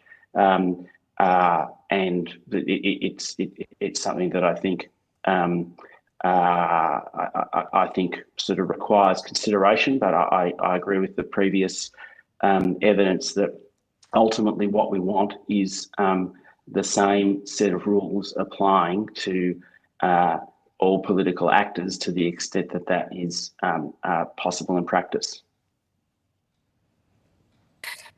Yeah, and I assume that when you say the same set of rules applying to all, you mean, and the outcome is that the same, that it is a level playing field. So ensuring that that the rules that apply mean that there is a fair outcome for all. Was that what you meant? I mean that the level playing field is a principle that I think that that members of the committee and each of the witnesses that are here today would have no qualm with, would all sign up for. How in practice the activities of networks or organisations who don't conform to the conventional model of a political party that the Commonwealth Electoral Act envisages, how in practice their activities are captured so that we ensure that the same rules apply to them as to everyone else is, I think, a very important question, but it's one that the committee members themselves and those who have experience in participating in those sorts of networks might have a more refined view on based on their experiences than me, because as the National Secretary of the ALP, the activities that I engage in connection with elections are all squarely captured by the Act. Yeah, which include those 9 incumbent advantages that the committee would have to consider in any caps. That's no further questions from me. Thank you. Thanks, Ms Cheney. May I? Oh, sorry, Mr Parry, did you want to respond on that one? I've got a very brief response. Thank you for the question, Ms Cheney. The Australian Greens are fully supportive of real-time disclosure. As you've indicated from your own personal experience, it's not difficult. And one would think that if that was a principle being taken forward, then there would be no reason that there couldn't be public funding to contribute to and assist in that kind of work in terms of real-time disclosure. Thank you, Mr Stevens. Thank you, Chair. Could I just ask a couple of questions that extend from the one you had earlier around the blackout, and it's sort of linked to truth in advertising as well, and if we go down that path, how we can administer it, particularly in those final sort of 72-hour period of a campaign. My first question is there a perspective from each of the three of you on some of the changes that have been made at a state level around the rules on polling day, and this would extend to pre-poll? Some jurisdictions don't allow any, how to vote cards and other activities. Some, I think Victoria, have a limit on the number of, posters you can erect within 100 metres or whatever. And also, other rules that might restrict what can occur, at the polling place in those sort of final moments that voters are going in to cast their ballot. Whether you think that we can improve the current Rafferty's rules and maybe just put a little bit more boundaries in place around that?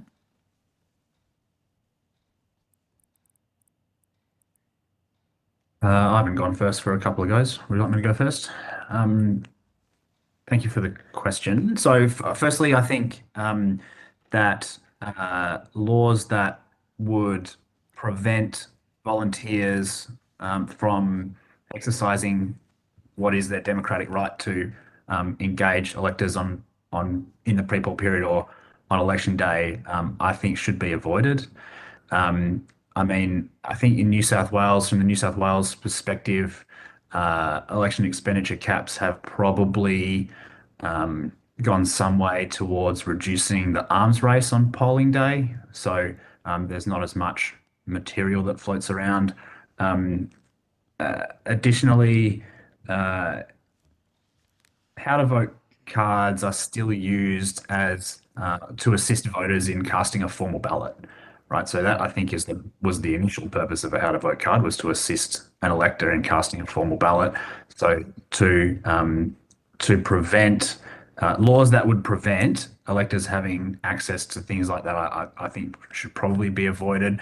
Definitely worthy of consideration, particularly considering the number of people that you see these days around polling places. But I think if the committee treads carefully in this space, it would be more beneficial for democracy. That's my view.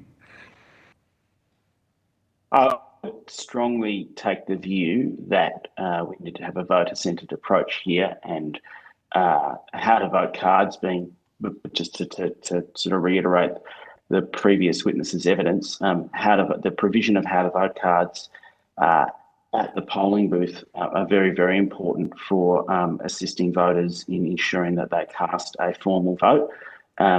There are different voting systems in local government, states and the territories around the country, and we do see when there are electoral events with different systems in place that occur within close proximity of each other, as we saw in New South Wales when the state election occurred in March 2019, which was conducted under optional preferential voting, and then the federal election occurred in May 2019 under compulsory preferential voting.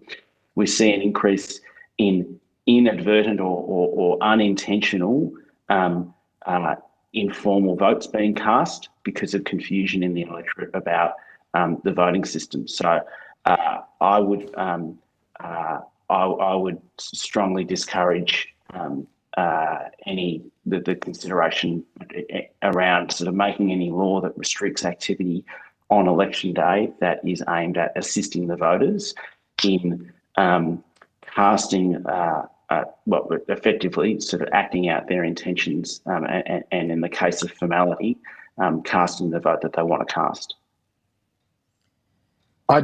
Thank you for the question, Mr. Stevens. I'd probably echo Mr. Erickson and Mr. Lundy from personal experience in the Northern Territory. Franchisement or casting a formal ballot is made more difficult through various issues, including lack of interpreters or lack of polling booths. And really, that's probably our priority in terms of ensuring that people are able to vote. And Mr. Erickson made the valid point, or I think it might have been Mr. Lundy, made the valid point that how to vote cards assist in that.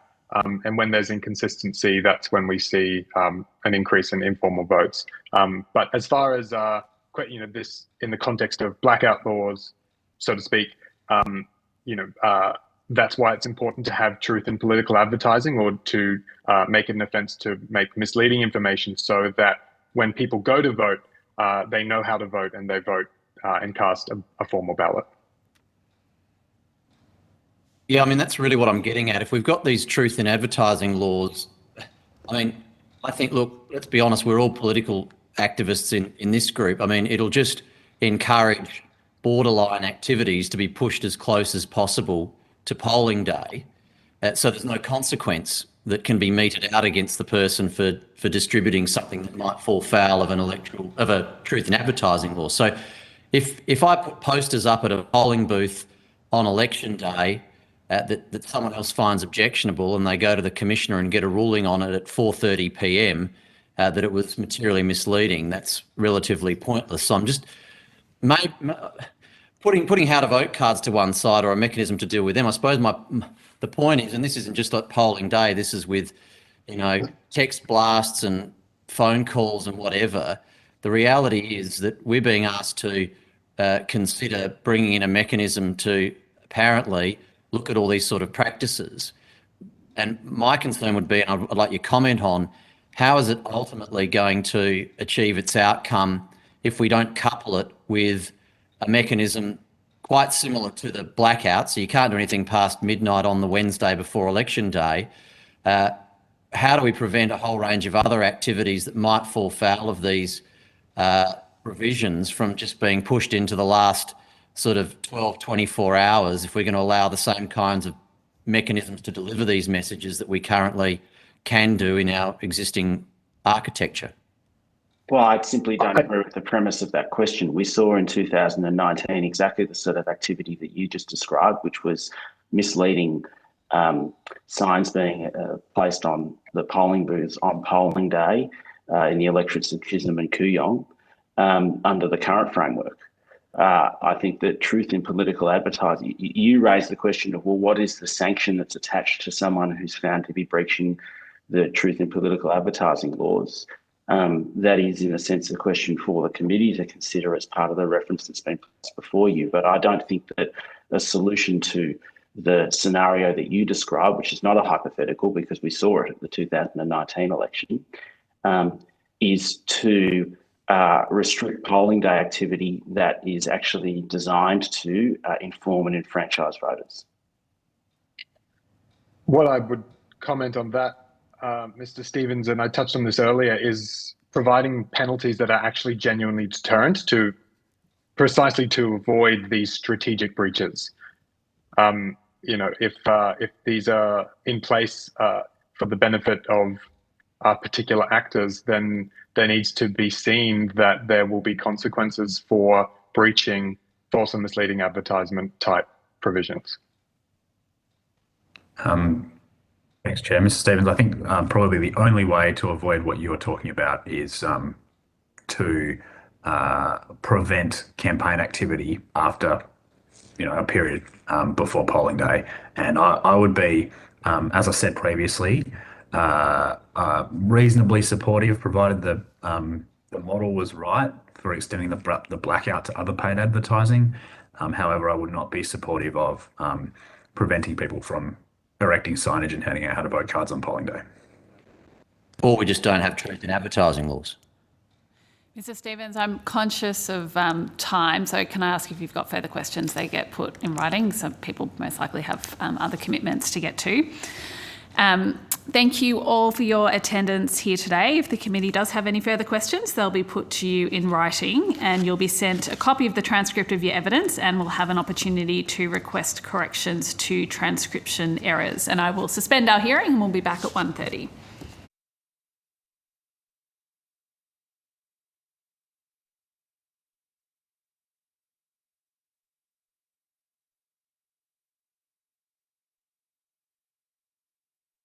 So we will resume our hearing. And I now call on representatives from the Victorian Aboriginal Legal Service and the Centre for Aboriginal Economic Policy Research to give evidence. For the Hansard record, I'll ask you to please state your full names and the capacity in which you appear before the committee. Sure. I'm Dr. Morgan Harrington. I am a research fellow at the Centre for Aboriginal Economic Policy Research at the Australian National University. Hi, I'm Francis Markham. I'm also a research fellow at the Centre for Aboriginal Economic Policy Research at the ANU, but I'm appearing in a personal capacity. Thank you. Ms. Waite. Hello, my name is Narita Waite. I'm the CEO of the Victorian Aboriginal Legal Service, appearing in that capacity. Thank you. Although the committee does not require you to give evidence under oath, I should advise you that this hearing is a legal proceeding of Parliament and therefore has the same standing as proceedings of the respective houses. The giving of false or misleading evidence is a serious matter and may be regarded as a contempt of Parliament. The evidence given today will be recorded by Hansard and attracts parliamentary privilege. I now invite you to make a brief opening statement before we move to questions. I'm not sure, Ms. Waite, would you like to go first on opening statement and then we'll move into the room here? Sure, if that works for you. So I'm sure you would have seen the recommendations from our submission, which were only four. It's very short, I think, very pointed, and basically amounts to say that denying people in prison the right to vote is inconsistent with human rights obligations, and that denying people in prison the right to vote serves as an extra punishment. That extra punishment treats people in prison as though they're no longer part of the community, which impacts their chances of rehabilitation and really says that democracy is only for some, not for all. Thank you. Did you have an opening statement you wanted to make? Yes, thank you. So thanks today for the invitation to join you here. Before continuing, I'd like to pay my respects to the traditional owners of the land we're on here in Canberra, the Ngunnawal and Ngambri people.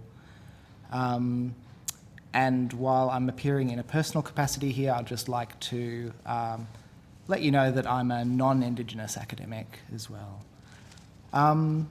So Indigenous electoral participation statistics are quite hard to come by.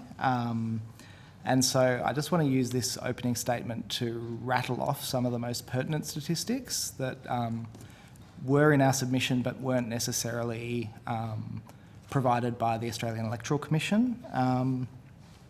And so when we're talking about Indigenous electoral participation, it's useful to distinguish between enrolment, so being on the electoral roll, turnout, which is if you are on the enroll, whether you attend a polling place on election day and get marked off the roll, and then formality, which is whether or not the vote you cast is actually counted as a formal vote.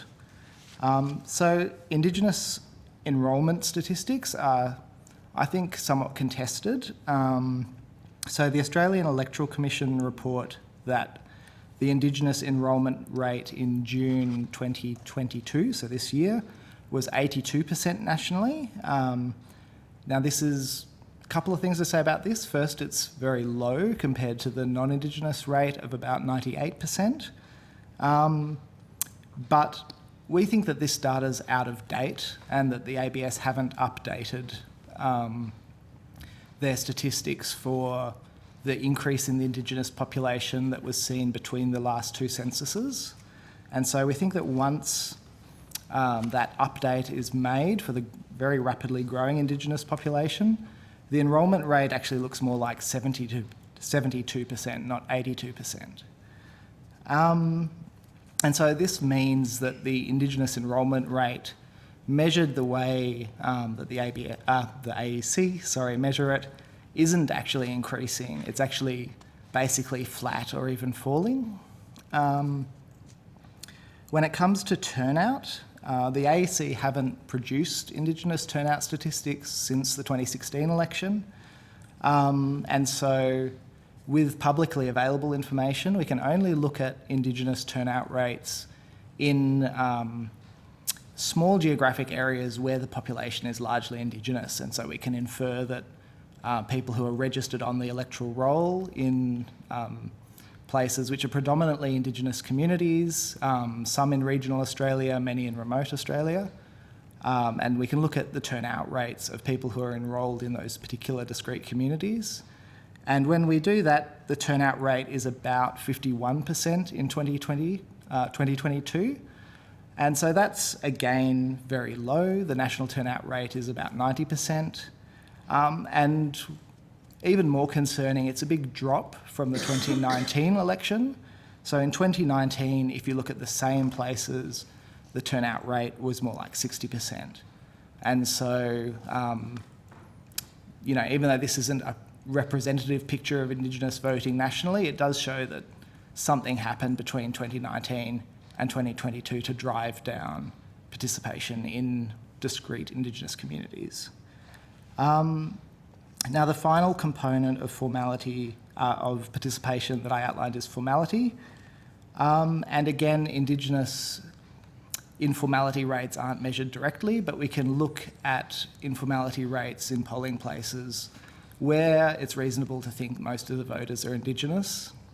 And if you do that, the informality rates for votes that are actually cast in the House of Representatives are about 12%, a bit higher, a bit lower, around about there. And that again compares to about 5% nationally. And so if you sort of combine these averages together, it's pretty reasonable to say that perhaps 1 in 3 eligible Indigenous voters, at least in the places where we're able to kind of measure these statistics, around 1 in 3 eligible Indigenous voters have actually cast a valid vote that's been counted.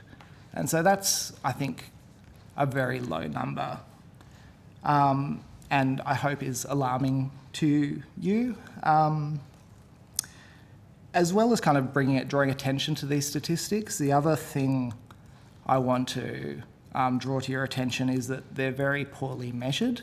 And so I think if this committee and the Parliament and the government are serious about increasing Indigenous electoral participation, there will need to be increased effort from the Electoral Commission into better measuring Indigenous electoral participation so that you'll be able to get a sense of whether or not whatever measures are put in place, whether they're around electoral administration, whether around changes to eligibility, as Nerida was suggesting, whether they're around education programs, as they're already starting to roll out. These things, I think, ought to be evaluated so that government can decide whether or not they're working, and that evaluation will require accurate statistics, more accurate measures than are collected now. Thanks. Thank you. Senator Grogan, are you kicking us off on questions, please? Yes, thank you. I might just ask you one question, Dr. Markham, about your statistics and how they compare with the AEC.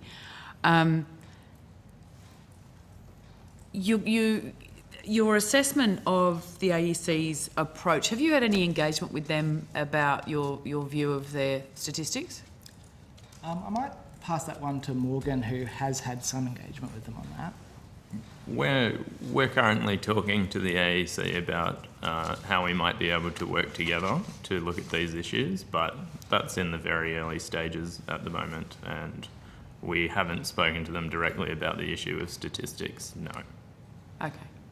But you would assume that they think they're doing all right?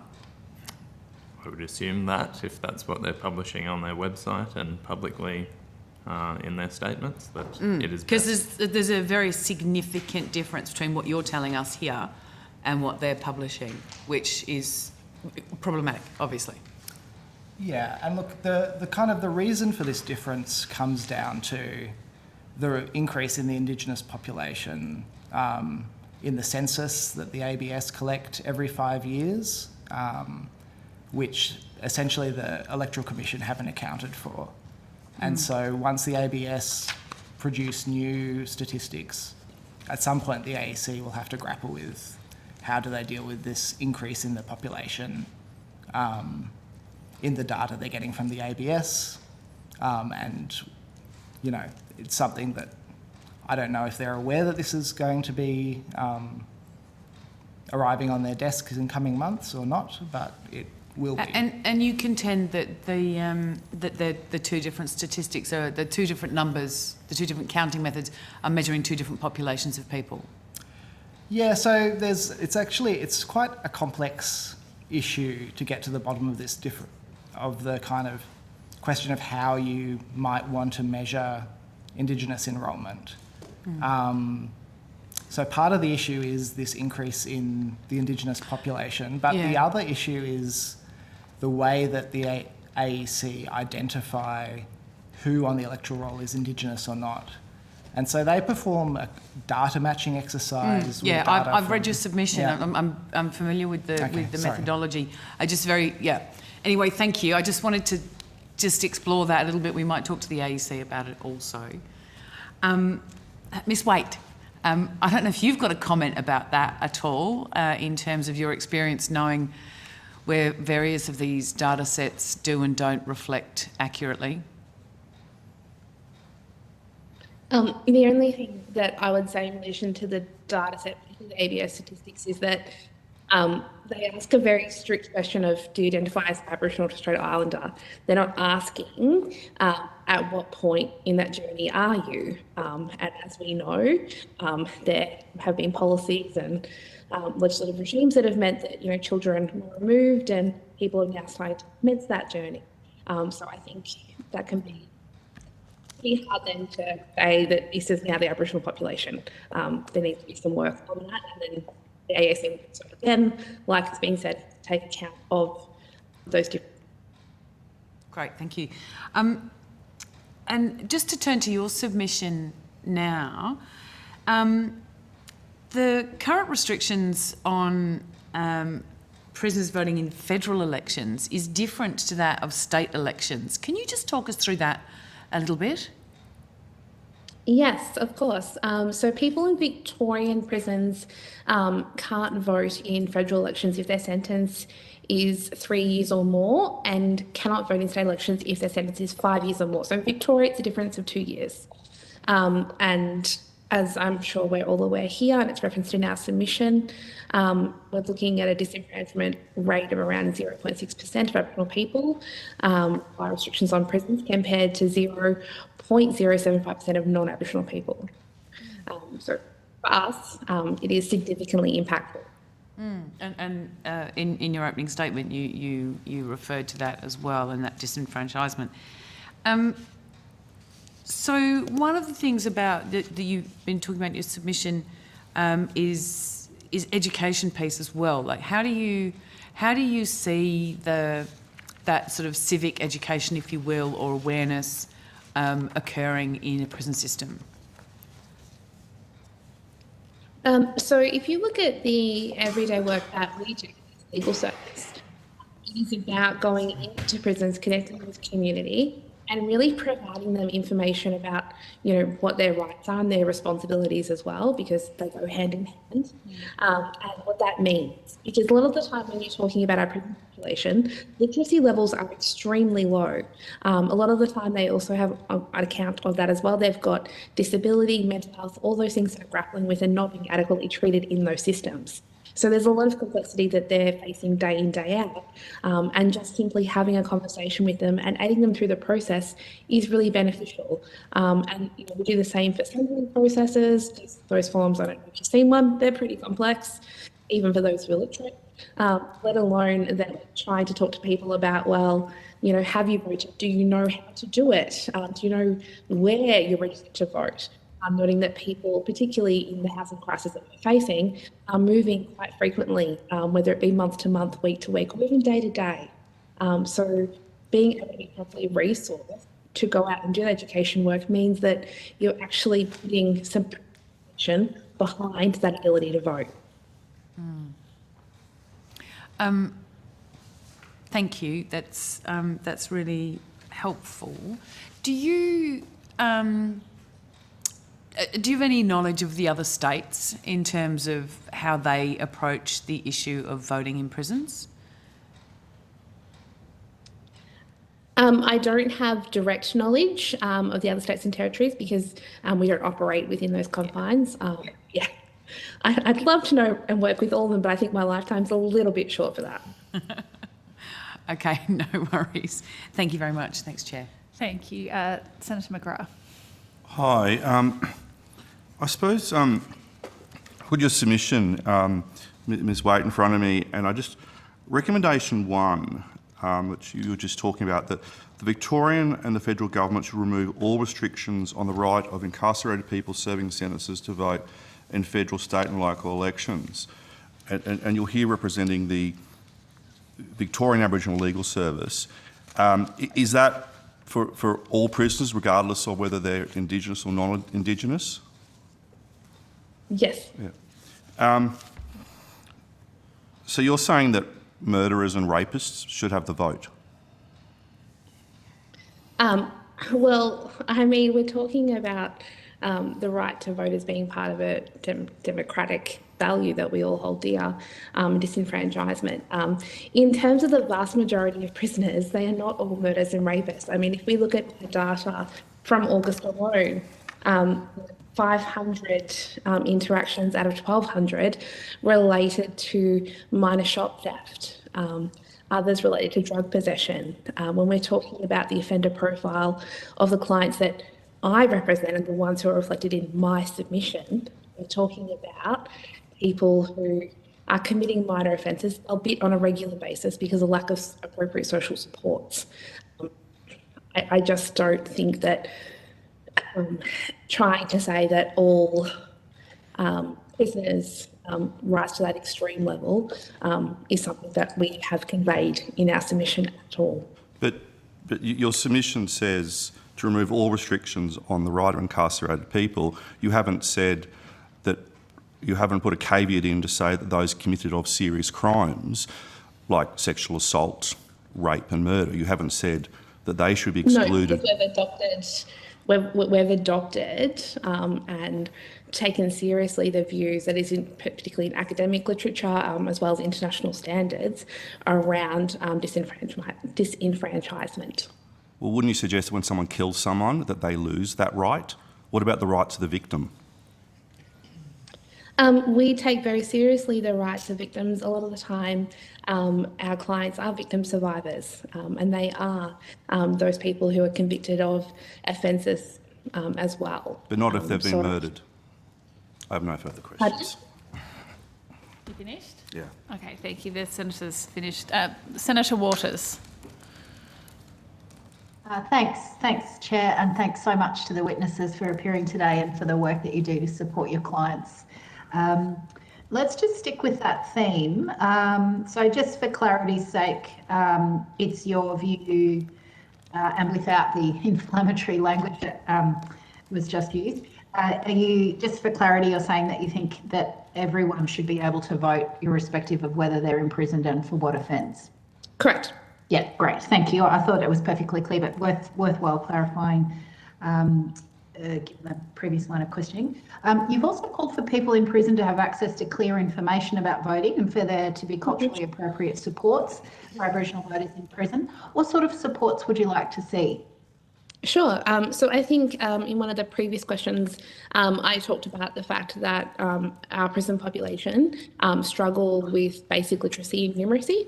And so just distributing a flyer or a fact sheet is actually not going to help those people understand how to vote because they cannot read the information presented. So being able to engage in yarning circles, being able to have people come out and assist them through the process is really beneficial. And even just break down how it is you actually vote, how you actually register, and what your rights and responsibilities are throughout voting periods is incredibly important.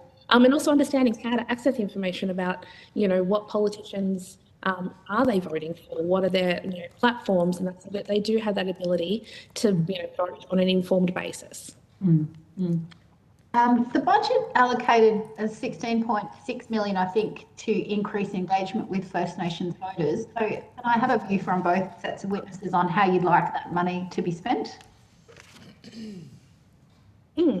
Certainly, mine would go back to my point about ensuring that we're taking proactive, targeted and properly resourced measures to enrol our community, but also ensuring that we have information from a diverse range of sources. It is culturally appropriate.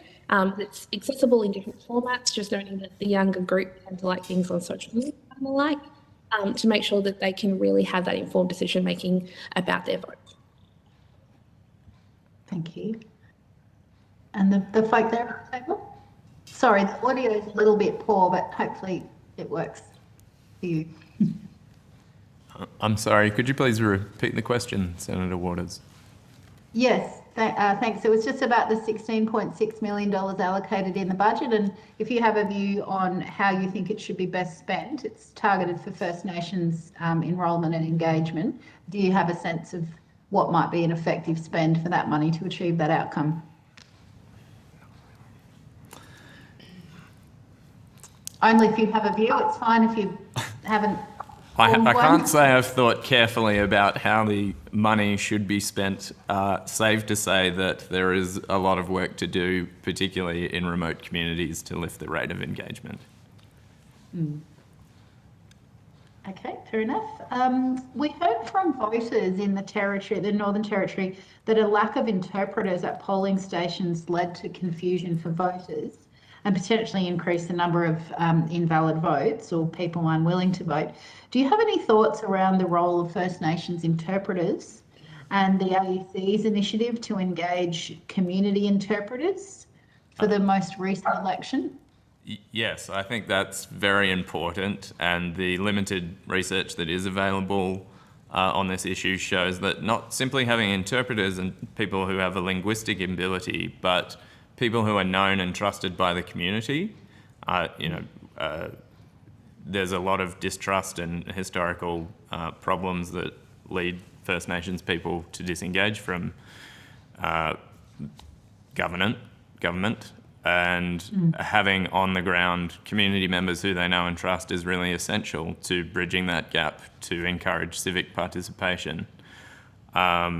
I think also, to go back to your earlier question about the money allocated for this, another really big problem is the length of time that polling booths are available in remote communities, which can be for an hour or less. And, in fairness to the AEC, Australia is a very big country and there are a lot of very small remote communities dotted throughout it. So there is a geographic challenge there, but more funding surely could help provide voting services for longer in remote communities. Yeah, I didn't realise it was as short as 1 hour. Yeah. We might put some questions to the AEC. They did address some of these issues, so if you've got an active interest, I suggest you have a look at the transcript from earlier today, but they didn't they didn't mention that, so we can pursue that with them in further written questions. Yes, the AEC actually on their website publishes the roster for when the polling booths are available in different communities, the remote area mobile polling team, so that information is available online on their website. Okay, that's good feedback to them that 1 hour is not a long enough period. Maybe they need some more funding to do better outreach. Perhaps that's what the 16.6 million can facilitate. Mr. Markham, you've spoken about the electoral geography in the NT. The ESA gives First Nations communities significant electoral power. Can you tell us a bit more about that and outline any changes that could be made to effectively realise that power? So in our submission, we've sort of gone through a range of different lines of thought that could assist in enfranchising First Nations people and reducing some of the barriers to participation. I think before, like, I could kind of talk you through them if you like, but I think the most important thing before doing that is that there sort of should be two principles that undercut all of this, or underpin all of this. The first is that the AEC really needs to be working in partnership with Indigenous representative bodies in regional and remote Australia to develop these strategies and figure out the best way to implement them, rather than trying to cook up some strategies here in Canberra, which may or may not be effective. And the other thing is that the AEC, if you kind of read back through their annual reports, they'll always tell you what strategies they're putting in place to increase electoral participation, but there's never really any reporting on whether those strategies have been effective. And so if there is, an expenditure of $16 million, I think it's really important that some of that money is set aside for the AEC to either internally or externally rigorously evaluate the work that they're doing and see if it's actually delivering results in terms of increasing electoral participation. Because I think it's fair to say at the moment, we don't really know. Yeah, it's quite the contrast because the Commissioner, and I hope I can recollect his evidence properly, was from memory saying that the rate of enrolment for First Nations people was greater than the rate of enrolment for non-Indigenous people, but it was also greater than the rate of growth in population. So he was conveying an impression, that I'm not disputing the facts of, but it's interesting that you're conveying an impression that's in fact not that. So could I invite you perhaps to pop some questions through the committee that we could then put to the Electoral Commission so we can get to the heart of what the reality and the effectiveness of those strategies are. That would be, I think, helpful for our knowledge base. Appreciate your effort in doing so. And I've only got one final question, which relates to truth in advertising laws, which is one of the things this committee is charged with examining. Do either of the witnesses have a view on whether it's important to have them in place before any campaign on a Voice to Parliament referendum?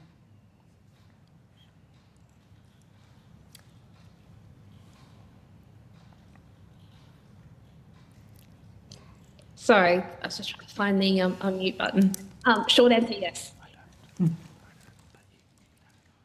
you want to just elaborate on that a bit for us, Ms. Wade, around why, sorry, Senator Waters to butt in there, but just might be helpful to have a bit more on that, on why you think that is important?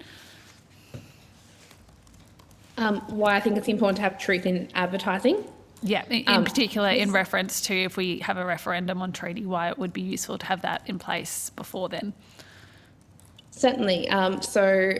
This is the second time there'll be a referendum on Aboriginal people, the first being in 1967. I think my mum's got 5. And as we know, referenda aren't always particularly successful, very low rate. But it's important as a result to ensure that we have very clear information being conveyed, particularly on something that can often I'm not sure if you've seen media reports or even Twitter threads on it, but a lot of the time the misinformation then enlivens debate to such an extreme where it can result in very harsh kind of commentary and engagement from both sides.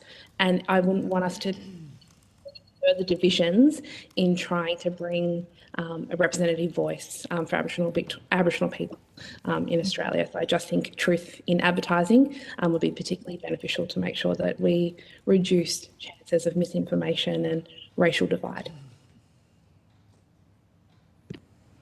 Thank you. Did the witnesses there in person have a view on that? Truth in advertising wasn't really part of our submission, so I don't think we have any comments. Safe to say I support what Rita was saying. Okay, and I might just pick the chair up on a Freudian slip there. I think he said a referendum on treaty. I think I did. You're right. I realised that afterwards. Very exciting yes. indeed, but I suspect we'll go for the voice hands first. Thank you. Yep. Alter that. Thanks, Chair. I'm done, and thanks to the witnesses for your time today. Thank you. Thanks. Do other committee members have questions?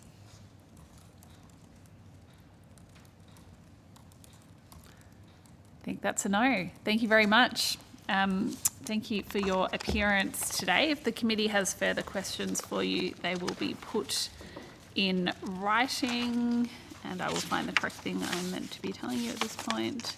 And you'll be sent a copy of the transcript of your evidence, and we'll have an opportunity to request corrections to transcription errors. Thank you again. Thank you. And Senator Water requested some additional information from us. Will we have the opportunity to send that back through the Secretariat? Great. Thank you. Thanks very much. Thank you. We'll just suspend briefly until our next witnesses come in.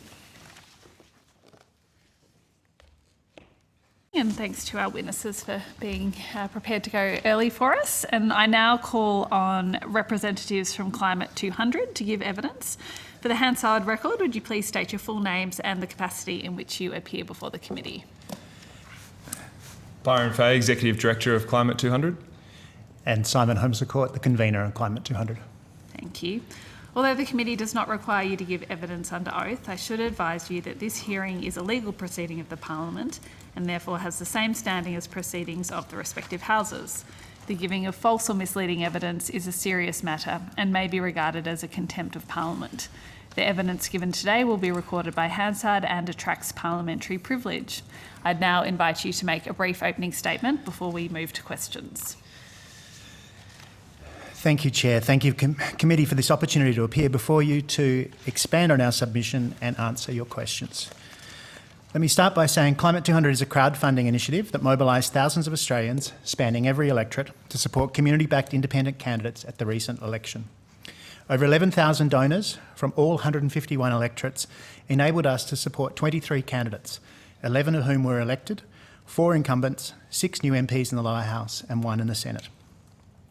Independents aren't new, but the community model, where a community group forms to find and run a candidate, is a relatively new model developed in the Northern Victorian seat of Indi with the 2013 election of Cathy McGowan. Climate 200 exists to level the playing field for these community independents. Having observed dozens of community campaigns up close over the past 2 elections, we have a unique insight into the number of ways our electoral system unfairly disadvantages independent candidates. We believe it should be a basic principle that candidates of equal merit and equal appeal should have equal chance of being elected. This should not be controversial. I'd like to give a few examples of the uneven playing field. The electoral roll is an important tool for communicating with voters. Political parties and incumbents have access to the roll year-round. Independent challengers do not get access until the declaration of nominations, 1 month out from the election, too late to be useful. Commercial proxies for the roll are available, but cost in the vicinity of $40,000 per electorate. Likewise, membership and donations to political parties up to $1,500 per annum are tax deductible any day of the year. However, a donation to an independent challenger is not tax deductible until the declaration of nominations 30 days before the election. Both these unnecessary disadvantages tilt the playing field in favour of political parties. We believe the rules should be changed to allow independents to nominate at any time and then enjoy the same access to the electoral roll and tax deductibility of donations as political parties enjoy. Public funding is generally considered an integrity measure, but it also tends to tilt the playing field in favour of incumbency. As an example, shortly after the 2019 election, Labor and the Coalition received a total of $56 million in public election funding. For established parties, this income provides capital to kickstart their next election campaign. New entrants, on the other hand, start with absolutely nothing. In addition, parties harvest significant public funding from safe and unwinnable seats and direct it to battleground seats.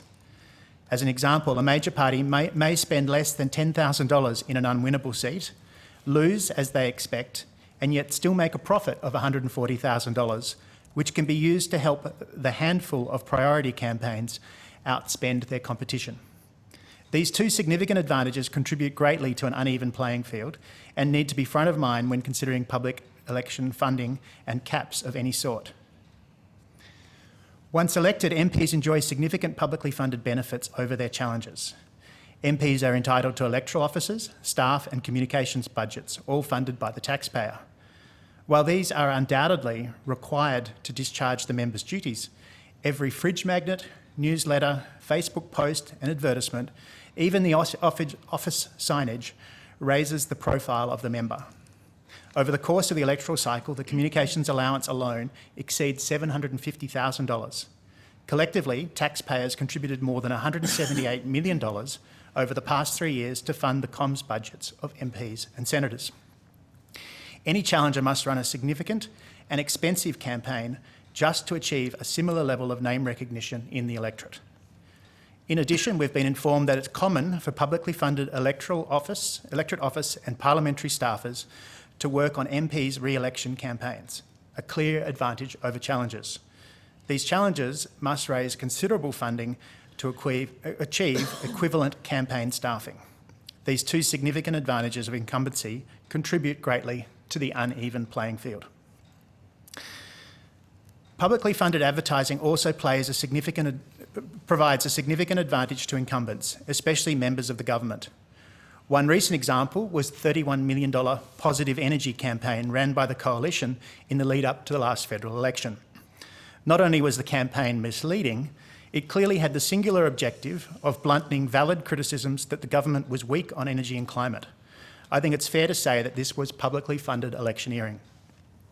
Further, large volumes of mail were received by voters in the months before the election, raising the profile of the local member, but much was paid out of their taxpayer-funded communications budget. These two benefits skew the playing field. As a first step in addressing this issue, we recommend the creation of a real-time online transparency register, like Facebook and Google, but for publicly funded communication. All publicly funded communication would be registered, including its cost and source of funds, and clearly marked with an ID linking to the register. All advertising campaigns funded by government over a threshold, with appropriate exemptions for emergency communication, would require approval from an independent body, and the body would be charged with ensuring that the public interest is served and public funds are not used for electioneering. A word on transparency. Many contributors to this inquiry are in support of increased donation transparency, and we enthusiastically join them. As a significant third party, we're subject to disclosure obligations almost identical to the political parties. In fact, our obligations are more stringent. We must declare months earlier than the parties, and we must disclose our donations on a per-candidate basis. We go further by giving donors the option of disclosing their identity in near real time, and we're pleased to report that more than 75% of our donors chose this early disclosure.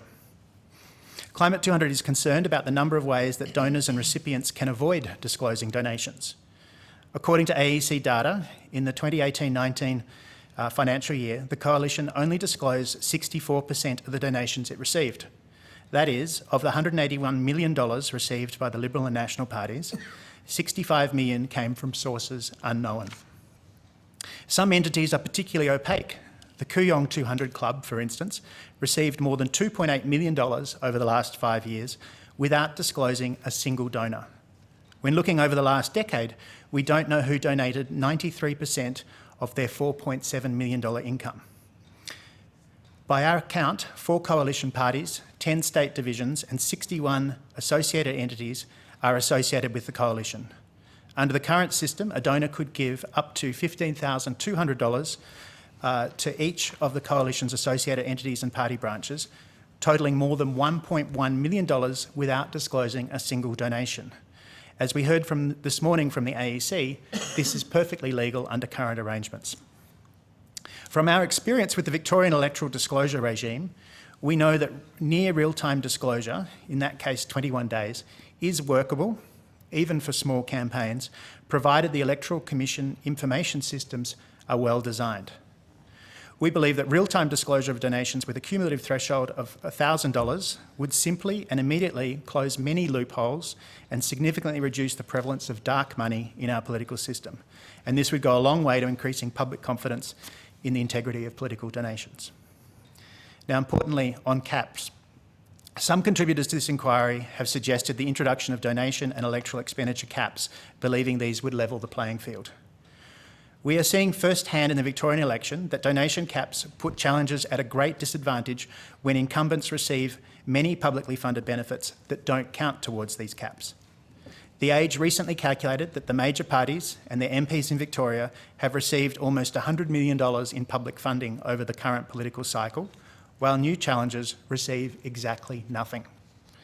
The Victorian parties now receive so little of their funding via donations, as low as 1% for the Victorian Labor Party, that donations have become close to irrelevant. When these mechanisms are in place, incumbents receive such vast sums of publicly funded benefits they can run an impactful election campaign with no donations at all. Meanwhile, the only way an independent challenger can climb over this $100 million publicly funded wall is by building a donor-funded ladder. Donation caps and expenditure caps, as they have in New South Wales, keep the playing field skewed in favour of the incumbents.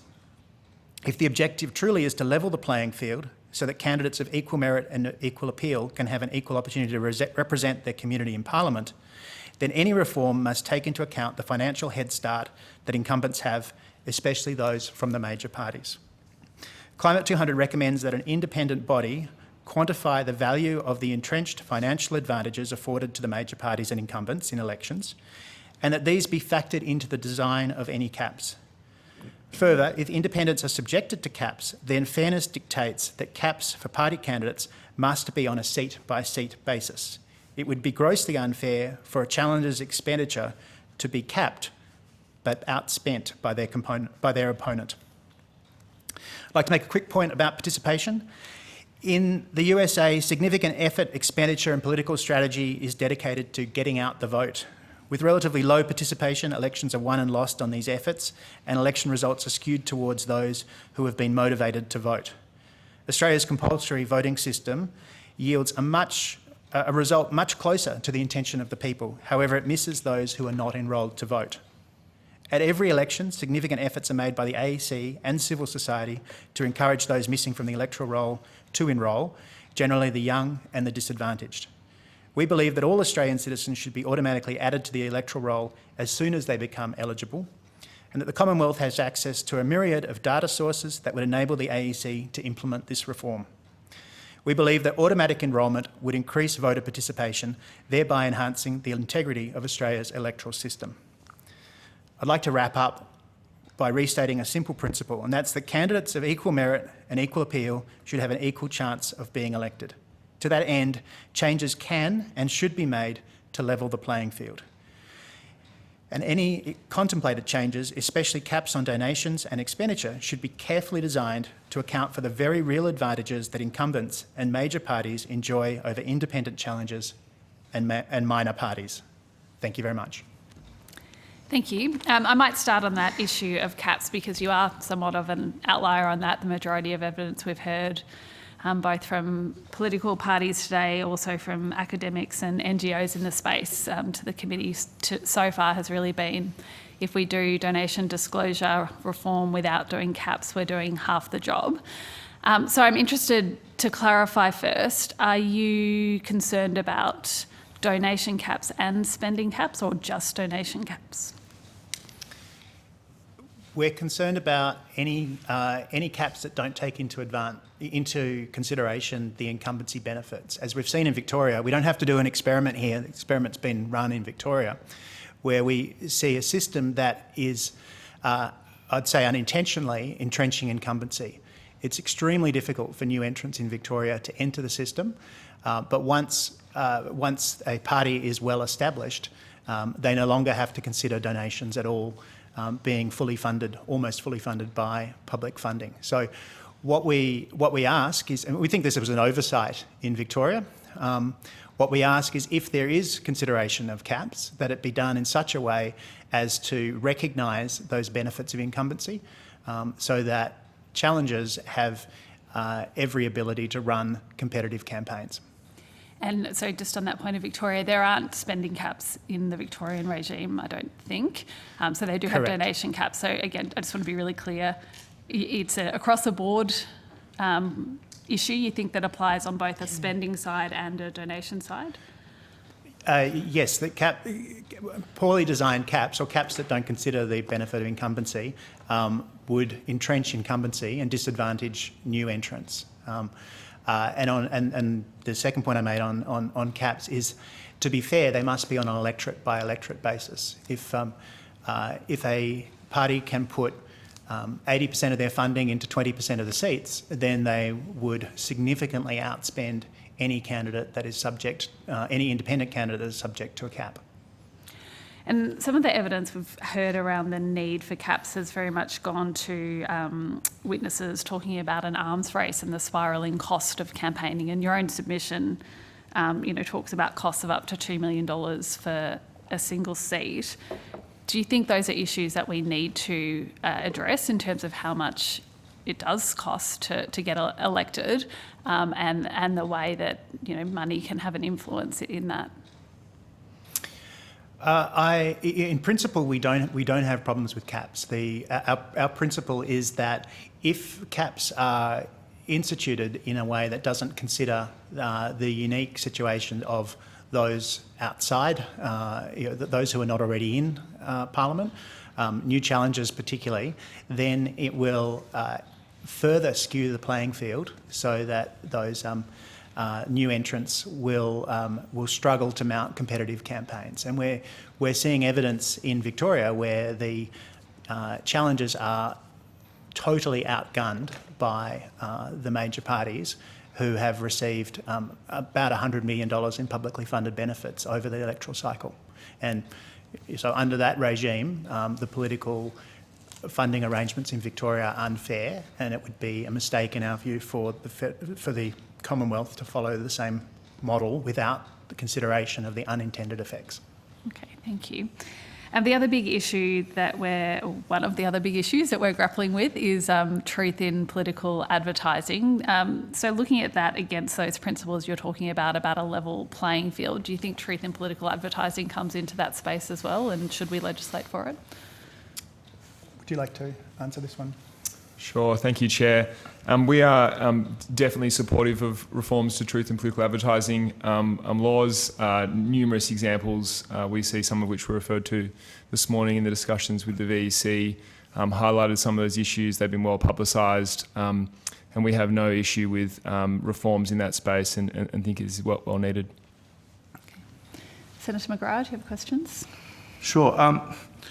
So what's the difference between your movement, in inverted commas, and a political party? Can you explain that to me? Sure, Senator.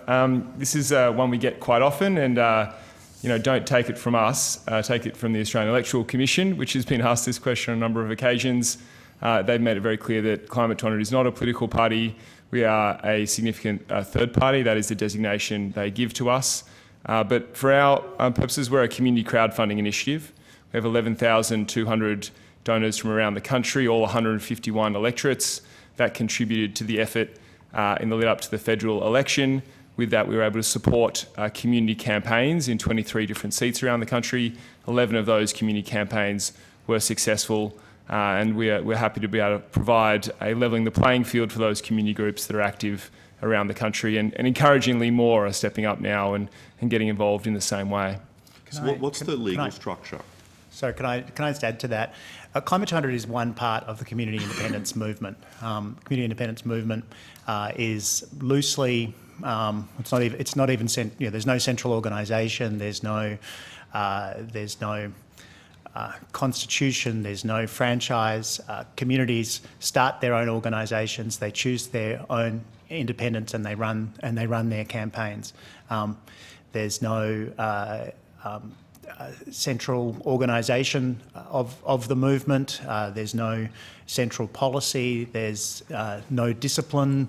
In so many ways, there's this movement is very different from a party, but we understand that many have been confused looking at it. And I'm reminded of the quote: "What kind of a horse is a Model T Ford?" Climate 200 and the independence movement might share some features that, if you're cherry picking, but it's a very new beast, and we encourage you to look closely at it and understand that it's a very new development on the political horizon. So what is the legal structure? Senator, we're a non-profit proprietary limited company, so our structure is very clear. We have a board of shareholders that hold shares in equal parts. We also have an advisory council of eminent Australians that come from diverse political backgrounds.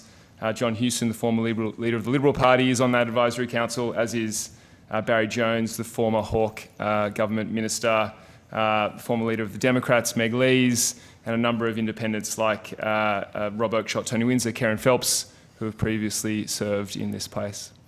So who are the shareholders, sorry? So we have 4 shareholders, Mr Holmes-a-Court, myself, and 2 others. Okay. And so what assets do you have? Donations are provided to Climate 200. They are then contributed to campaigns we support through a number of different ways, through on-granting, through capacity building support that we provide, through strategic comms, and through analytics.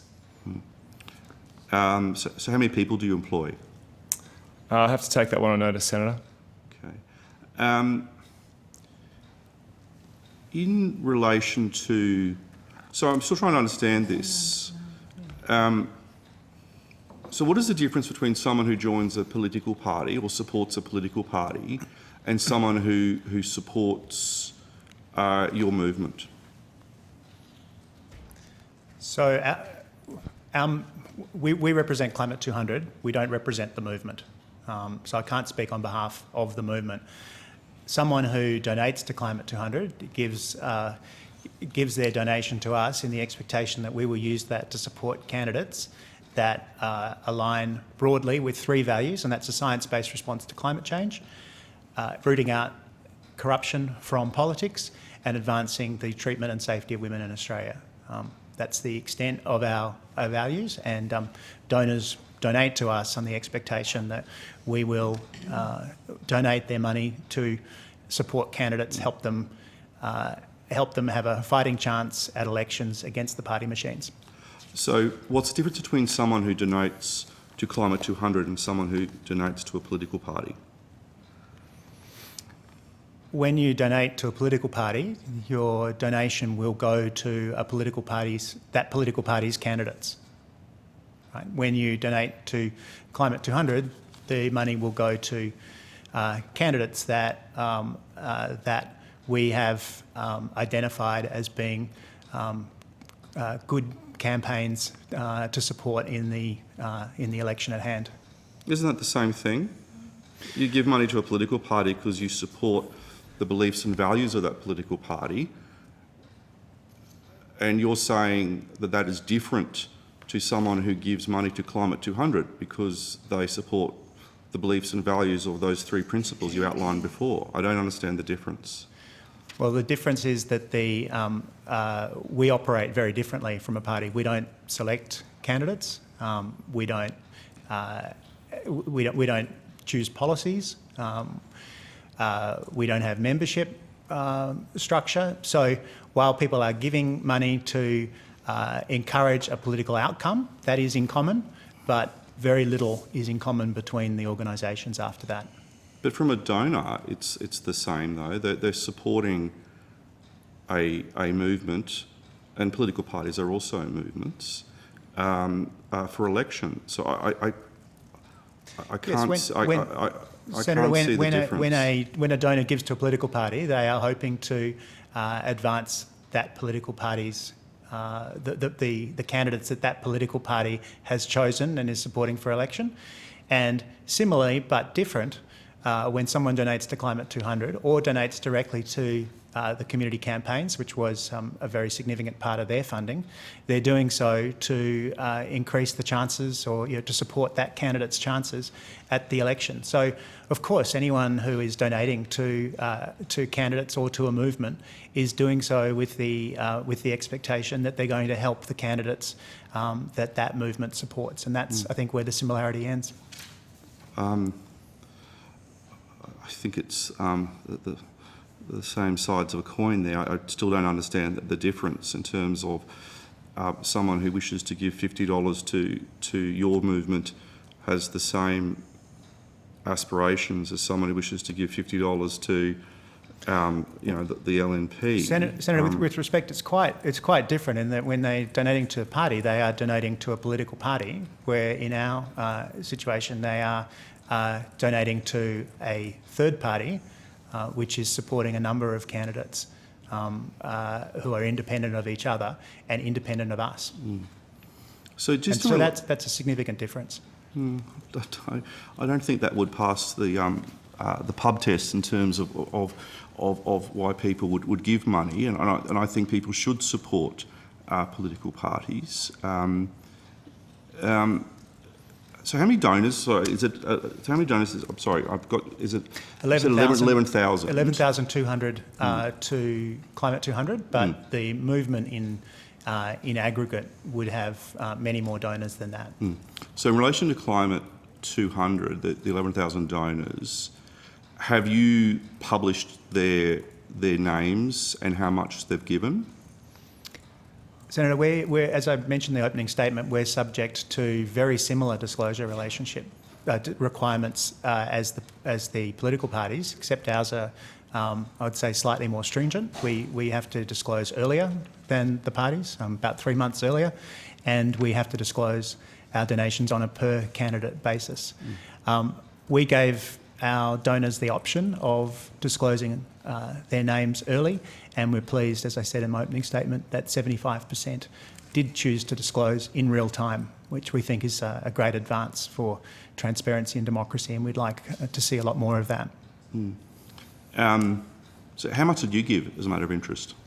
I gave myself and through my wife and my family charity, I gave about 2% of Climate 200's funding. So how much is that in dollars? 250,000. Okay. So I find it interesting, you talk about levelling the playing field, and you're someone who's given $250,000 to a campaign vehicle for elections. So what is the difference between you using big money, and you'd be one of the largest donors in Australia, probably the largest donor in Australia, who's given money to a political movement? What's the difference between you giving $250,000 to a campaign and someone else who might give $5,000 or $10,000 or $100 to a campaign? Aren't you the living embodiment of big money? Senator, I've made donations to Climate 200 as is my my right under the electoral laws that we have in Australia. I'm not denying that at all. You did. You did make a claim that I might be the largest financial donor in Australian history. That's clearly not the case. I didn't say in financial history. I said for this campaign. Oh well, if we look at Mr. Palmer, I think we'll find that I'm about 0.2% or something like that of his contribution. No, I don't think it's a. I don't have a problem with that. With that contribution to the campaign in the way we did it, and it was and remains absolutely within the letter and spirit of the Australian electoral law. But Senator, this is my conundrum that I have is that you've come before us today and you've put a very extensive submission in talking about the influence of dark money and big money, and that political parties are all bad, and yet you yourself... Sorry, Senator, I have to pull you up on that. I haven't made claims that politics is corrupted by money, and I haven't made claims that the political parties are bad. So if I could correct you on those matters. You've made claims about the influence of big money, and you've called for greater transparency. You support caps on expenditure, but isn't it hypocritical because you've spent $250,000 of your own money, and good luck to you for spending that type of money. Isn't that hypocritical though? You're telling us to do one thing, but you're doing the exact opposite. Senator, you're not living by your values. So there's no inconsistency, Senator. I'm not asking you to end political donations, and we're not advocating for caps. We're saying if caps are to be considered, they should be done in a way that doesn't further skew the playing field away from new entrants. What we've done with Climate 200 is levelled the playing field somewhat, and I'm very proud of the role that I've played in bringing my own resources, but marshalling 11,200 donors so that we can help independents who face this uneven playing field run credible campaigns at the last federal election. So I'm very proud of the donation I made and that of the 11,200 that made up our campaign. And Senator, if I may just add one thing to that, every day we get emails from our donors and supporters who talk about having given what they can. And they're very proud of that and very enthusiastic to share that with their communities. And whether they be a nurse, a teacher, a tradie, a farmer, or a pensioner, they tipped in because they really believed in these community leaders that stood up and ran at the last federal election, and were enthusiastic to get behind them. Many of them gave directly to these candidates. Many people gave through Climate 200, but the intention was the same, to support these community leaders and give them a chance in their contests against major party candidates, and they were really proud to be able to do that. And political parties, choose community leaders, and I can think of my own party in Queensland where we have, Andrew Wilcox, the former mayor of the Whitsundays who's run. We've got Philip Thompson, OAM, who was injured by an IED while serving our country overseas. Are they less worthy, or are they less worthy, or not as worthy of support because they're not seen as community leaders? And this is what I'm trying to understand is that your movement is saying we're not a political party, but we have this set of beliefs. We have large donors who would happily give $250,000, which, in parts of my home state would actually buy a house. That somehow you're different from a political party. I think you're exactly the same as a political party. Senator, and I think you're deceiving the Australian people in terms of how your structure is set up and how you behave. Look, Senator, I think a fundamental principle of political parties is that they need to run candidates. Climate 200 does not run candidates. We don't select candidates, we don't run campaigns. We sit here in order to level the playing field.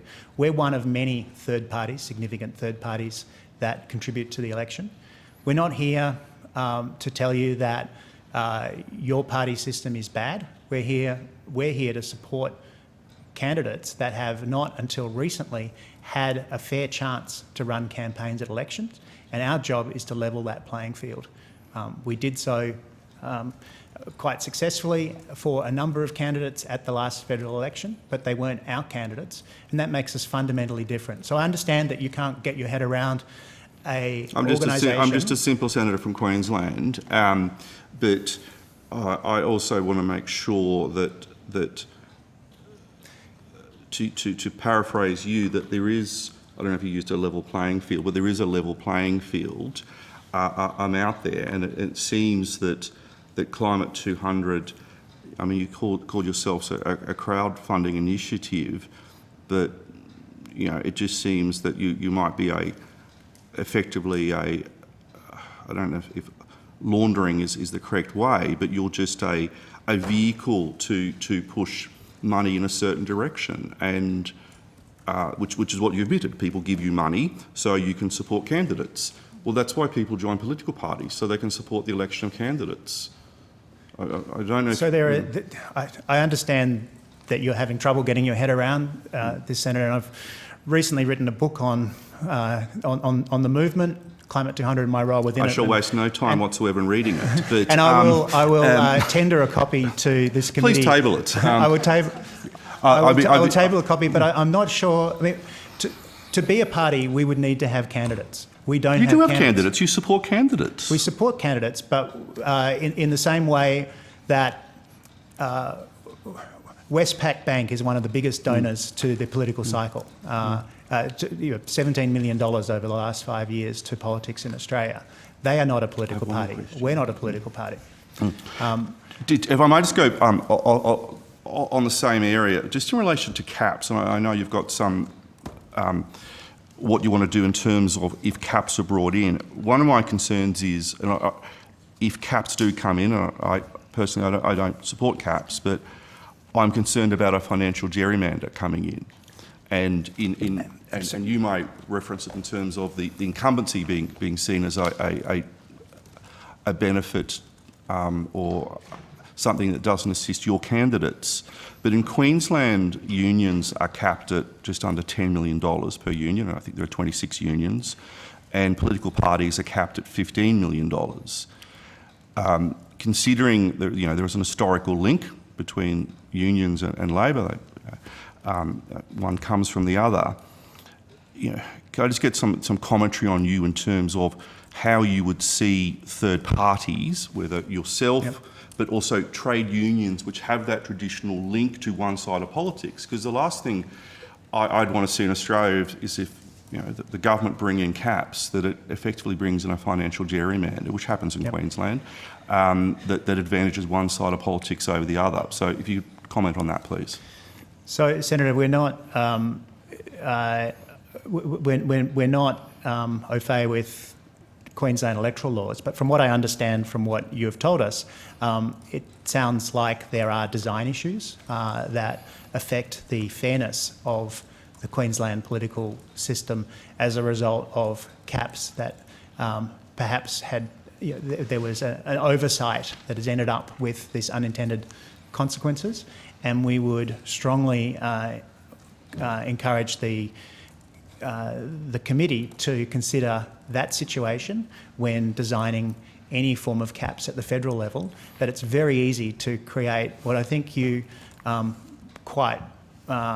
think it's quite a valid term, financial gerrymandering, that we have to be very careful that restrictions put on players in the political party don't pervert the electoral system and encourage one outcome over another. So on that basic principle, I fully support you, Senator. Okay, thank you, Chair, and thank you for your... Thank you. Senator Waters.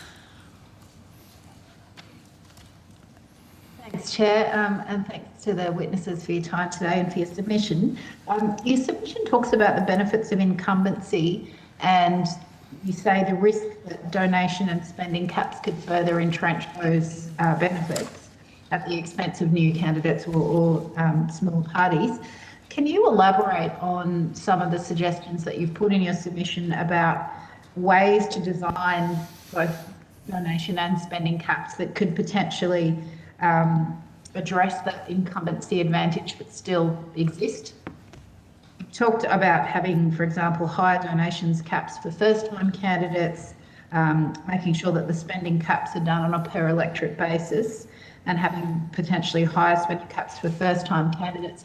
Can you elaborate on those and add to them if there are any other suggestions that you have? Sure. Thank you, Senator. So firstly, the issue of per candidate, hypothecating the caps to, or restricting the caps to a per electorate basis.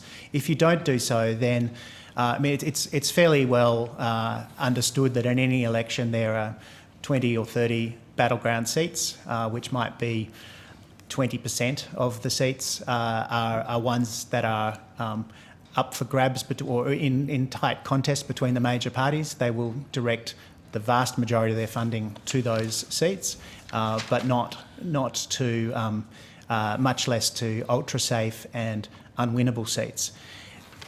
Allowing the parties to shift money around to focus on those seats, but constraining single electorate candidates who are running against those parties would provide them a great disadvantage.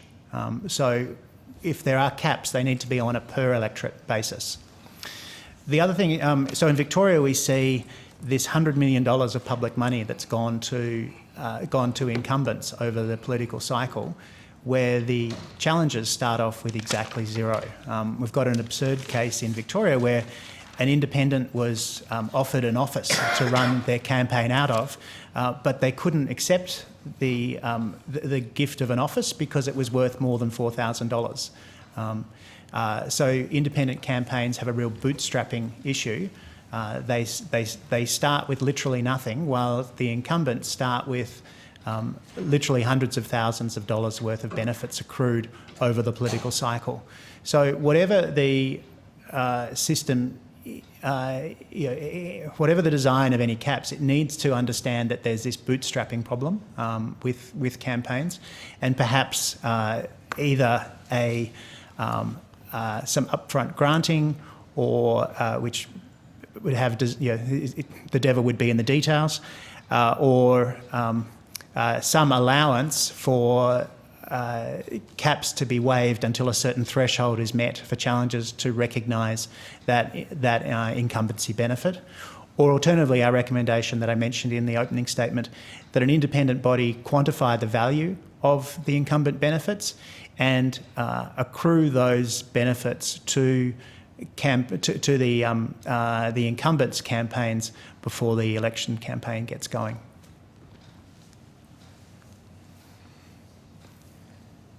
You're on mute, Senator Waters.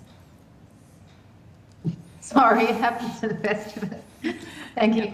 Just on that concept of an inquiry or some sort of examination to determine and quantify the benefits of incumbency, would you envisage that, and that's not for me to say whether I agree or don't with it, but would you envisage that being done by a committee such as this one, or by some other body?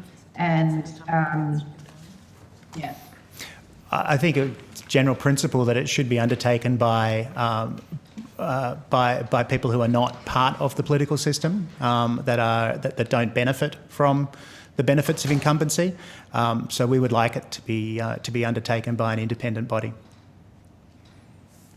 These are very real benefits that have not received much recognition so far, and I think this community independence movement and Climate 200's role in levelling the playing field has brought them into focus, and I think that's a good thing for Australian democracy.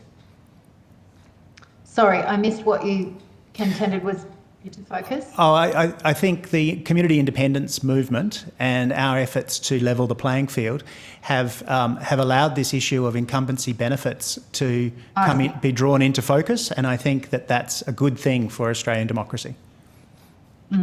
Well, are there any other ways that you could envisage the incumbency advantages being tackled? For example, restricting government advertising in the lead up to elections, which is frequently rorted and politicised if that's not meant to be, or cracking down on pork barrelling? Those are two good suggestions, Senator. Another one that we think would make a great contribution is for the same prohibition on electorate and parliamentary staffers from campaigning to be that we see very strong restrictions on that at the state level. We don't see it federally. That's one issue. Another one we see is I guess cash for access that the incumbents have when they run functions where you pay $15,000 to sit next to the Prime Minister. That's an incumbency benefit. Look, if it's difficult to erase all of the, and I think it's actually impossible to erase all of these incumbency benefits, but we should recognise them and make sure that we don't put constraints on those who don't enjoy them from fundraising to offset against them. Okay, thank you. Some submitters have suggested that lowering the donation disclosure threshold would subject relatively small donors to potential harassment and abuse. Has it been your experience that donors to Climate 200 have sought anonymity to avoid harassment? I think you said 75% of people disclosed. Yes. I wasn't sure if that was their own identity or if that was within the real-time frame. Within the real-time frame. Yes, certainly, Senator, we had a number of donors tell us that they didn't voluntarily disclose early because they had either public service jobs or contracts with the government, and they felt that those arrangements would be threatened, which I think is an issue with democracy.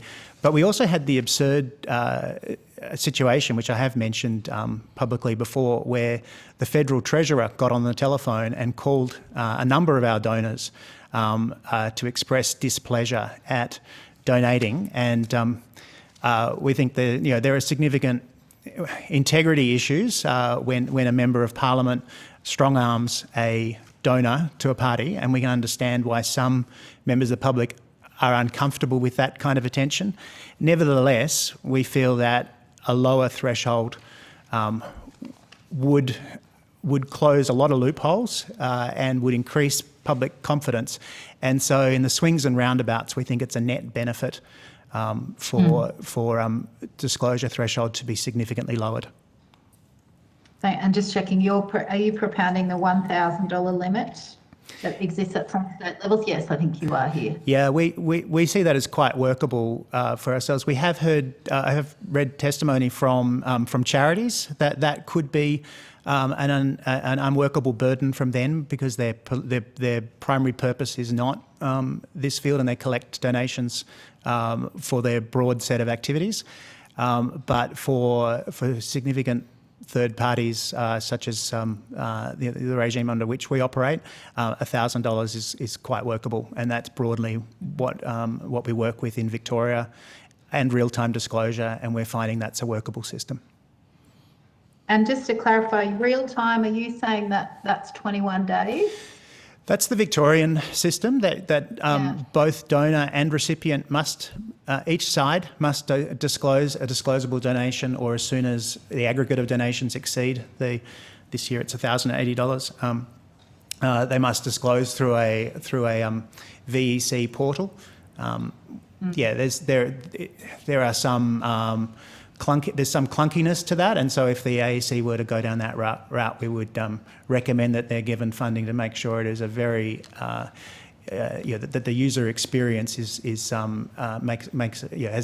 imposes the least friction possible on donors and the volunteers within political systems. Yes, I strongly agree. You need to make the systems really easy to use so that people can comply. I'm not sure I agree that 21 days is real time, but I appreciate your support for the concept generally. And just one final question before I hand over to others. You raised Kooyong 200 and Mr. Frydenberg. What disclosure obligations do you think organisations like Kooyong 200 or even Climate 200, what disclosure obligations do you think they should be subject to? So we believe the $1,000 disclosure threshold and real-time or near real-time disclosure for all participants in elections would be a great enhancement on the system we have now, would close a lot of loopholes and would help restore some confidence to the political funding system. Thanks for your time. No more questions from me, Chair. Thank you. Mr. Stevens, you had questions. Thank you, Chair. My first question, just touching on the changes to... Sorry, everyone can hear me? Yes, we can. Thank you. Oh, good. Sorry. Just touching on disclosures, I wonder what Climate 200's view is around the aggregation of donations. One thing that's raised is people being able to give small amounts under a certain amount either from multiple entities or to multiple entities, whether it's $15,000 or $1,000, do you support some kind of additional mechanism that means people can't, effectively give just under the threshold in multiple ways to avoid disclosure? Wholeheartedly agree with you that there should be measures to avoid donation splitting, as you mentioned. We note that there is some confusion. There are some players in the political system who believe that multiple donations can be made to the same entity under the disclosure limit. I've heard some third parties and even some political parties mention that privately. I think it's a very important principle that donations should be aggregated across all the associated entities that fund a particular organisation, and that there be real-time disclosure, and that would close that loophole, which we suspect is being used quite extensively. Thank you.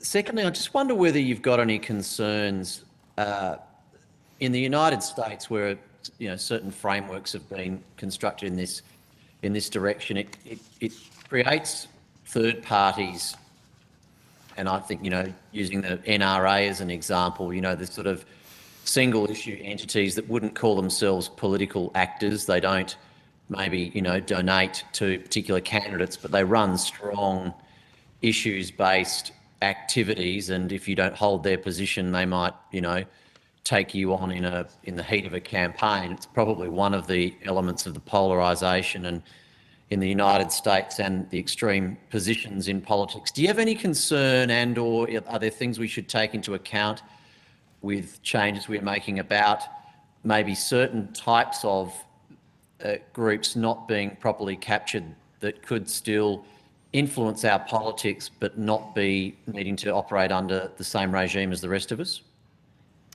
Member, happy to answer that one. In terms of the US, we think it is a striking example of what polarisation can do. And in many ways, what Climate 200 has been trying to do is help support community independents who represent the sensible centre and bring the discussion back to the middle. We think there's a very risky dynamic that emerges when you have these extreme positions on both sides, and indeed on the issues that our donors care about, climate integrity and gender equity. Really, the extreme views on those issues have stopped progress in many ways. So we think there's definitely a need to not go down that path, and we think that in many ways the arrival of the community independence movement, in the way it did arise at the last federal election, is a good example of how we can have the sensible centre returning to our political discourse. And if you make note of the way that the new independent MPs have been interacting in the parliament, they have certainly been bringing a voice of reason into this place and a new level of respect in the way they interact with the political process, and setting a very good example, we think, for how politics can be improved with integrity going forward. If we're curtailing money and the way in which it comes into campaigns, one thing that concerns me is the risk of these sort of uber wealthy people, which does happen in other nations around the world, effectively being able to come in, use their personal fortune to run as a candidate. And because the way in which those of us with not such a significant personal wealth are able to finance and resource our campaigns is being restricted and limited, that there is a risk that these sort of uber wealthy types, Clive Palmer's a good example that's been recent in our own country, could be perversely become more powerful and be in a position where they can, use their personal wealth at great advantage over others that don't have the same capacity and also don't have have a fairly significant restrictiveness around how they can raise funds if they're not personally wealthy? Yeah, in many ways, we think there was an experiment that was run at the last federal election that we took a lot of heart from. You had Clive Palmer out there spending what's thought to be $100 million plus, trying to do exactly what you're talking about. And on the other side of it, you had community campaigns, true grassroots community campaigns building around community independence around the country. 23 of those we sought to support, but as Simon mentioned, there were many, many other supporters on the ground. We were just one player in the huge ecosystem that was supporting these community independents at the election. And you saw the success of that. So community definitely trumped big money from someone like Mr. Palmer. And without that sort of community momentum, community enthusiasm, you saw that sort of big money ultimately was not able to sway much of an outcome compared to what the communities in these electorates supporting community independence was able to do. So on the basis of that answer, why shouldn't we just stick with the current system that we've got?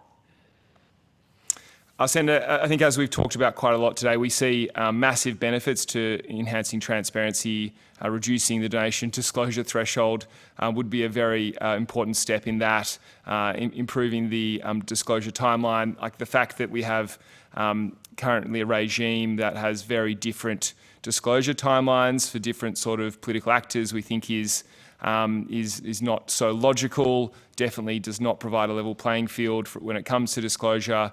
The fact that many parties have large numbers of associated entities, I think it's 61 the coalition has, which can each take contributions under 14,500 during the election period, potentially as was pointed out earlier, donating up to $1 million to the coalition's election effort without it being disclosed. We think that's extremely problematic and think lowering the disclosure threshold and making that disclosure in close to real time would really go a long way to addressing that sort of loophole that exists and may well be getting exploited to that degree. As the AEC pointed out this morning, they're not undertaking any investigations to determine whether that's actually being used and nor would they have the information to even be able to determine whether that loophole is being utilised. So we think lowering that disclosure threshold is a very important step in improving transparency of what's happening with regards to political donations in this country.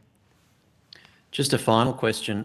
Mr. Wilkie has made a submission to us advocating certain types of companies should not be allowed to donate to political campaigns. I think he singled out, tobacco companies, alcohol companies, oil and gas or fossil fuel companies. Do you support that proposition that certain types of business should be prohibited from donating to Australian election campaigns? We have not yet taken a view on that. Thank you, Chair. Thank you, Mr. Stevens. Did any other committee members have questions? No, I think on that basis, we will let you go. I will say thanks for attending. If the committee has further questions, they'll be put to you in writing and you'll be sent a copy of the transcript of your evidence and we'll have an opportunity to request corrections to transcription errors. Thank you. Thank you. Thank you very much, Chair. Oh, great. And for the benefit of members online, I think Ms. Teague is already just about ready to go, so we'll keep going.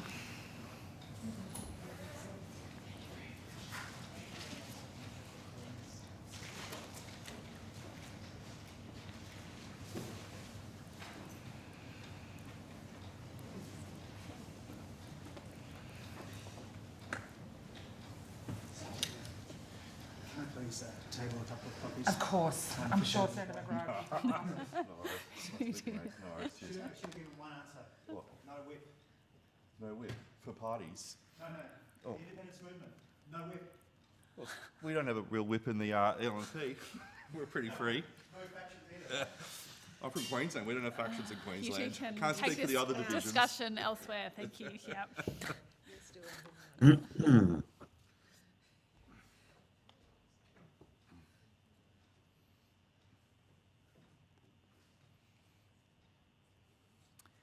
All right. I now call on Associate Professor Adjunct Vanessa Teague to give evidence. And for the Hansard record, can you please state your full name and the capacity in which you appear before the committee? My name is Vanessa Joy Teague. I appear in private capacity. Thank you. Although the committee does not require you to give evidence under oath, I should advise you that this hearing is a legal proceeding of the Parliament and therefore has the same standing as proceedings of the respective houses. The giving of false or misleading evidence is a serious matter and may be regarded as a contempt of Parliament. The evidence given today will be recorded by Hansard and attracts parliamentary privilege. I now invite you to make a brief opening statement before we move to questions. Thank you. I'm a geek. I have a computer science and mathematics background, and my research specialisation for many years has been the technical methods of assuring vote privacy and verification of election outcomes. So I can talk through a large number of the issues that have been raised through the day, including the security and privacy of the iVote internet voting system in New South Wales, the opportunities for providing accessible voting options for voters with special needs without throwing away integrity in a polling place, and any of the other technical questions that you have about electoral processes involving computers. But what I really want to talk about primarily is the assurance of the Senate scanning and counting process, which is what most of my submission was about. So this year, for the first time, the AAC was obliged under the Electoral Act to not only to scan and count Senate ballots, but to engage in an audit in which they were obliged to take a sample of ballot papers and compare those ballot papers to both the image and the digital preferences to verify that the error rate of the digitisation process was sufficiently low.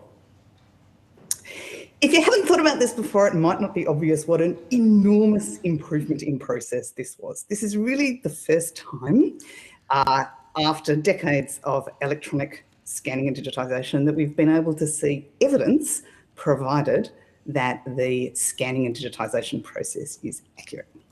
So it was really a huge step forward to have that audit conducted this year. However, like all first steps, it wasn't perfect the first time, and there are some significant improvements that need to be made in future in order to continue to improve that process, in order to gather good evidence that supports the accurate election outcome in the Senate. Now, let me just review what the process was, because if you haven't thought about the nitty-gritty of how it works, it might not be obvious what the audit is supposed to be doing. So your Senate ballot paper is, the first preferences are manually counted, but subsequent preferences are not. The rest of the ballot paper goes into a scanner and is imaged.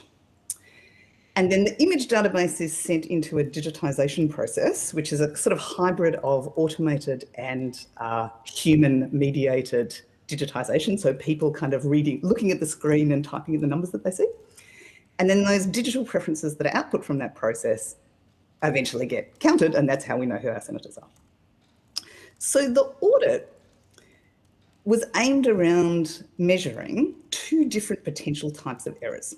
The first thing that can go wrong is that the ballot paper, when they go and sample a ballot paper and look in the image database for that image, it might not match what the ballot paper actually looks like, or it might not be present at all. That's a stage 1 error. Or the second thing that can happen is that the image might not be properly interpreted into digital preferences. And this is an error that we expect to see.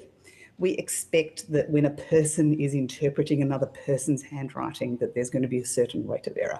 I heard the Electoral Commissioner say this morning there is no error rate as such. That's a transparently silly thing to say. There is an error rate as such. And there's a little table in a report published under FOI from the Electoral Commission that measures this error rate as such for each state and territory. So what the auditors found is that the error rate for the interpretation step is relatively low and about what we would expect. Am I allowed to screen share, by the way? Would we have to get it tabled? I just want to share the table from Is it in my your submission. submission? We've all got your submission, so that's okay, fine. that's fine. Thank you. So let me draw your attention then to table 1 in my submission, which is the errors detected by the audit. So we see The stage 2 errors are the errors that relate to the interpretation of those ballot marks. And they run at, well, they vary from about 0.2 to about 0.5%, which is about what we expect and about what the Electoral Commissioner claimed in previous years. So we have evidence now that the interpretation error rate is about as low as we expect it to be. But the stage 1 errors are a different matter. So just to remind you, stage 1 errors are when the auditors... Can you just hold on for a tick? Yeah, the we're just audio trying to is really bad, and I think the chair's fixing it kindly for all of our... So if you can just hang on for a sec. Just trying to sort volume levels in here. Just give us Thank you.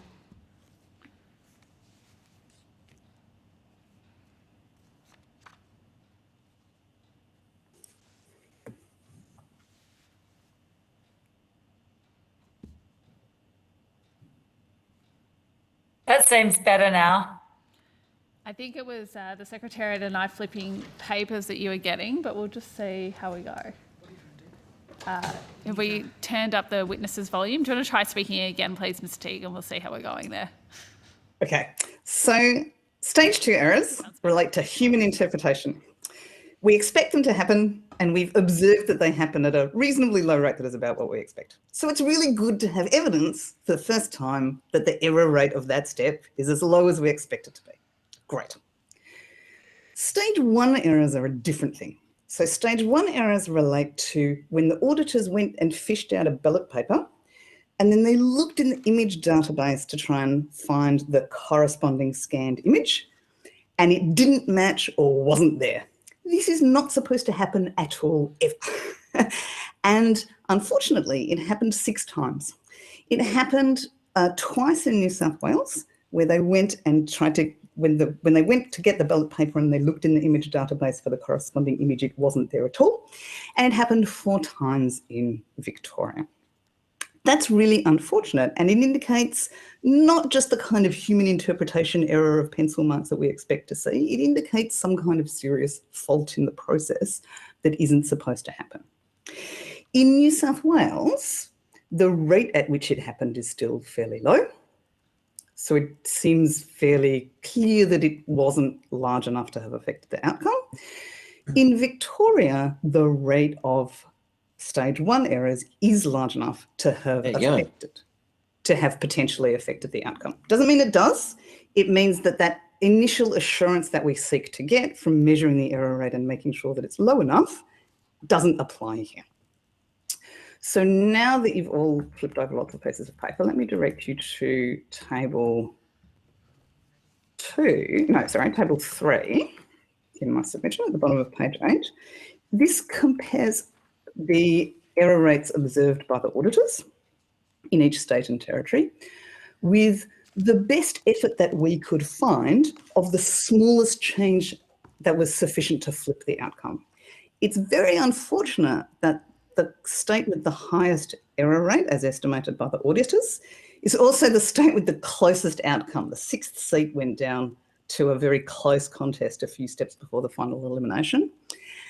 And while the audit gives us a great deal of comfort and assurance in the 5 states and 2 territories that the error estimate is well below what it would need to be to flip the outcome, in Victoria that's not the case. So the audit outcome has 2 prongs here. One is a fair degree of confidence that the Senate outcome is right in all the states but Victoria, and that, as I said, is a huge step forward compared to what we've had in previous years. But it also shows us that there was a problem in the image database that was large enough to be of concern in Victoria. That's also actually a huge success of the audit, right? Because the part of the purpose of the audit is to surface serious problems if they have occurred. So there needs to be an investigation in Victoria, and that means going back and looking at the ballot papers and really trying to figure out what went on, both to understand what's really in the ballot papers and also to understand whether it was a software fault or a human error or a configuration mistake or something that caused those images to be absent from the database. I'll stop there, and questions are welcome. Thank you, and very much appreciate you sticking with us through a bit of sound and technical difficulties there. I will say, as you noted, that the AEC didn't note concerns with the process. What do you think they're missing on this? I think they're just not really understanding the maths, right? I don't think there's any malice there. I think they like to think things are good and they haven't carefully counted the numbers. So there's a couple of issues with the Senate count. First of all, they didn't really understand that they were supposed to sample randomly. So the AEC outsourced the audit process to an independent contractor.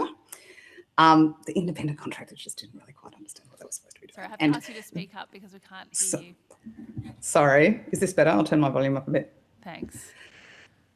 So the independent contractor just didn't really quite understand what they were supposed to be doing. For example, they did not sample randomly. It's a really crucially important part of a post-election audit that when you go and sample the ballot papers, you have to sample at random, because if there's a systematic problem of some kind, you're not getting a good estimate of the error rate by what they did, which was just to take the first batch that was on each pallet. So those numbers that I showed that are in my submission come from their report.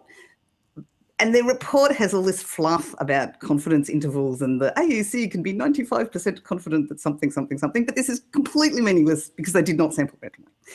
So that's the first thing. The second thing is they don't seem to have got this core idea that what they were supposed to do was measure the error rate and then compare the error rate to the margin in the election, right? Because that's the whole thing that we're trying to do, is measure the error rate and make sure we can be confident that the error rate is less than the election margin. And the election margin is different in different years and in different states, right? This year, you might have seen one from my submission, the best margin that we can find is quite large in almost all the states. It would take a large error to have got the wrong answer almost everywhere. It just happens that in Victoria, for the 6th seat, it was quite close.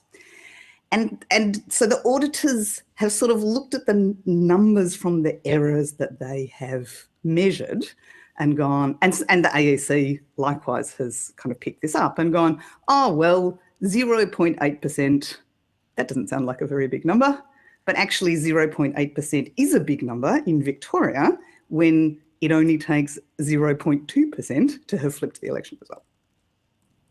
Okay, thank you for explaining that further. Deputy Chair, did you have questions? Yeah, I did put the question to the Electoral Commission this morning in relation to the error rate, and the Commissioner was quite strong in his response. So and the Senate count is one of those very overly complicated, bewildering things when you're trying to work out the preferences and so forth. But in terms of the pure count, I just want you, how, in simple language, if we get the Electoral Commission back here, what's the question I should be asking the Electoral Commission? That's question one. And question two is a comment you just made before in terms of you used some percentages. Do you believe that could have affected the outcome in Victoria for that final seat? Yes, the size of the observed error is large enough that it could have affected the final seat in Victoria. Doesn't mean it did, just means that the size of the error that was measured is large enough.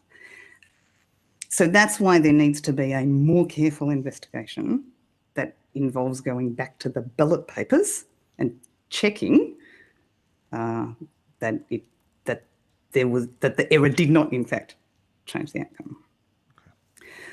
So just to answer your first question, what's the correct question for the AEC?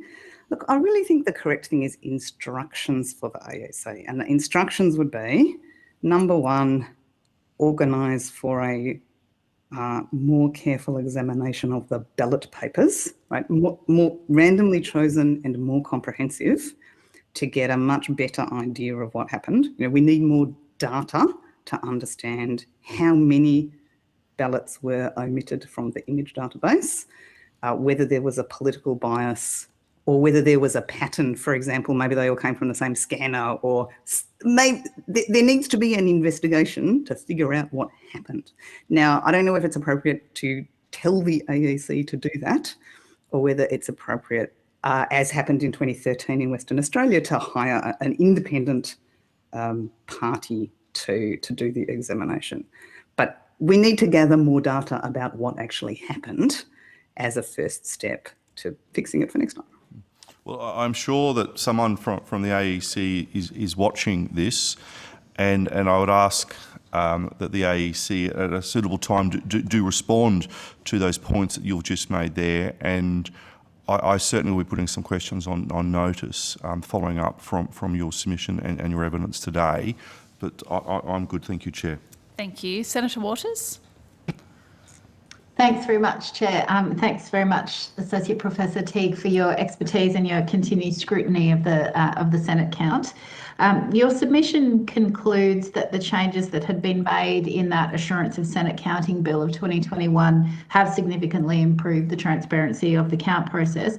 Are there any further improvements that you think are needed that you'd like to see in place for future elections? Yes. So first of all, like I said, they really need to be sampling randomly. Yes. Right? We don't get good estimates if they don't do the sampling properly. Secondly, the whole thing needs to be much more open and transparent.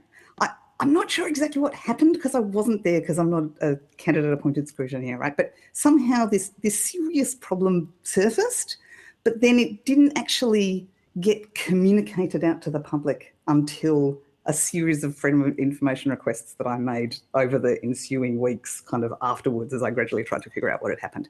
Something about that has to change. So we shouldn't be finding out about this weeks and weeks later. It should be part of what scrutineers see when they observe the process. And it shouldn't be that the Electoral Commission is kind of waiting for weeks to get a beautiful glossy audit report from the auditors. It should be that the data from the auditing process gets immediately publicly reported. You know, they're counting numbers through the Senate counting process. Why don't we have those numbers published right away? So I think the idea is still good. The idea, like I said, is a big step forward. But then there are more steps necessary to make it more transparent and more available to scrutiny as it happens rather than after the event. And so I think the legislation needs to be tweaked to say random selection, and I think it's got some rather weak wording that sort of says the Commissioner has to make a report about the audit sometime within 60 days after the election or something like this. I think that wording could be strengthened to say, as the audit progresses, the results must be made available to scrutineers and also published on the web or something like that, to make it clear that this is meant to be public information as it happens. Great, thanks for those nice, clear suggestions. Just one final issue from me. Your submission raises some concerns about a move to either internet voting or the broader application of phone voting. A number of disability advocates that we've heard from in this hearing so far have called for those options to increase as a voter accessibility measure. Can you talk us through some of the alternative approaches that might improve access without the privacy and security hurdles that you've noted? Yes. So there's really two key things that you want out of an electoral process. You want individual votes to be private, and you want evidence that the votes are cast in the way that people wanted them to be and accurately counted. So when an able-bodied person is filling in their own piece of paper with a pencil, the issue of the misrecording of the vote doesn't really arise. You know, you're filling it in yourself, you see what it is, you stick it in the ballot box. But when we start talking about accessible measures for voters with disabilities, and when we start talking about electronic voting options where you don't directly see a piece of paper, the question of whether the electronic message that your browser sends or the electronic message that gets sent or gets recorded matches what you asked for really becomes an important issue. And that in a nutshell is why I vote is not an acceptable voting solution, because you can't tell whether the electronic message that goes into the account on your behalf actually matches what you wanted. So what can we do for voters with special needs that does actually give them the chance to check? I think the best solution that works for many voters with special needs, although I'm not a disability expert in any way, but the best solution that I've seen is a computer in a polling place that prints a paper ballot that the person can verify. And I understand that for the blind, they can't directly read their own ballot, but there are, for example, technical assistance measures that would, like with a little phone that allows them to scan and look at it themselves. And there's also a lot of voters with disabilities who are not blind, who need assistance, but can see their printout and verify that it reflects what they really wanted. And if we use that system for everybody, then the verification provided by some of the people who use it is still an important disincentive to manipulation, even if not every single person can use it. So I think that kind of style of system where people are invited to come into the polling place with everybody else and sit in a private booth like everybody else and vote and have the assistance of a computer to produce a ballot paper like everybody else that then just goes into the ordinary scrutiny hearing process with everybody else's is a secure and private solution that I think would work for a lot of people. How would you factor in, like, for example, we saw an increase in phone voting because of COVID, and obviously would not have been safe for people who had tested positive to rock up and vote in person. How would you propose in a situation like that where there's like a legitimate and valid reason to be not physically present at the polling booth?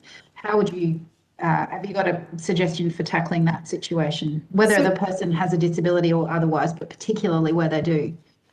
So one thing we could do, which I acknowledge does not work very well for people with a disability, but for people who are physically able but suddenly sick, is we could make candidate information available electronically and let them print it out and stick it in a postbox. So you would rather, in America, this has a name, something like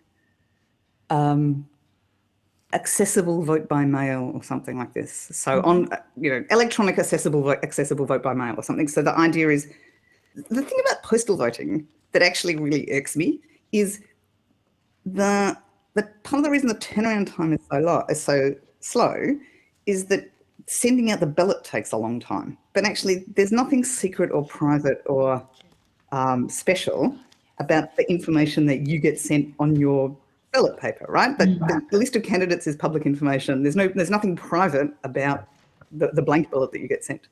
So the idea would effectively be to make blank ballots available to people and let them print them out and either fill them in with a computer if that was the assistance they needed, or fill them in with a pencil and stick them in the post. Now, obviously, this is a last resort because you don't want it to be too easy to stuff the ballot with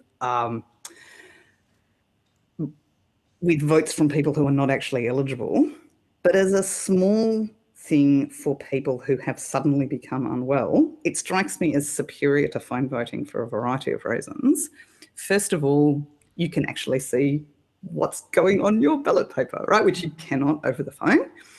Secondly, there's a much better guarantee of privacy because you don't have to worry about whether your voice is recognisable because you're not speaking.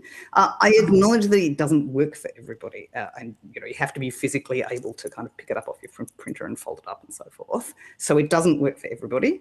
And you obviously need a printer as well for that matter. You need to have a printer. Carry on. Yeah. And an internet connection that works. Yeah, absolutely. So I wouldn't pretend that works for everybody, but for those for whom it does work, it's a much better solution than phone voting. All right. Well, thanks for food for thought. Thanks for your contribution today. Thank you, Chair. No further questions from me. Thanks, Senator Waters. Ms Chaney, did you have questions? I just wanted to clarify then that you're saying that actually more data is required to determine whether errors may have changed the outcome for the 6th Senate position in Victoria in the 2022 election. And that additional data would be analysis of more ballot papers that were actually randomly sampled, and then analysis to determine whether there are patterns in there, political or physical. Yes. Is that accurate? Yeah. Okay, thank you. No more questions from me. All right, thank you. Associate Professor, thank you for your attendance today. If the committee has further questions, they'll be put to you in writing, and you'll be sent a copy of the transcript of your evidence, and you'll have an opportunity to request corrections to transcription errors. And on that, I will close today's hearing. Thanks everyone for your participation and cooperation. Thank you. Thanks, Chair. Thanks, Paul. Thanks, Chair.